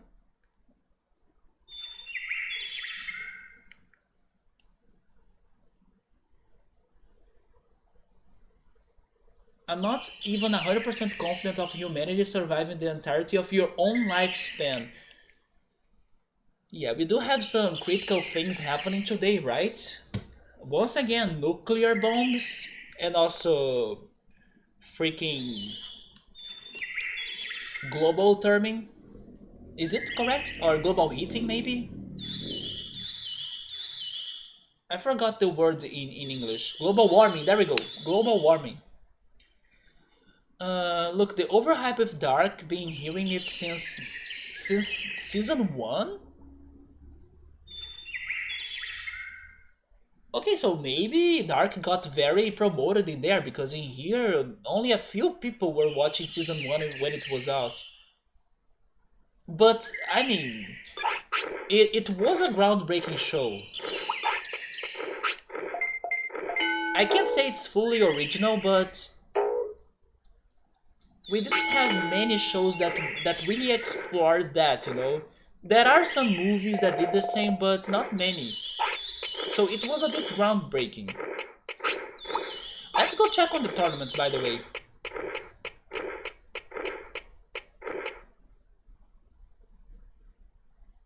I'm thinking it's funny you are comparing it to Revenge or Pretty Little Liars. So what would be your favorite shows then? Since it's not dark? Mr. Nobody, like this. Yes. It has Jared Leto on the cast. It's my favorite movie. It's one of those movies you watch and you keep on thinking and it makes you thoughtful. It is a bit long, so definitely have some spare time to watch it. I think it's more than 2 hours long. But it's a movie about choices and how choices impact your life. So it explores that idea a lot, and it does make you think about the things you have done in your own life.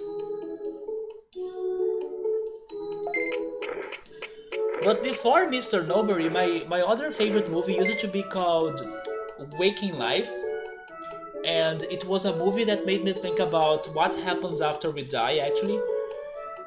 When you watch that movie, maybe you won't really get that idea, but it's a movie that goes around many ideas. Actually, it's more like an experience than like a regular movie, or like, what is the word? Um, I would say just regular movie. It's not a regular movie. It's more like an experience. It's going to present you a lot of things, a lot of situations, a lot of scenes, and then you kind of learn or think or react to what the movie is presenting you. The point of the movie is not like to be a movie with a structure and being like linear. No, the it's more about the experience. And then as it made me think a lot, or at least on some topics that I liked, it used to be my favorite movie before. But now today it's Mr. Nobody.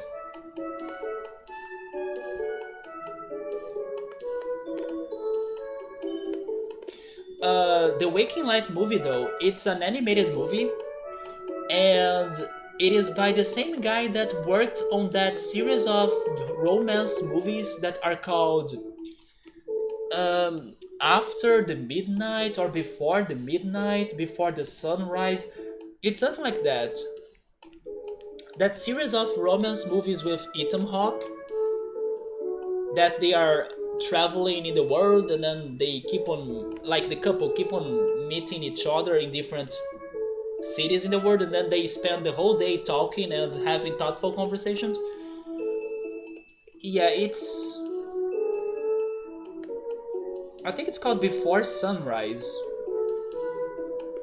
Yeah, Before Sunrise, and then there is Before Sunset. It's by the same guy that directed or made those movies.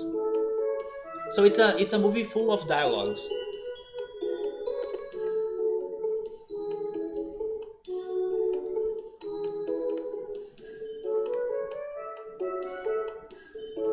I don't think there is any way to decisively say anything artistic is good or bad. It will change between people's tastes for sure, and also the experience they will have. Also, the moment of their lives they are watching it. For example, everybody's not everybody, but like many people's favorite movie by Studio Ghibli is Spirited Away.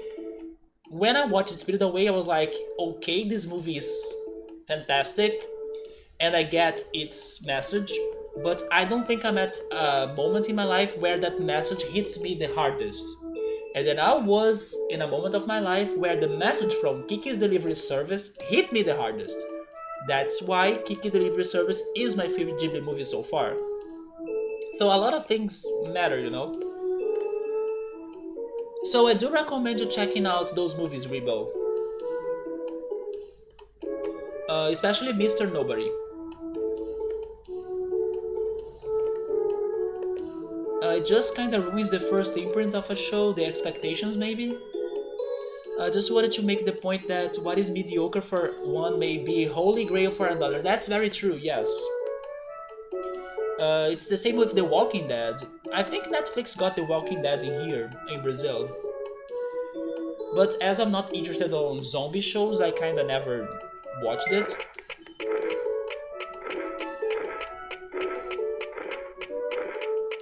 It's just drama like, hello, where is the zombie and action? Wait, doesn't it have the zombies?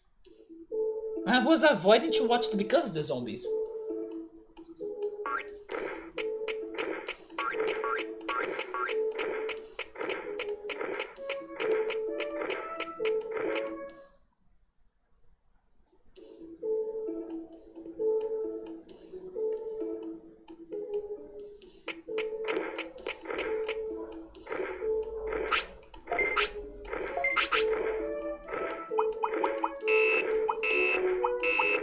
Of course it's not available, right? When I have the right Digimon for this, it's not available. The Walking Dead focused on the human element is what you initially liked about it. Honestly, I don't think I would like it for the zombies. It's what drives me off it. But if it has some crazy human things in there, then again I can get more interested. However, after a few seasons of the exact same story arc and dumb character deaths, the series lost your interest.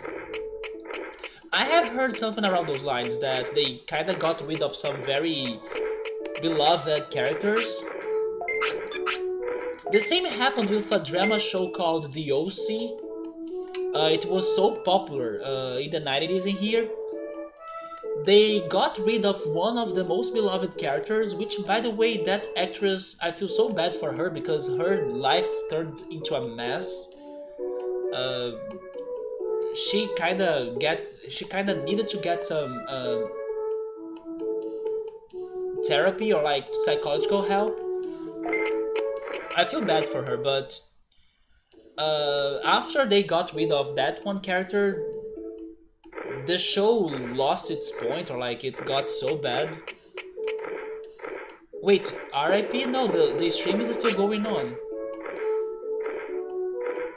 I guess it's only on Subur's Place.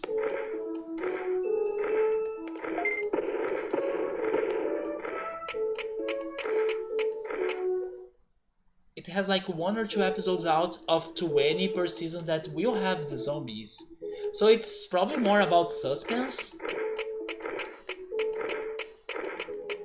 There may be a lot of, I don't know, planning and strategy and hiding.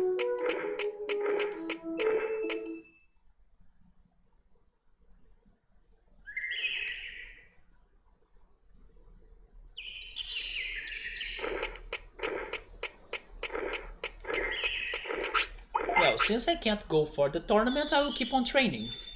Let's go for more HP.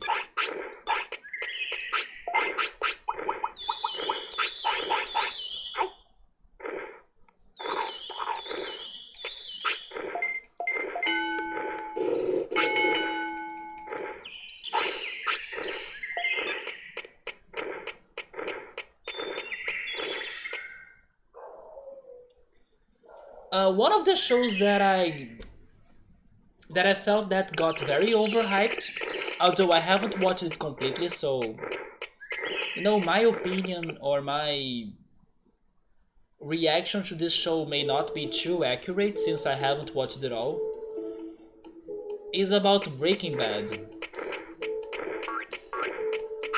I don't know, I never really got the excitement that people have for the Breaking Bad show, but Breaking Bad's like people's favorite show ever and all sorts of things.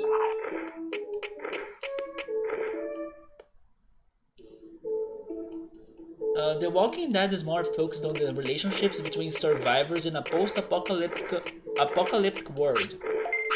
The zombies aren't that important. That sounds a little bit like Jaws. Jaws the movie. You can count on your hand the amount of times you see the shark, because Jaws is all about the suspense. It's all about the fear of the unknown. And then only a few moments you can see the shark. The same stories could have been told with almost any other style of apocalypse.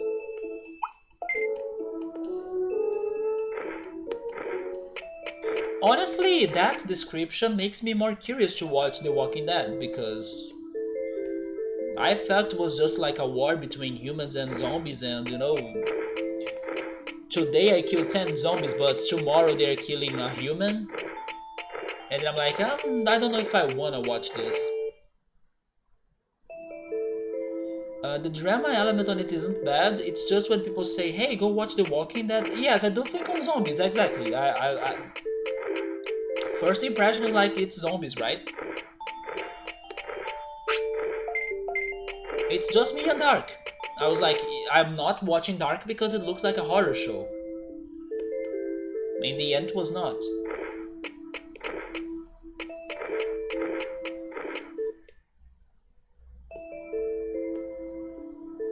It is completely different, unlike Resident Evil. I mean, Resident Evil has some interesting plot in there too. It's not very developed, but it does make me wonder if that situation could be happening, or what would happen with us if that starts to happen, you know? But it's not a very developed plot, or like, if you really rub it, you see how simple it is. I will keep on going for HP.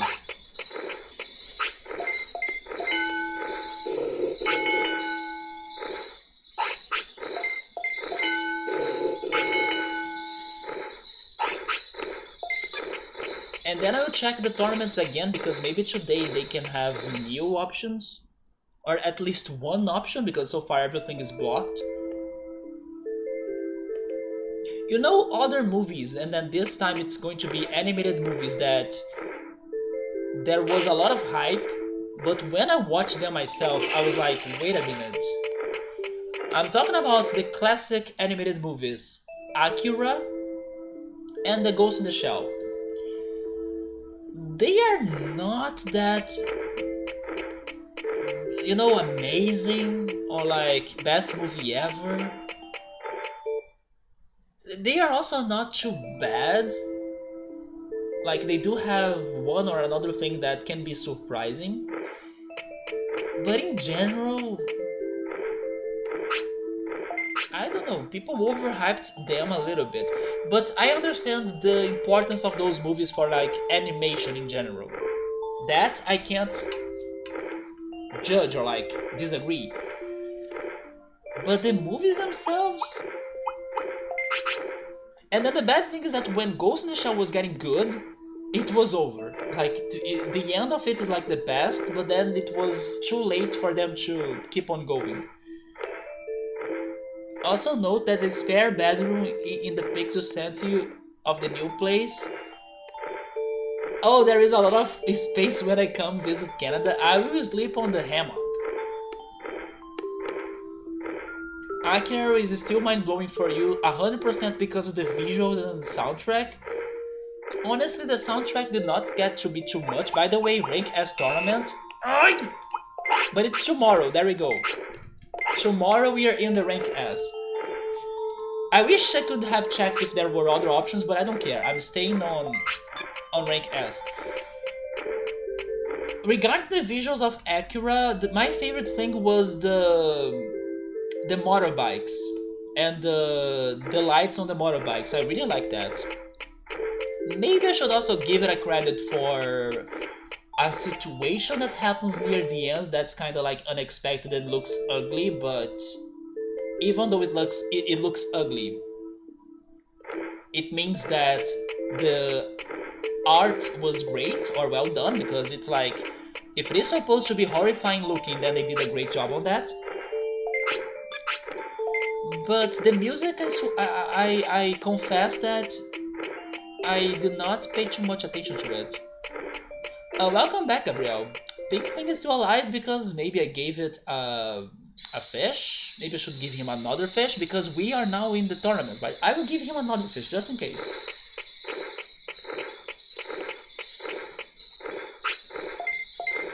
Akira is great visually, but they did butcher the story and change things, so the manga is different?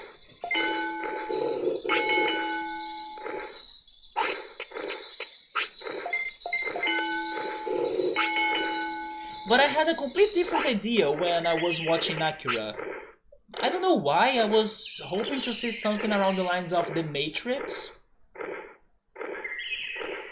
And no, it's not really like that. It also has a lot more of action than... It's a crazy action movie. Of course, it has its deep parts, it has its craziness, but on its core, it's action. And I was thinking there would be something else going on. I don't remember exactly how I was comparing Akira when I finished watching it, but of course I said something like... because it reminded me of so many things at different moments. There were moments of it that that I remembered Evangelion. Other moments I remembered Resident Evil and Blade Runner, of course.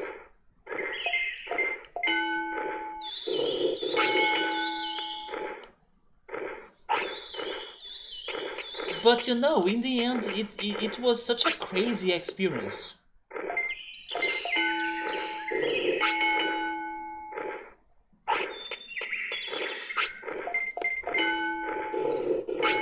Honestly, another anime that I was kinda expecting to be a bit different, or maybe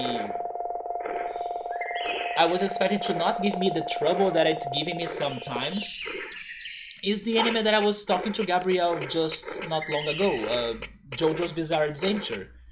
The way people praise JoJo's Bizarre Adventure is like crazy, and when I was starting to watch it, I did like the way it started, but as soon as I figured what was it going to be about, I was like, wait, what? Isn't this going too fast or too crazy or isn't this too much now? And the thing about JoJo is that even though it is bizarre, like the title suggests, I don't know, it does have its charm that you kinda get used to its craziness and then you know what, screw it, let's keep on watching this, and then you kinda start liking it. But it is weird, so it is also not a show of... It's not a show I would recommend to everybody, and it has many problems. It's not every cycle or episode or season that you're going to enjoy like crazy. It has its moments, but when people were like recommending me JoJo, like, how have you never watched JoJo and stuff? I'm like, okay, it's probably going to be the best anime ever. No. And it makes me worried, for example. I also hear many people saying you must watch Cowboy Bebop. You're going to love Cowboy Bebop and stuff. I don't know. Let's see if it's going to be that hype when I do that, because I do have at least one friend that watched it, and he was disappointed. He was disappointed on Cowboy Bebop.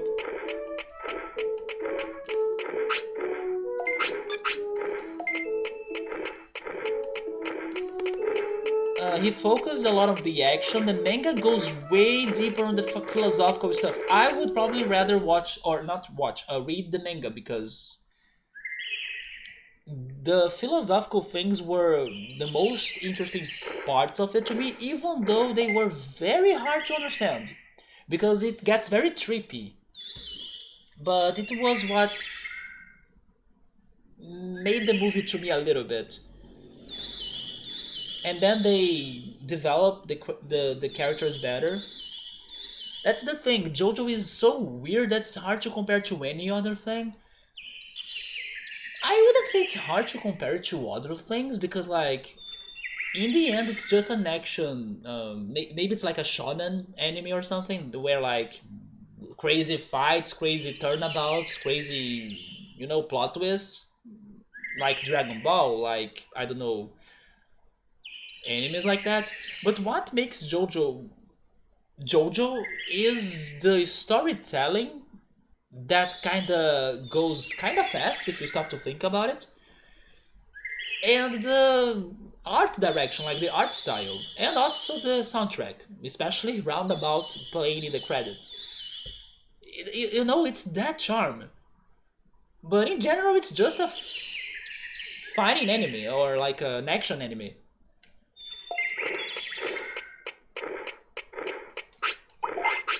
It's the way they do it that makes it charming.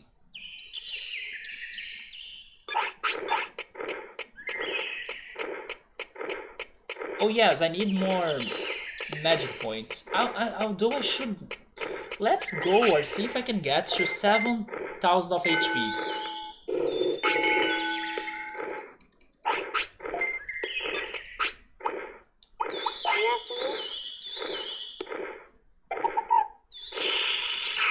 I will not risk this. Should they...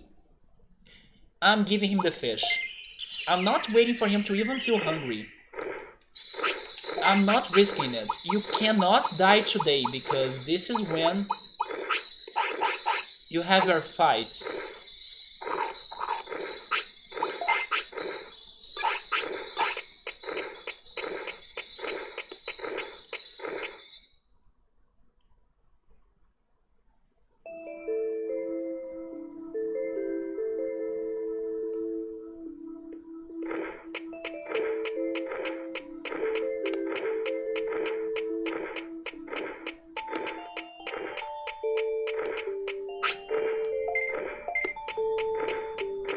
I wonder now if more people would like to watch Beastars.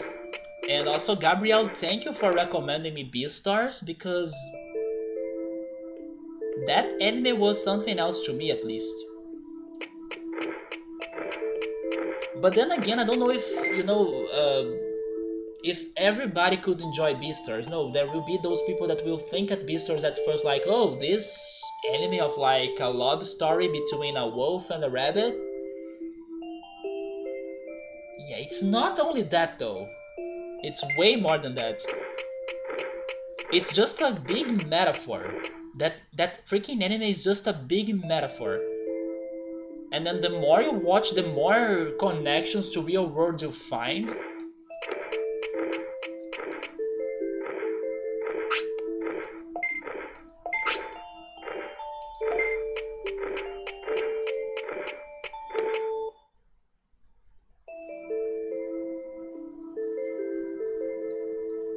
Yes, because it's quite furry, right? Just ignore the furry part and then the anime is like, what the heck?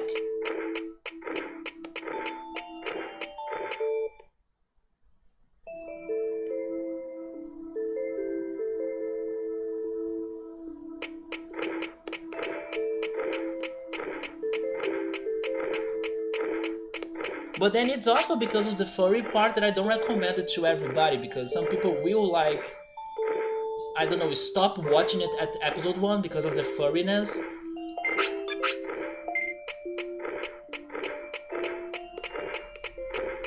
Man, season 2 was like amazing. But I can see some people that may not have liked season 2 because there is a change on... How can I put this? There is a change on pace. Or like there is a change on even genre of the anime. If you stop to think about it. And then some people probably were still expecting the season 2 to go around the lines of season 1. No, it doesn't. And I respect the show for that change because actually it shows that it's able to give you a good content even when they are changing the genre of the show, you know. I did not lose my interest even though they have that crazy change from what was going on. I mean, I'm not talking about the plot. The plot is straightforward, like it makes sense on season 1 and season 2. I'm talking about the maybe direction they were going for because there is a change. And no, I did like season 2 a lot, even with the change. I thought that the way they were going for the plot kind of asked for that change. And then they did that change. And of course, every change has its consequences, but I did not feel it. Like, this is fantastic. Like, this is well done still. Even though it's not the same lines of the season 1. And then maybe, for example, some people did not like the furry of season 1. Season 2 does not get that furry anymore, or not too much. So, you know, there is a change in there, and that transformation was brilliant. Then I go, you don't like any Disney movies or never watched old cartoons? And then now it's like a promotion of Space Jam 2. Did you watch that, Gabriel? Space Jam 2? I wonder what would be your opinion about it. It's, once again, not a perfect movie. It has a lot of problems. But as I was watching it with zero expectations, I had a lot of fun. But then after I was checking the the, the people talking about it or like giving their impressions, and then telling me the flaws of the movie, I was like, oh yeah, that's true. Oh yeah, I can see that. Or I can understand how did you feel or how could you feel that. But as I had like zero expectations, I had a lot of fun by watching it. But if you judge the movie by what it was, then yeah, it was a somewhat weird or like not that great movie. But I just watched it for the entertainment and then I enjoyed it a lot. You're pretending to watch, try your hardest to not have high expectations. Because if you do not like, how can I put it? Wish for the movie to be more than what it is, um, or if you keep on judging the movie from what you're seeing, it can ruin your experience. But like, enjoy the jokes that it has. There is one joke that got me for the entire movie. Like, I was like, are you freaking kidding me that they did that? The Looney Tunes are the best of the movie.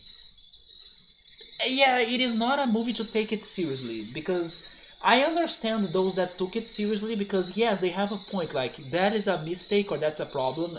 It's a flaw. I can completely see what you're saying, but if only you could forget about that and watch it just for the entertainment. That's the way to go for Space Jam 2. Like, don't go analytical for the movie. No, just accept it for what it is, and then it can be very fun.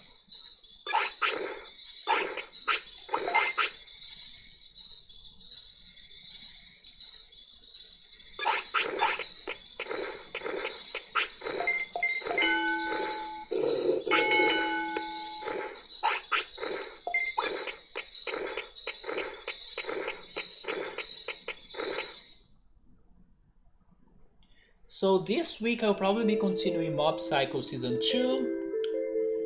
I will see if I can go back to JoJo. I will try finishing watching Control Z. Depending on how things go, I can try starting to watch Haikyuu. There are some movies that I still need to watch. There is this one horror movie called Censor, but I still haven't watched it. I also still need to watch Oxygen on Netflix. Oh, by the way, recently Netflix released that series of movies called Fear Street. I watched the first one and I lost the desire or the drive to watch the sequels. Even though people kinda have been saying those movies were good or stuff, I was like, I don't know.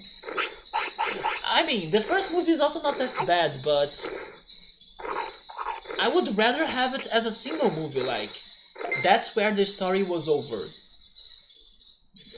It's a good standalone movie maybe, but because there are two more movies to watch to see what's going to happen, I'm like, I don't know if I wanna go. I feel lazy about it. But that reminded me that I also saw that Netflix got um how is it in English? How is it in English? I forgot. Okay, I need to Google the name of this in English again.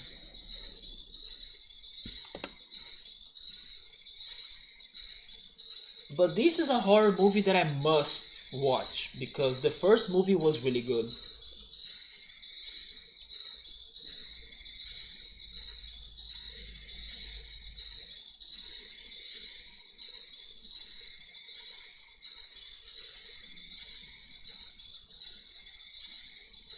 Oh yeah, Happy Death Day 2, there we go. I need to watch Happy Death Day 2. And it is on Netflix now. The first movie surprised me a lot. Very fun horror movie.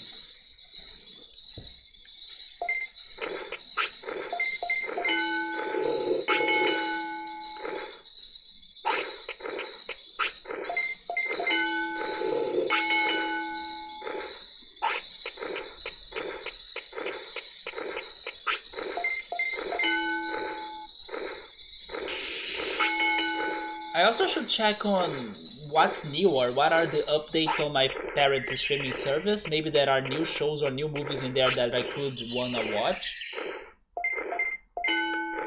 Yes, I do wanna watch that.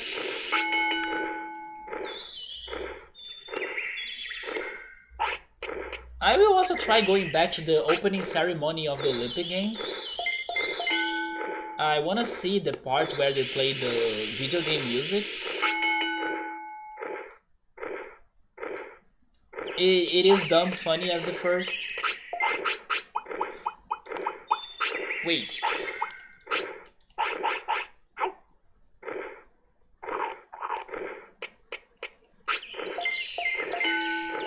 But yes, people have been hyping this Fear Street trilogy too much. I don't know. What I can say is that it's a good movie, or it's a good horror movie for those that feel too scared on horror movies. Yes, I can agree on that. It's a very good, let's say, non-scary horror movie.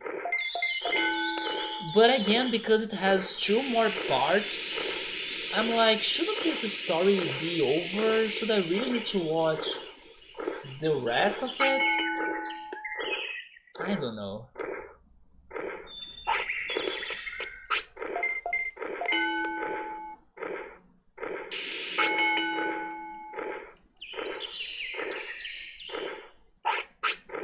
There we go, guys. Ready or not? Here we go. I still think we need more like HP and everything, but we are also not that bad. So hopefully we can cause some damage. And who knows, maybe get into the finals? Do you want me to make a prediction for you also, so you can bet all of those ores of yours? You know what, let's go without expectations, because we never know, right? We never know what will happen here. But first of all, let's fix his attacks. Oh, you do wanna me go for that? Challenge accepted. Give me a second.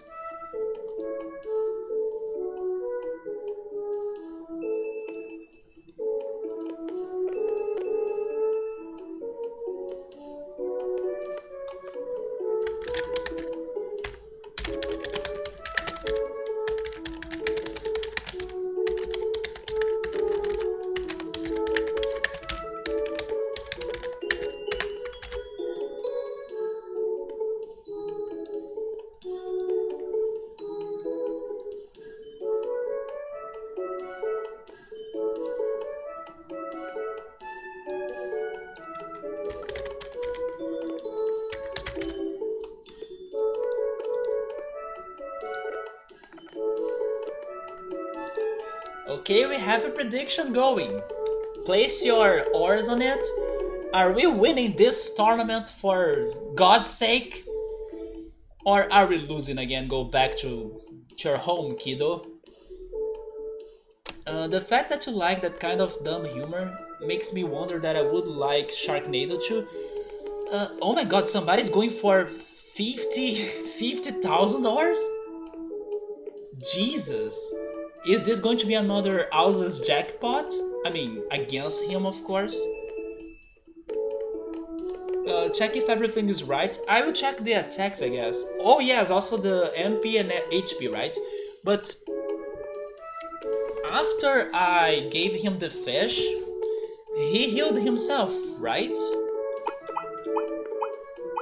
But regarding Sharknado, I'm not sure though. You know, but if I say that, I mean, that's not a big spoiler on Happy Death Day, right? I liked Happy Death Day because of the time loop, and I felt it was very great. Okay, there are some good humor moments too, but it's the time loop that got me. Nobody's going. Oh wait, somebody went on the other side now. Well, let me check on my moves in here while you guys are going for that. We are of course going for bug. Then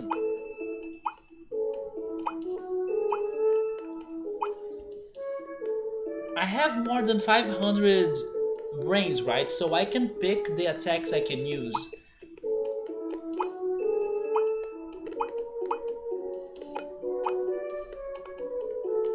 Sharknado has time traveling.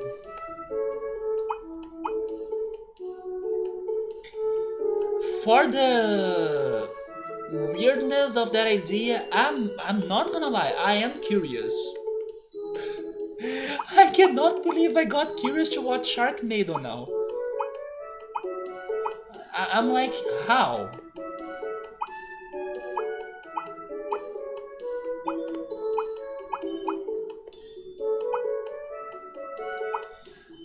What would be the best buffing attack? Mass Morph? Actually, Mass Morph is the only one I have, right? So I don't have a choice. And then I need a status inflicting attack. We don't have one that parallel. Oh, we have Green Trap. But if I'm not mistaken, we used this last weekend with was it Metal Momemon? I don't remember, but we were using one of these earth attacks once and then it was fading a lot. I think it was Green Trap. If I can't go for stunning, we are going for poisoning.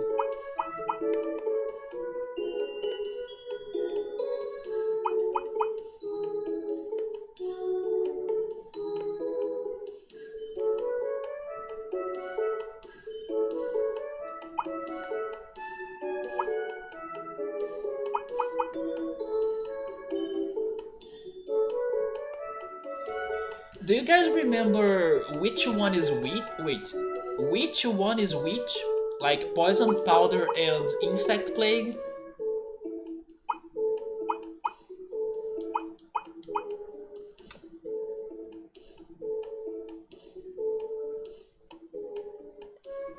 Well, maybe, okay, Poison Powder is probably the one that turns the screen all pink, so it gets all of the area.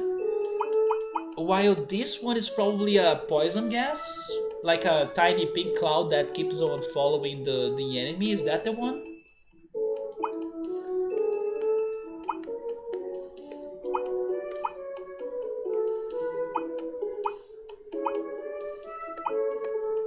I like Wind Cutter too because it's so fast. But Wind Cutter doesn't have a status effect, and I think I need a status effect. Unless I don't go for Mass Morph, but it could be important too.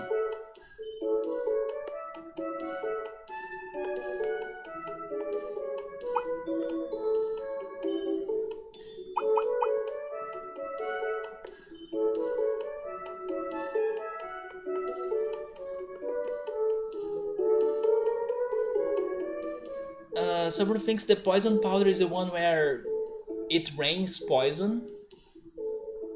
Yes, it's the one that gets the whole screen because of the wide range, right? And then isn't this one the one that has like a pink cloud that follows the enemy?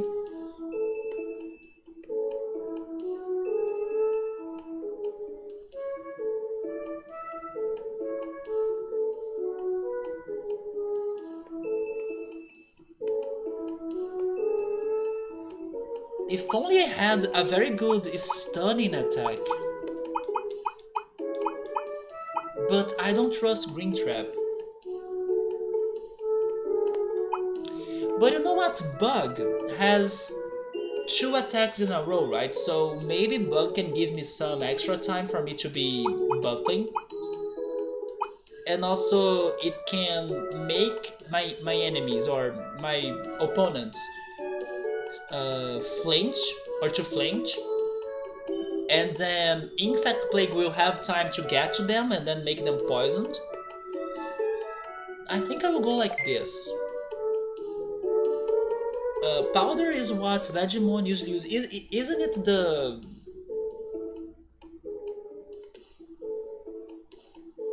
Yes, Insect Plague is the one with the tiny... Oh, you mean it's the Charm Perfume? Oh, okay, I remember it now. Poison Powder is the one that it's like Yes, I remember it now.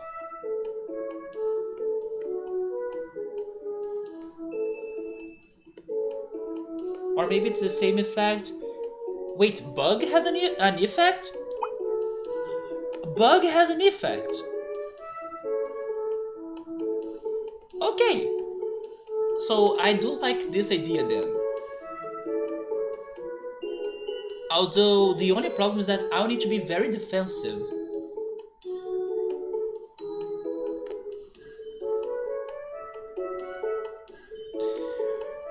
You know what? I kinda wanna go... I still wanna go for Wind Cutter.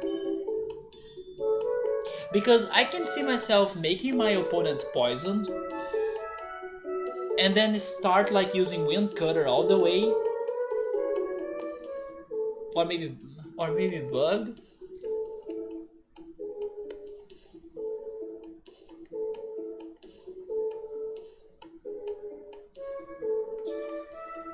I wish I could use 4 attacks, but I can't. Anyway, you know what? Let's go like this. The only concern I have about this is that if Bug doesn't keep on flinching the enemies, I'm doomed. Because the enemies will be attacking me a lot, they will not get flinched, and I need to avoid getting that hit, right? But then Bug demands a lot of MPs, so it is concerning. And then if I had Wind Cutter, I could at least try to flinch my opponents and not get hit by their attacks. Another example is when they are using freaking finishers.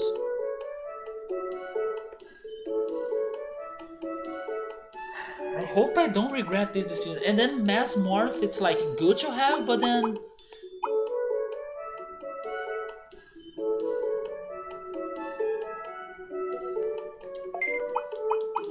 I think I need to go with Wind Cutter. If I should throw a coin... Oh boy. You know what? No. No. Let's go with Mass Morph.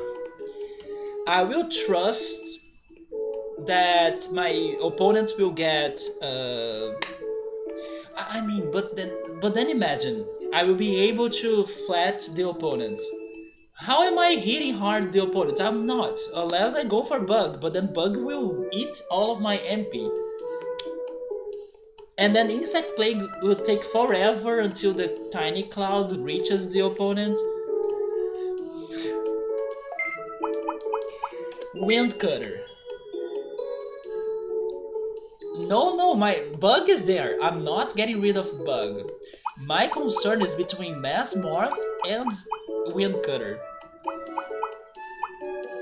I'm going for Wind Cutter for agility. So I won't be able to buff myself, but I have a chance to flinch my opponent, and then I don't get hit by doing that, you know? And I can also try saving my MPs a little bit. Okay, I need to heal him.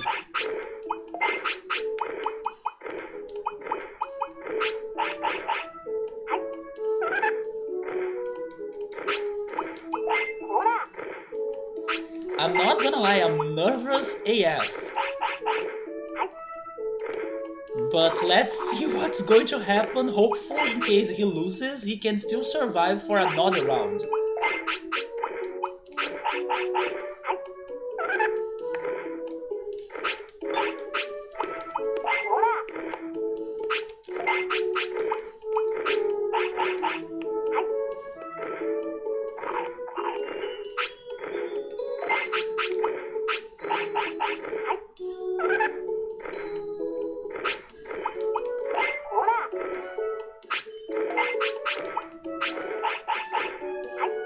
In case he survives, I'm using the third fish. Okay, let's go. I'm using the third fish on him. I don't care. If I'm sweating yet, a little bit. Don't give me Piximon though. Don't give me another... Vademon? Vademon. Wait, Vademon will have electric attacks, right? Don't stun me.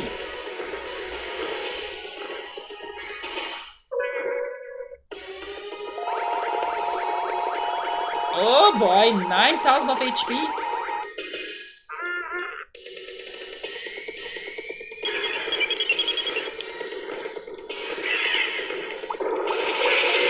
You see the wind cutter strategy? Okay, the bugs are out. Insect plague. Now wind cutter all the way. Is he not poisoned?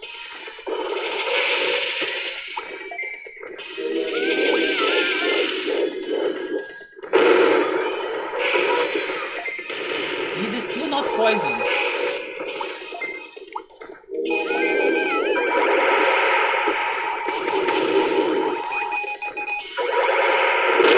Okay, I got him poisoned.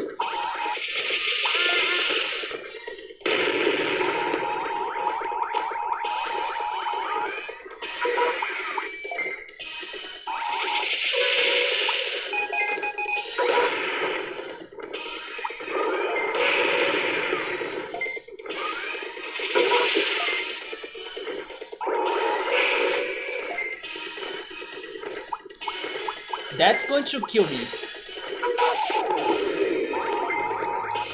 But I can fight you back.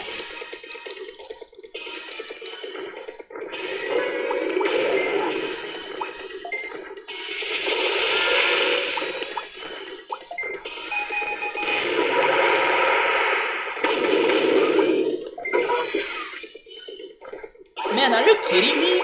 How can Vademon be this strong?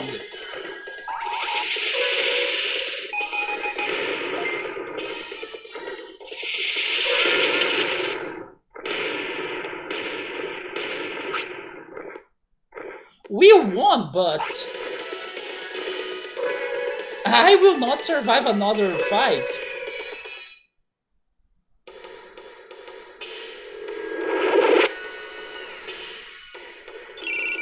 We are fighting. Wait, this is the first time we are fighting him.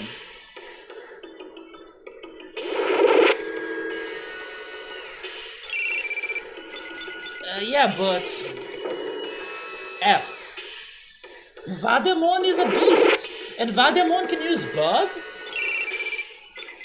I mean, now it's good for us to use Vademon's Digivolutionary item, right?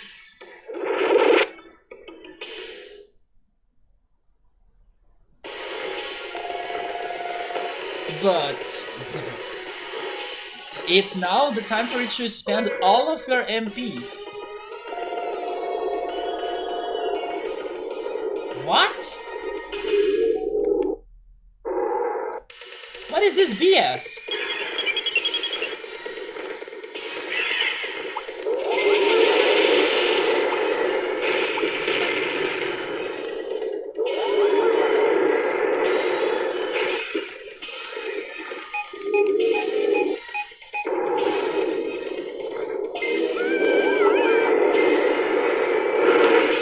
Okay, I could get him poisoned, now it's bug all the way.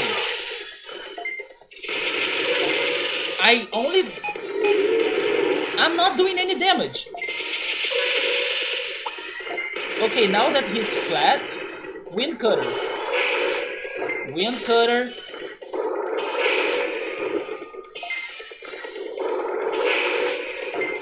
We will need way many more bugs to flat him.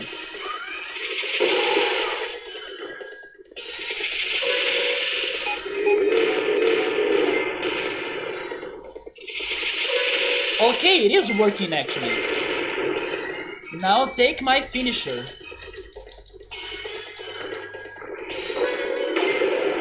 Wind Cutter.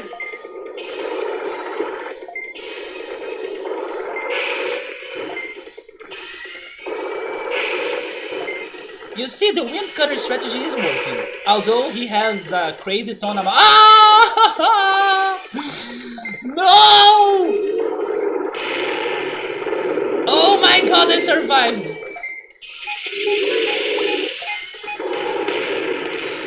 The clutch! Flat him somehow, please! We won?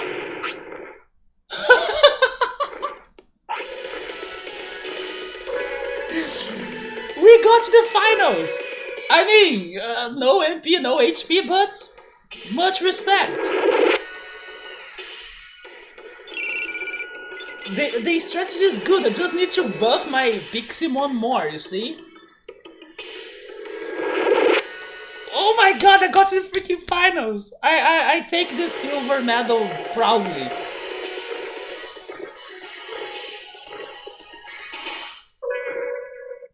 Oh, it's Metal Mumemon? Oh no! Although, of course, he's also weak, right? He has some... But he's going to kill me so fast, though. Bug! Insect Plague? Wind Cutter. Okay, good flex. Can you poison him while he's like that? Please tell me that I can poison him like that.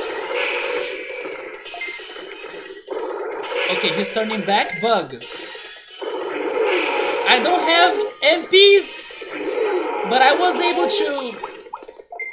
able to poison him. I don't have MPs. Now only a miracle.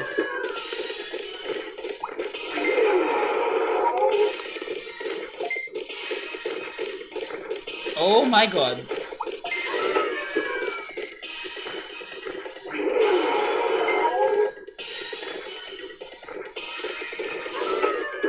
Piximon, defend!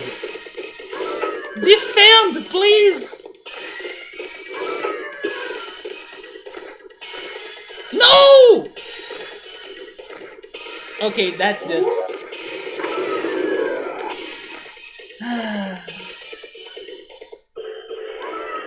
But hey, he was not hitting me that hard. Even after all of those buffs. Man, if I can have another shot on this. And then if I cannot get Vademon in the freaking...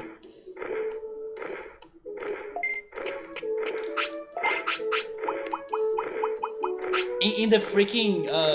on my way, right? If it's that Vademon that destroyed me. Can you believe Vademon got me like that?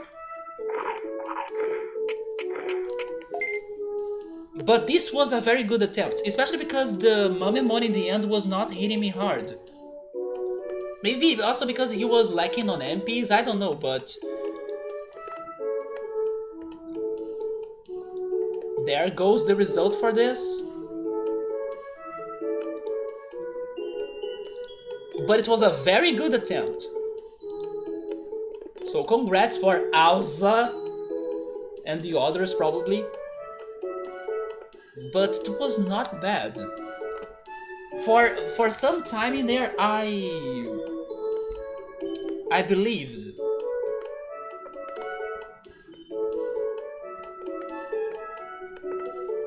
Also, hey Yoda, how are you, man? This tournament result is like what happened in that basketball anime? The basketball anime? I think I know which one you're talking about, I just don't remember the name.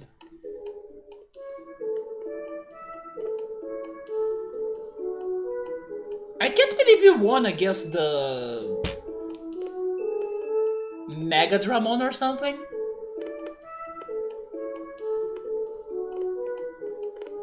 Yeah, he got like Sonic Punch or something, right? But unfortunately the finisher... I died because of the finisher. Slam Dunk? I'm not sure. Can we do this again tomorrow? Can you give me another shot tomorrow? Like, do I have a chance? What's this? Oh, sure. Maybe I can win that one.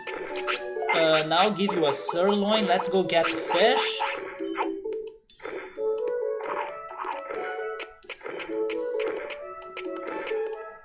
Well, maybe you can win the Nature Cup. And you know what? Now that I have a good idea on how can I get Piximon, that's good news, right? I can just go after Vegemon again, and then I know the stats I need to give Piximon now. Hey, tonight's stream was something good. In case I need Piximon another cycle for more tournaments, now I have a better idea on how can I do that.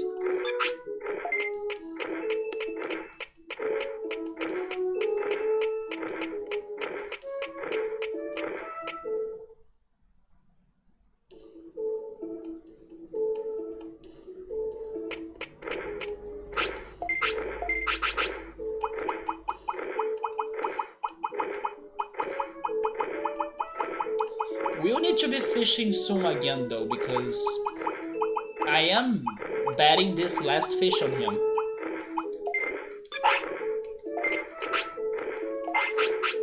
Actually, sleep first and then... First thing tomorrow is the fish. I think I...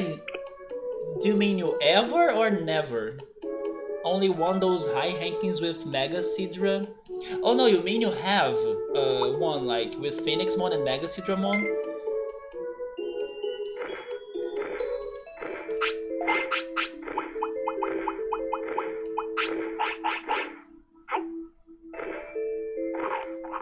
Can you survive today? And then let's go check on the Nature Cup. Who knows, maybe you can win that one?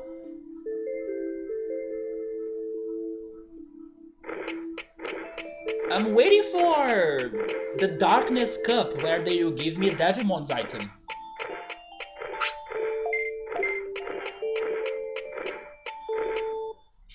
So I need more magic points. Yes, I'll be training a little bit more on my magic points. Oh, another Torn Tether, there we go. We were so afraid of getting another Bakemon that Dremodemon gave one to us.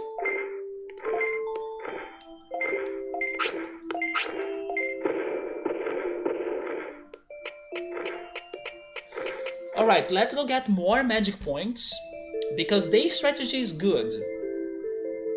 But Bug uses a lot of magic, right?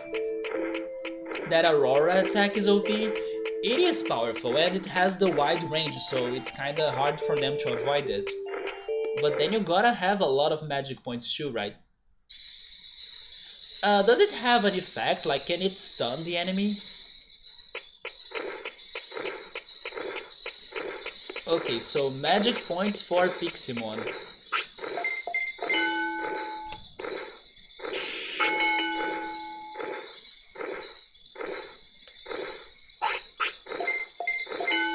I can win the Nature Cup, right? Come on. We got this.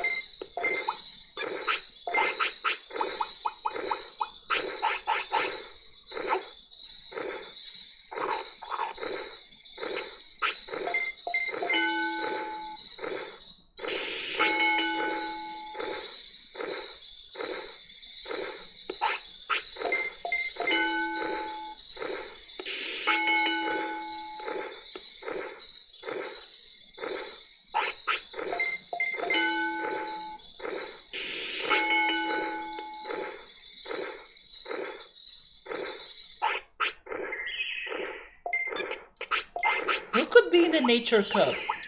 Oh man, there are probably a lot of electric Digimon. No, never mind, there will be plant Digimon. Vegemon? Maybe Piximon even, right? But can there be like the same Digimon 2 times? It can't. So I don't think they will put another Piximon to fight me. Oh, I don't have... Oh no, I don't have more potties. Let's go buy them.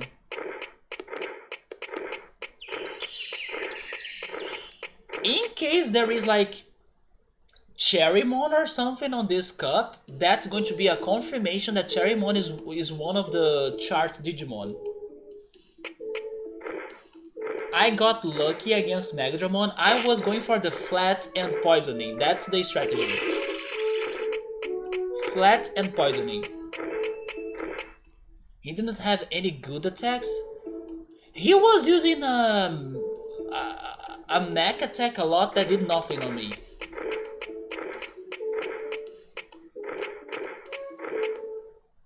He destroyed... I mean, he destroyed me too a little bit, right? I clutched. Especially after his finisher.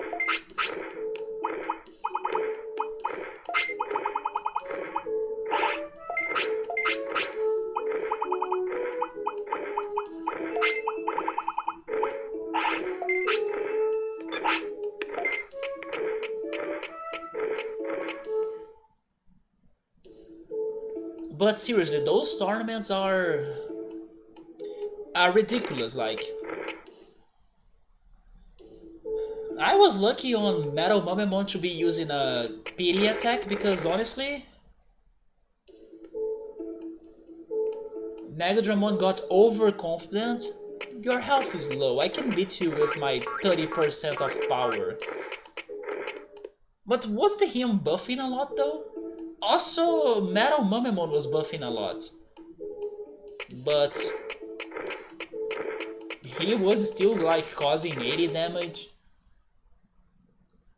He only had the weak area of effect freeze attack and a mech punch. Many of them had that mech punch, even Vademon.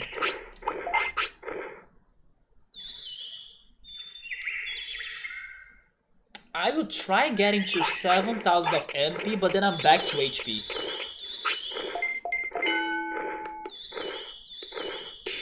I do hope we are fighting just Vegemon and, Palmon. Those guys. They may be poisoning me, but I can try going fast on my attack.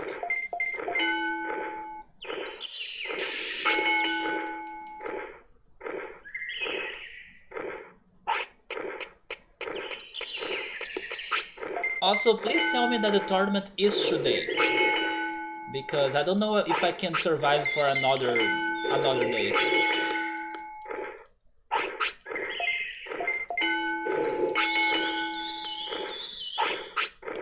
It's today, but Piximon is tired.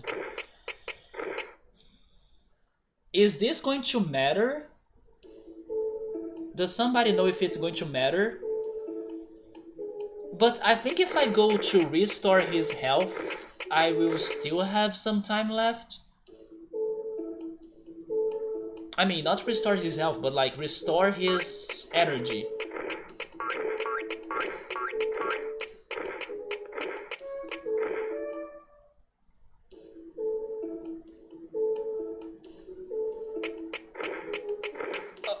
I'm risking this. I think I can still go there, right?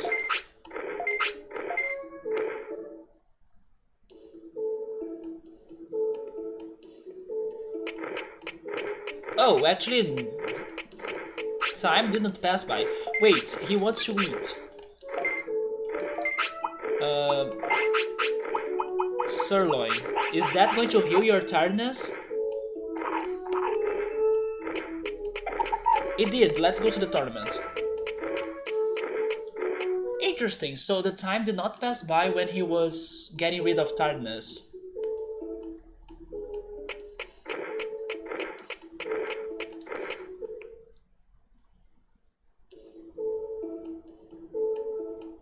Do you guys want another prediction? But I'm feeling confident on this one. I don't know which shenanigans they will have to destroy me on this tournament. Wait, I need to heal... Oh, I need to heal MPs. Okay. 2 MP floppies.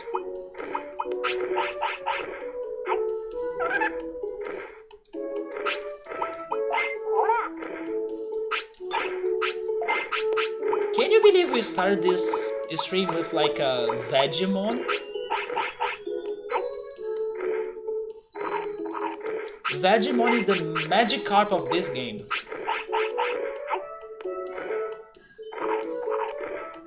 Okay, now we're good, right? Let's get them. So who is in here? Palmon? Moving big insects? Insects? Kabuterimon? Oh! Wait, who's that guy right there?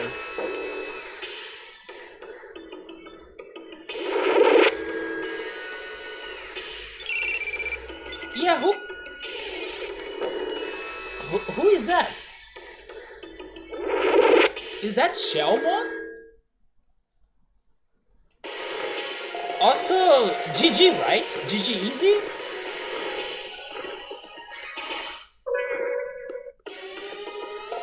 We are fighting ourselves, but like yesterday.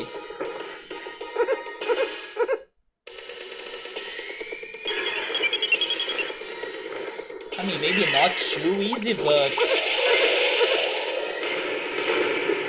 let's see how this goes.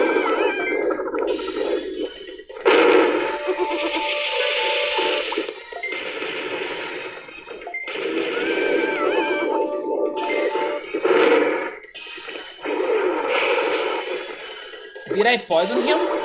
Really? That was a fast finisher as well, by the way.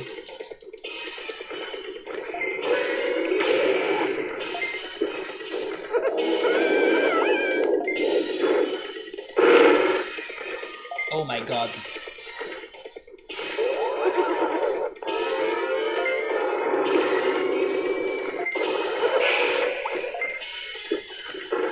It's Shelmon after going to the beach. I'm going for bug now. I can't keep on risking this.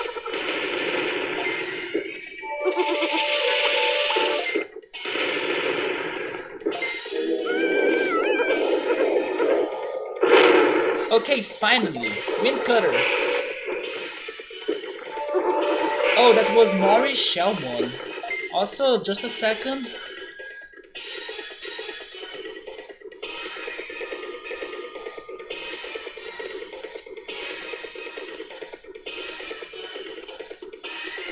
Mori Shelmon was in the Misty Trees, right?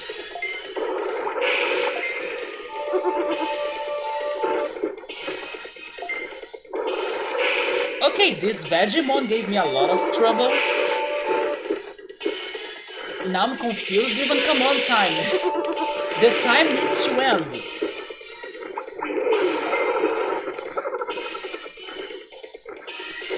Man, this Vegemon gave me a lot of trouble. I don't know. What?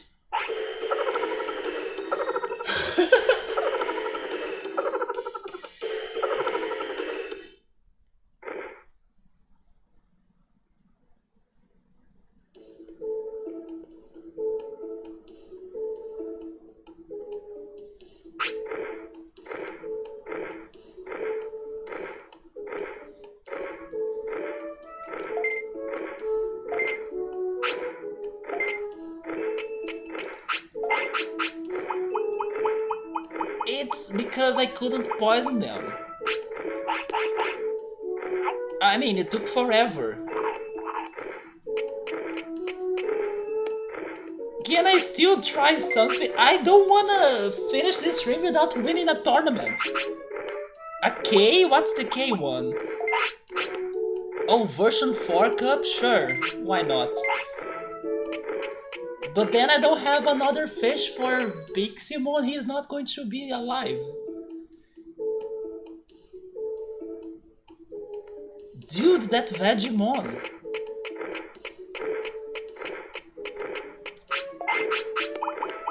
You see how this game is all about the status effect?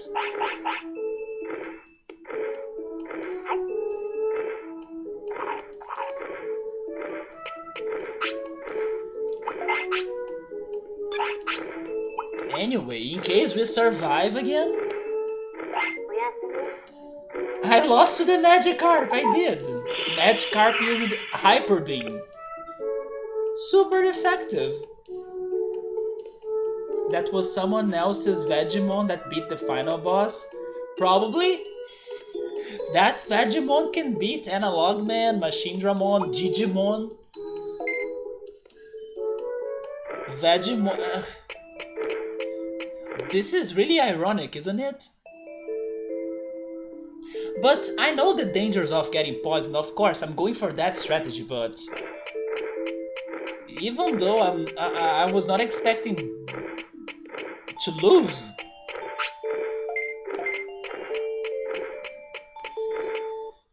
Can I survive still for another attempt? At least I'm getting to know those tournaments, right? I got to see the Nature Cup, and then I'm going to see this one hopefully as well. I need maybe more speed or HP now, I'm not sure. Because they were using area of... Maybe I need more defense.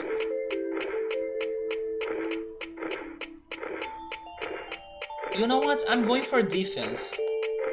Because I can't protect myself against an area of effect attack, so...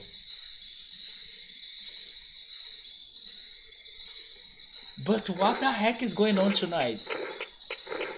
We finally got the supposedly perfect Digimon for this, and then... Hold on right there. Hold my beer.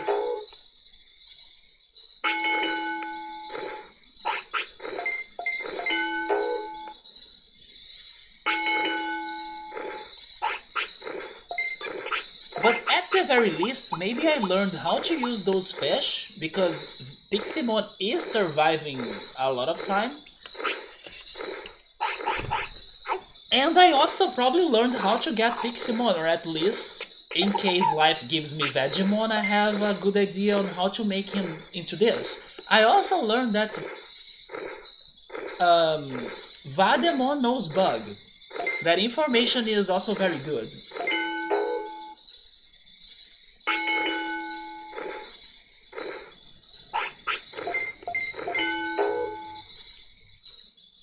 But as I have been taking many hits, I need more defense. He blocked 90% of my attacks, or my poisoning attacks. Yeah, right? That's why it took forever until I could poison him.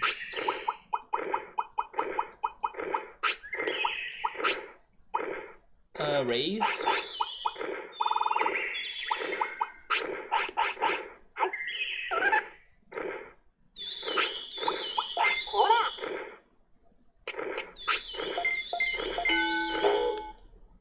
What? Oh, because he said no. Well...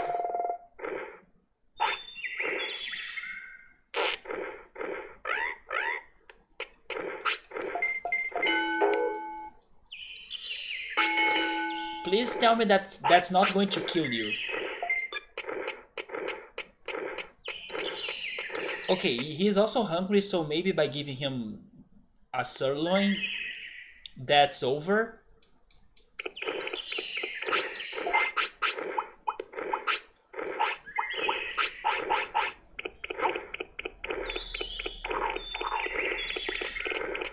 It is over. Should I keep on training?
Man, this freaking game, right?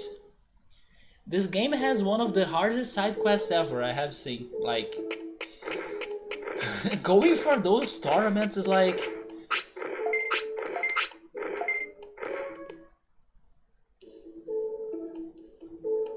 Even the ones you think you're going to win... Oh...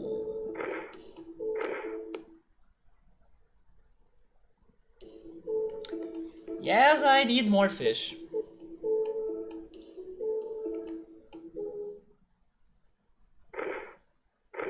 But hey, at least we got to the finals of a Rank S tournament.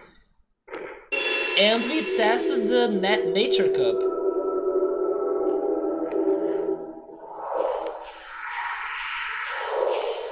Okay, I learned a lot. I think that's good. Although I need to go all again for the training, for Piximon, but sure. Once again, Yuramon. Because we still trying to get Kunemon, or like Kabuterimon. We did lose to Vegemon, you see? But weren't there many Vegemons in there? Like, I would still need to be fighting against other Vegemons?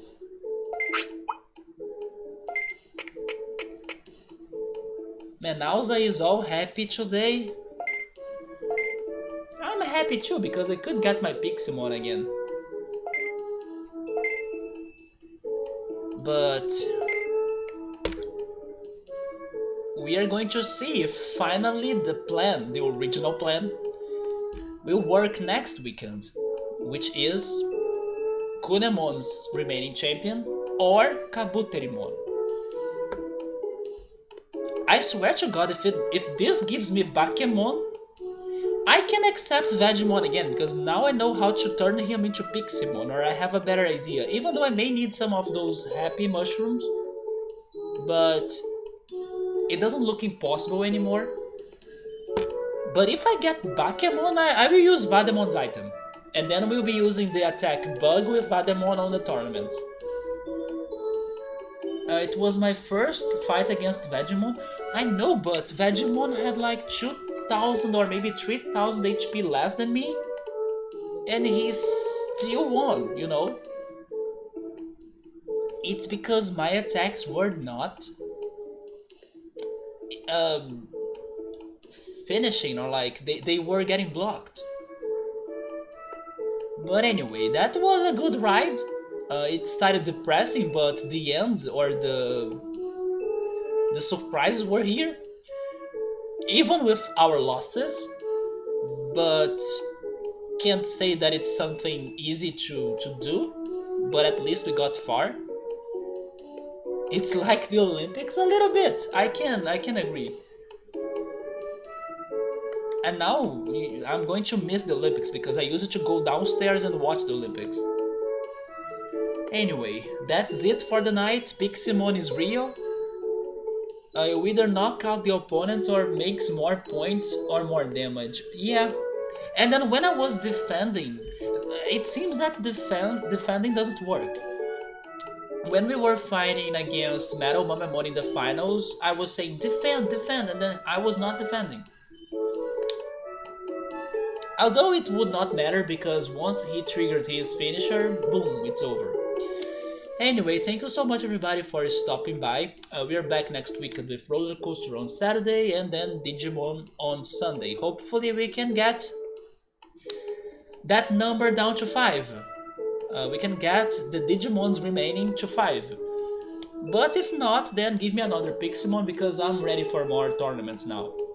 Anyway, have a great week, have a great night, take care, and goodbye.